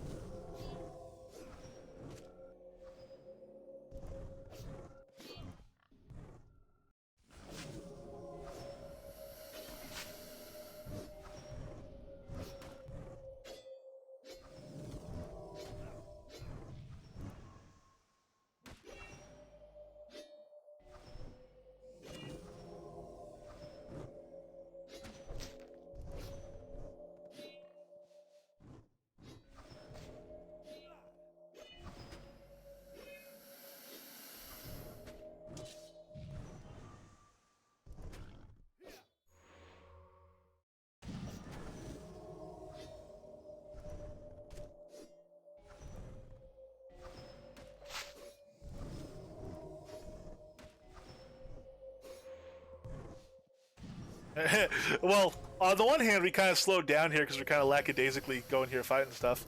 On the other hand, it means we're getting spawns just constantly on top of us, which is wonderful. This is actually why fighting destroyers of the Panopticon would be nice, because at the rate I kill stuff, I think we would just have constant spawns right there, which would be quite fun. But we do have constant spawns here. We just usually have to run over them. I think it's a little bit easier here.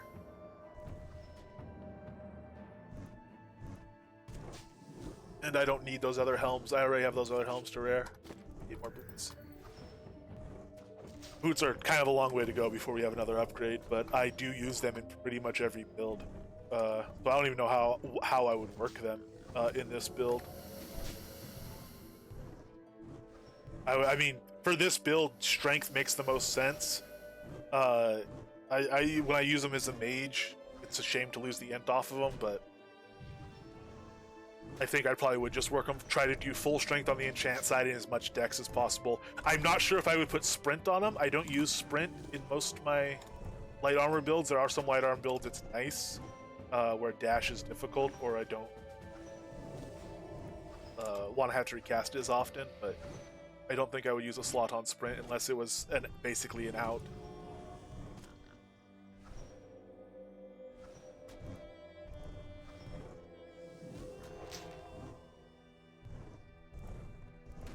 Yeah, it seems like, a lot of it's probably that now I'm actually using them. I notice when I don't get them, and when I wasn't using the stag helms, anytime I killed a noble stag and one dropped, it was just, oh, yeah, cool, bonus artifact off that noble stag, awesome. And one that I know will sell, quickly and for decent gold. So that's probably a lot of it. But since I've been tamer, that I've killed some noble stags, and I've not been getting as good a luck as I had been. It seems like before I was tamer, so that's slightly irksome. But I guess I gotta just do more of them to have it even out a little bit more. Like I said, it's if I actually had been keeping track of the numbers, it's probably mostly in my head, just because I'm actually looking for them now.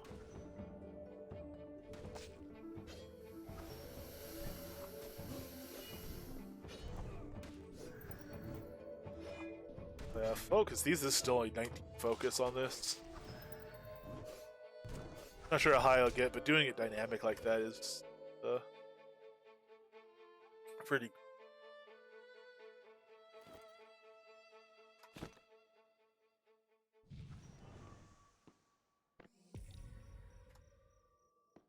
Same. And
Ah!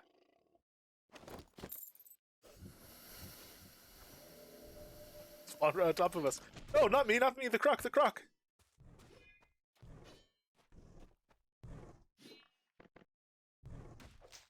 It's kind of fun going through festering death poison. I don't know why. We got a nice big pile. We've already used it, and we've used it, you know, very much to our benefit. It's like having an old friend back. We used it some as a fire mage, but just but mostly on Brigand really. And then the frost giant, a couple of times, mostly with the frost giant. You have a big group, so there's other people to do the festering. People that are doing melee attacks anyway.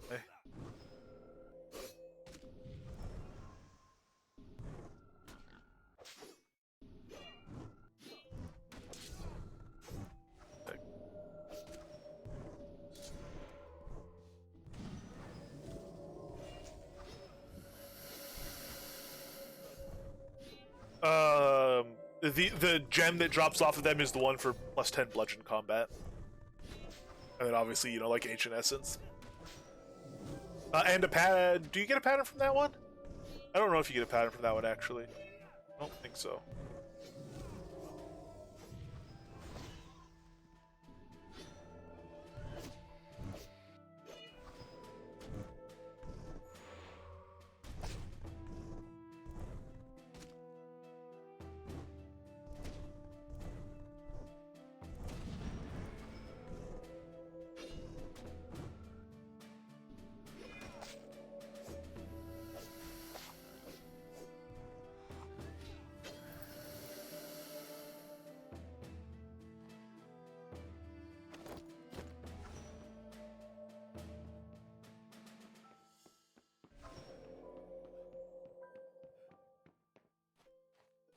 Don't combine it to uncommon first. It's not worth doing that. It is a reasonably popular one. People like it and use it. But the elemental mace is also very common, so there's a lot of the gems out there. They're not very expensive. So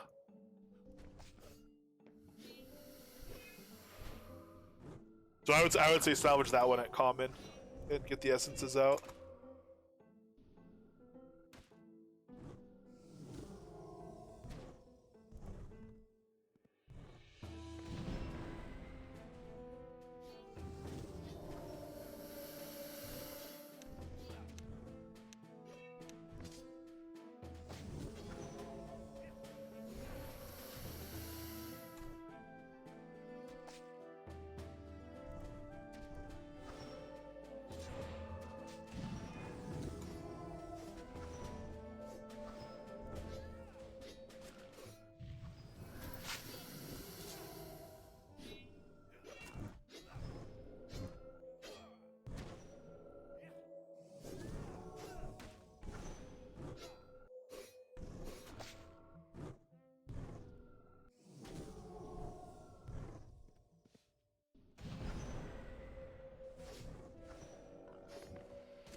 Sounds like a dying tauntaun when it goes down.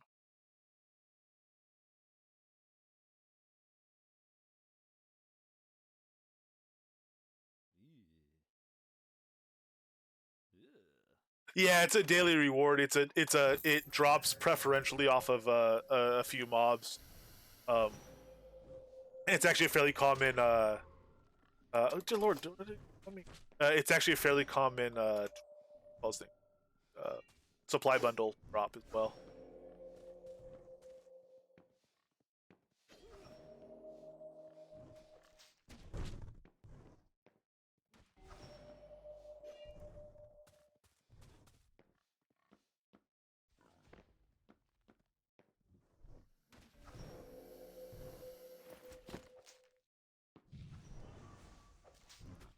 Guns on the croc. I'm gonna get speed on the croc, and I am going to get Savage Sonata on him. And I'm gonna kind of hang back. I'm not gonna do atonal because aggro pull, and I am going go over here and harvest this cotton bush. For 1 second.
Alright, sorry about that.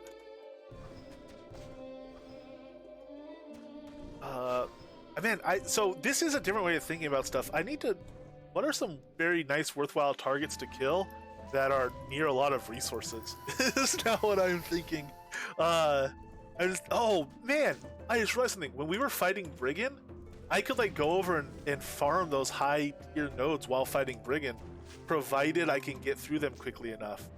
Maybe that'd be a good use case for the gauntlets of lead, naturally, because they have the mining speed, but also the jewels that drop from that give you a lot of speed. And even with a 75% chance to succeed, I'll fail on occasion. I won't get as many meticulous as if I had BMC jewels and whatnot.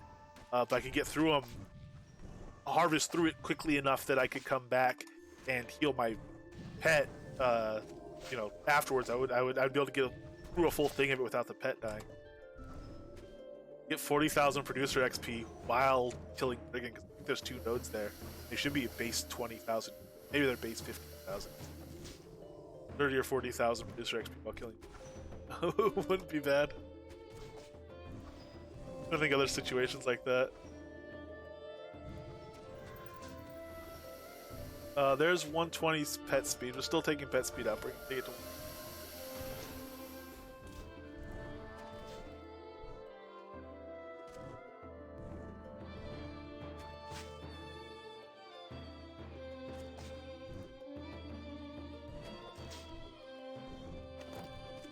Nice, another vest. Quarter of the way there towards another uncommon, which is what we want so that we can get another chance at one of those.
A little spamming of coup instead of stacking it. Just make sure we get all 4 cards off that we have.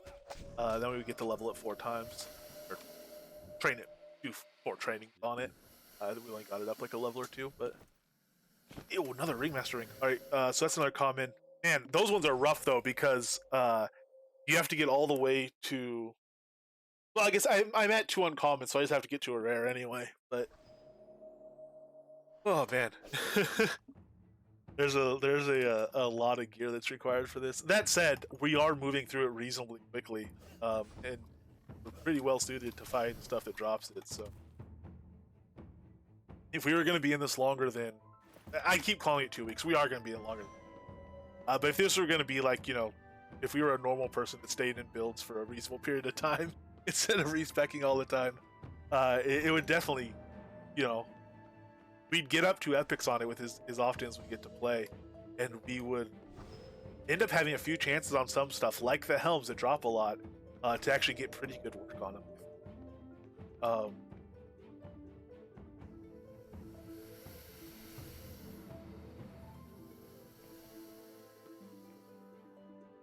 Good path. It's gonna do the little one again first.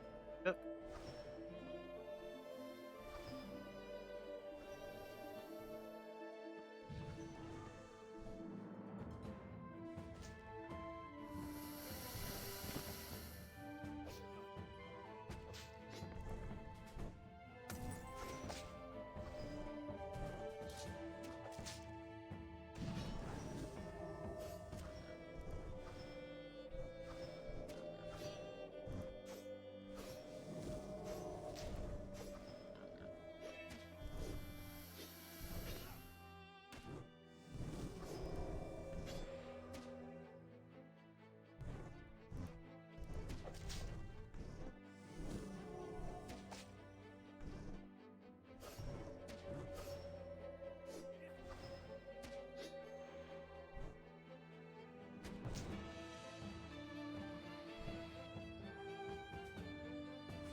So he's got all his support now up and running. Up one more speed song.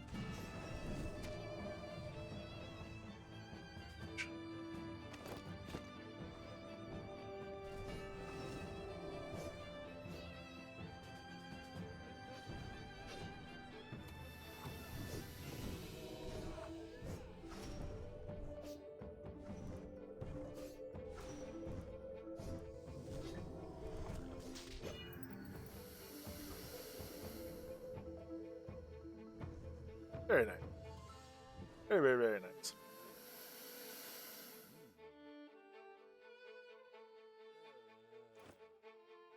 There's no pad on the outside. Yeah. Sorry. I think I missed that one popping up on there. I imagine. Considering how long ago I said the Tauntaun thing. Uh-oh. No, we got too close. What are we doing? Oh, Dr. H isn't here to uh, keep us in line.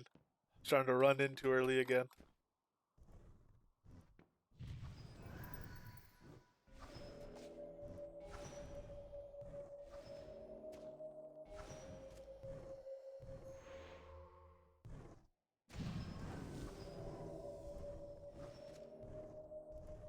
I'll do this too. Wrap up on him. I'm surprised that one's not come over yet. I'm perfectly fine with that. We'd be doing some damage into him with the atonal, but the aggro shift that still happened ends up being a problem. Higher level rings will help with that. We'll see how close we are.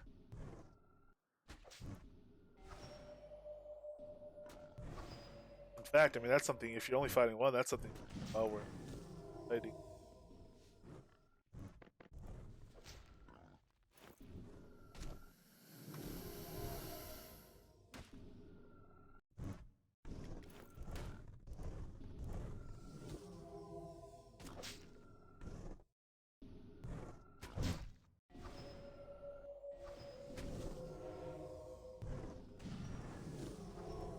Gloves. Oh, we have enough gloves to go to a rare. Beautiful.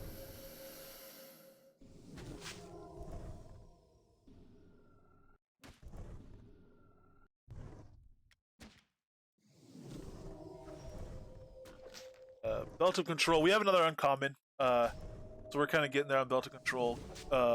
Boots still a long way to go. A couple more rares on them. Gloves we have to a rare. That's pretty big. And Ringmaster rings we have. Oh, not bad. We have two uncommons, half another uncommon. So two more commons, and we get to upgrade one of our Ringmaster rings to rare as well. All right, we're actually We're actually rolling along on these artifacts pretty good. We did, we had a head start. We had quite a few of them sitting around already.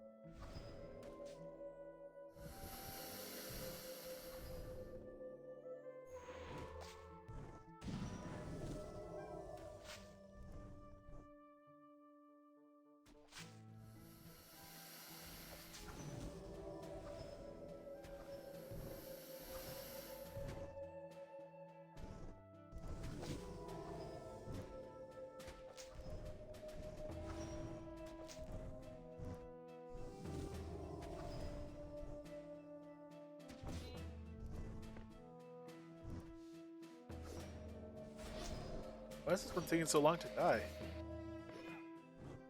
The one prayer goes.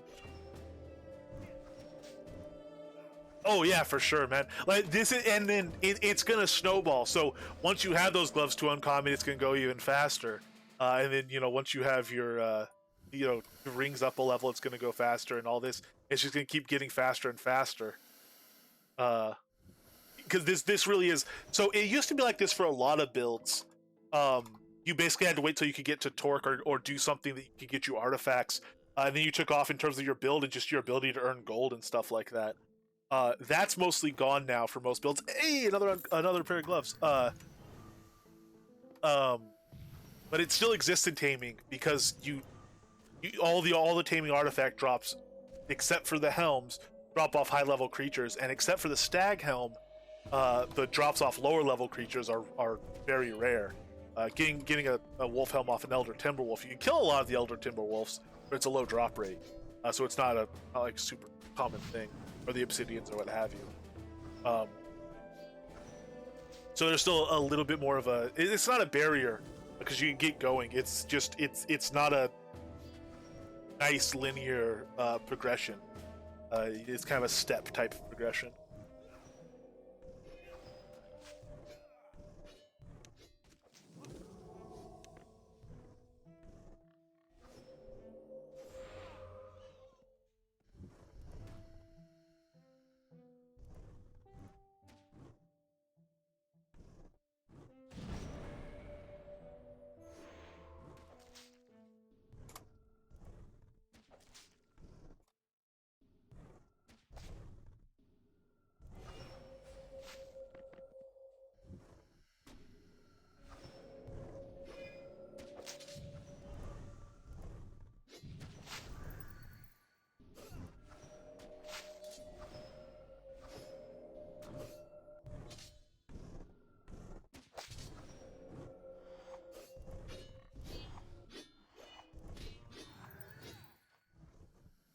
Hey, it's level 64. Two.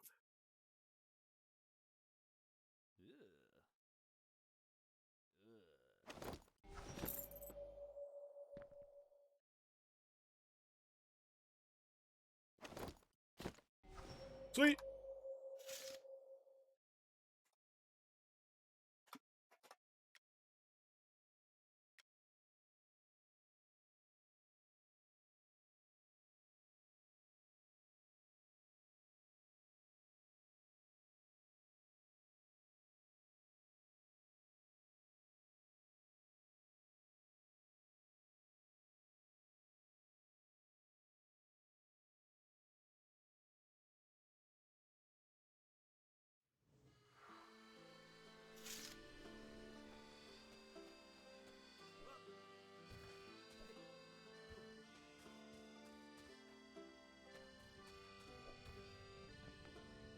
All right, so we actually ended up pretty good there.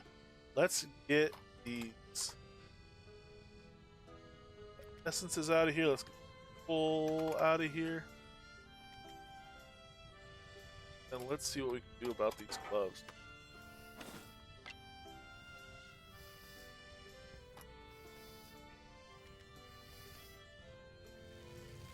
Common to uncommon.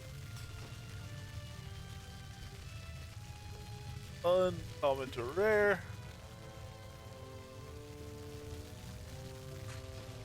Ah, 130 durability, man. These used to be hard. They used to have such low durability. 0.2 tame attack precision, and 12% taming specialization bonus. Very nice. Plus, they came out exceptional, which is always fun.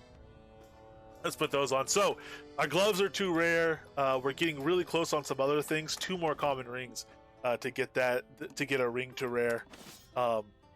Pretty good gear upgrades. We have that coup sword. We have tons of, we stopped our savage. We got to 141 like we wanted to get. We have all of our passives except speed training. We're still getting up there, and then we're gonna see how much we even want to level, like high toughness.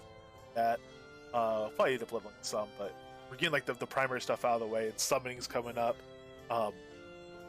We have both our specs are pretty much done. We can start training up our earth skill soon because all of our blade passes are done, unless we decide to take mastery up a bit more, or take it up, and then we can start doing rend in the blade as well. So we're really coming along very nicely on this. We're considering how few, we started off with a big pile of XP, but we've not been in this build long. It seems like we're still going pretty quickly and we're getting pretty far in it. That said, there's still a lot to do. We still want it. We need to get that earth tree up. We need to get some more gems. We need to get our artifacts worked, and we're only taking them to rare, and we're hitting on some things. We still have to get other stuff to rare, and really, realistically speaking, obviously legendary and epic are much more difficult steps. My non-collection is up to about 30 or so pets. That non-collection is expanding at a decent rate. We